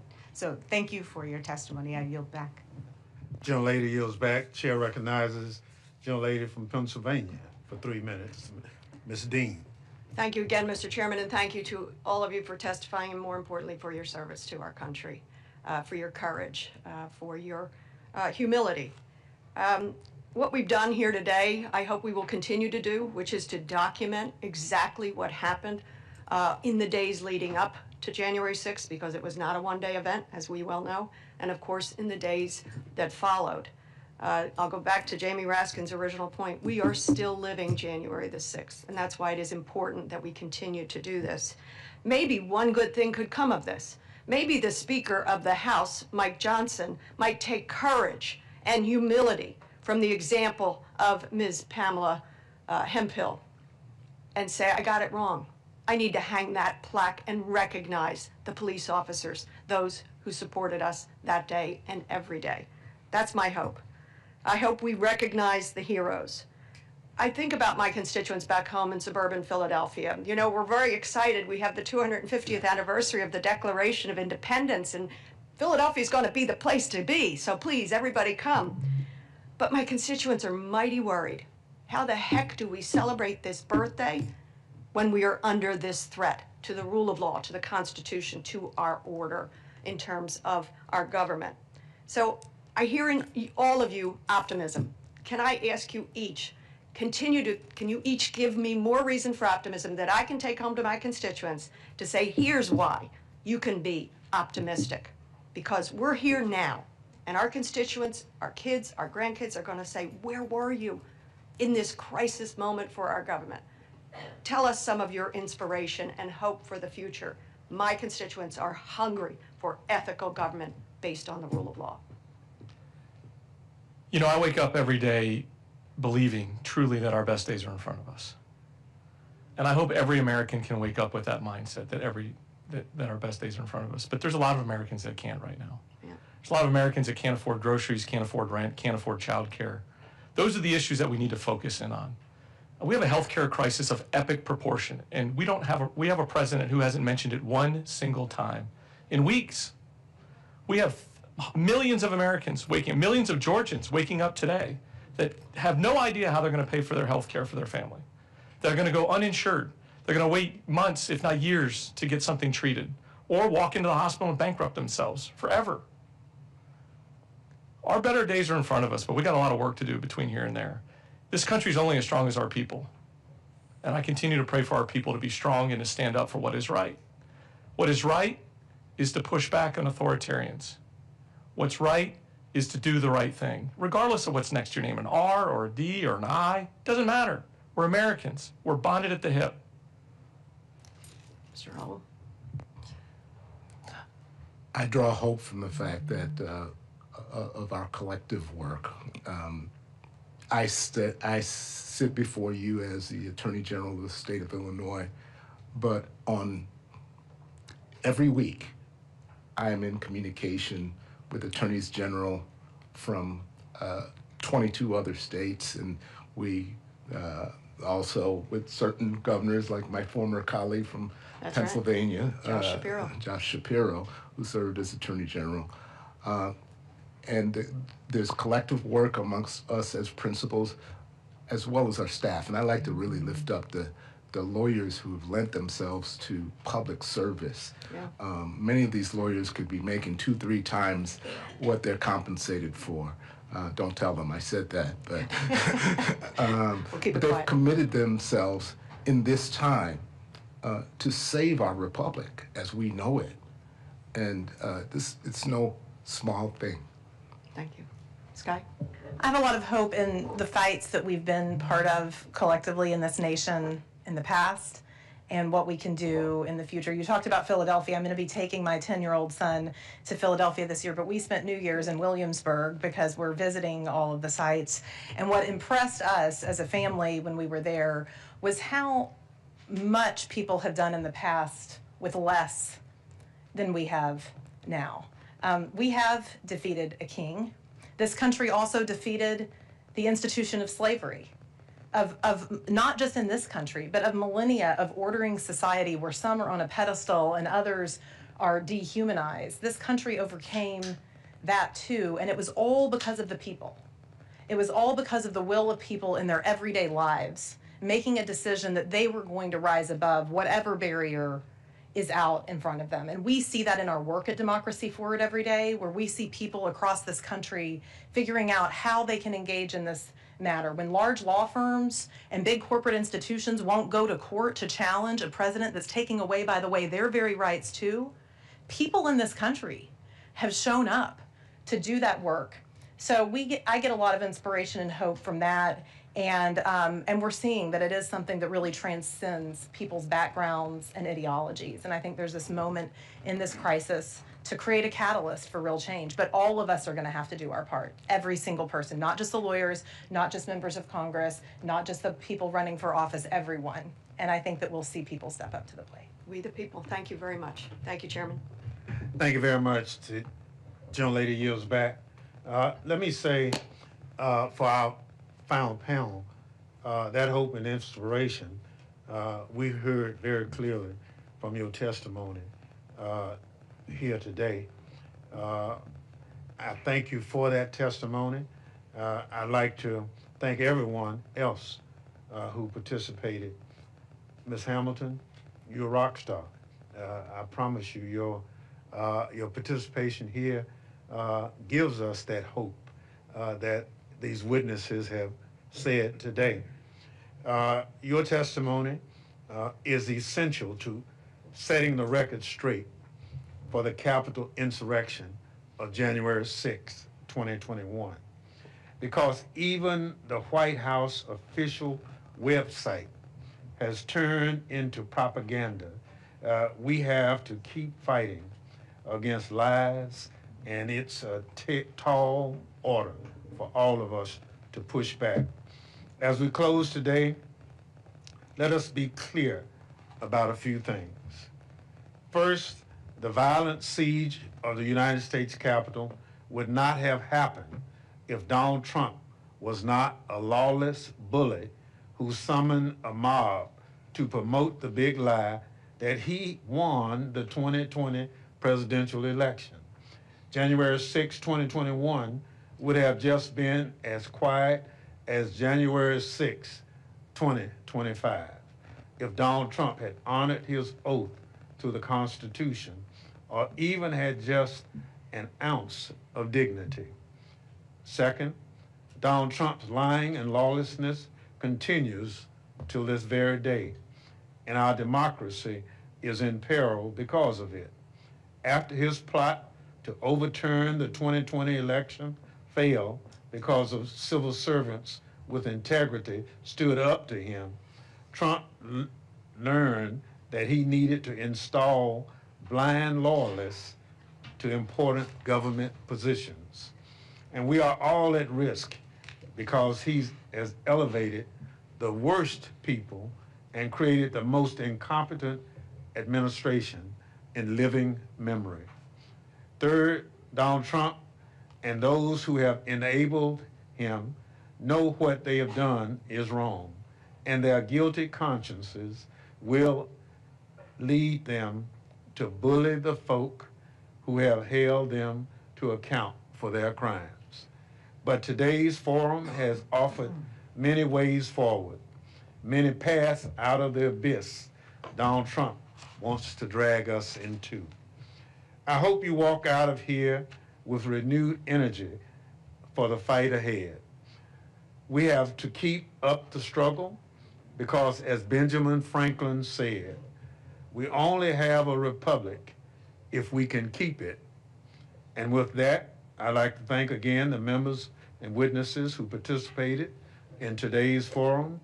May God bless those who were taken from us because of this day 5 years ago, and may God continue to bless the United States of America. We stand adjourned.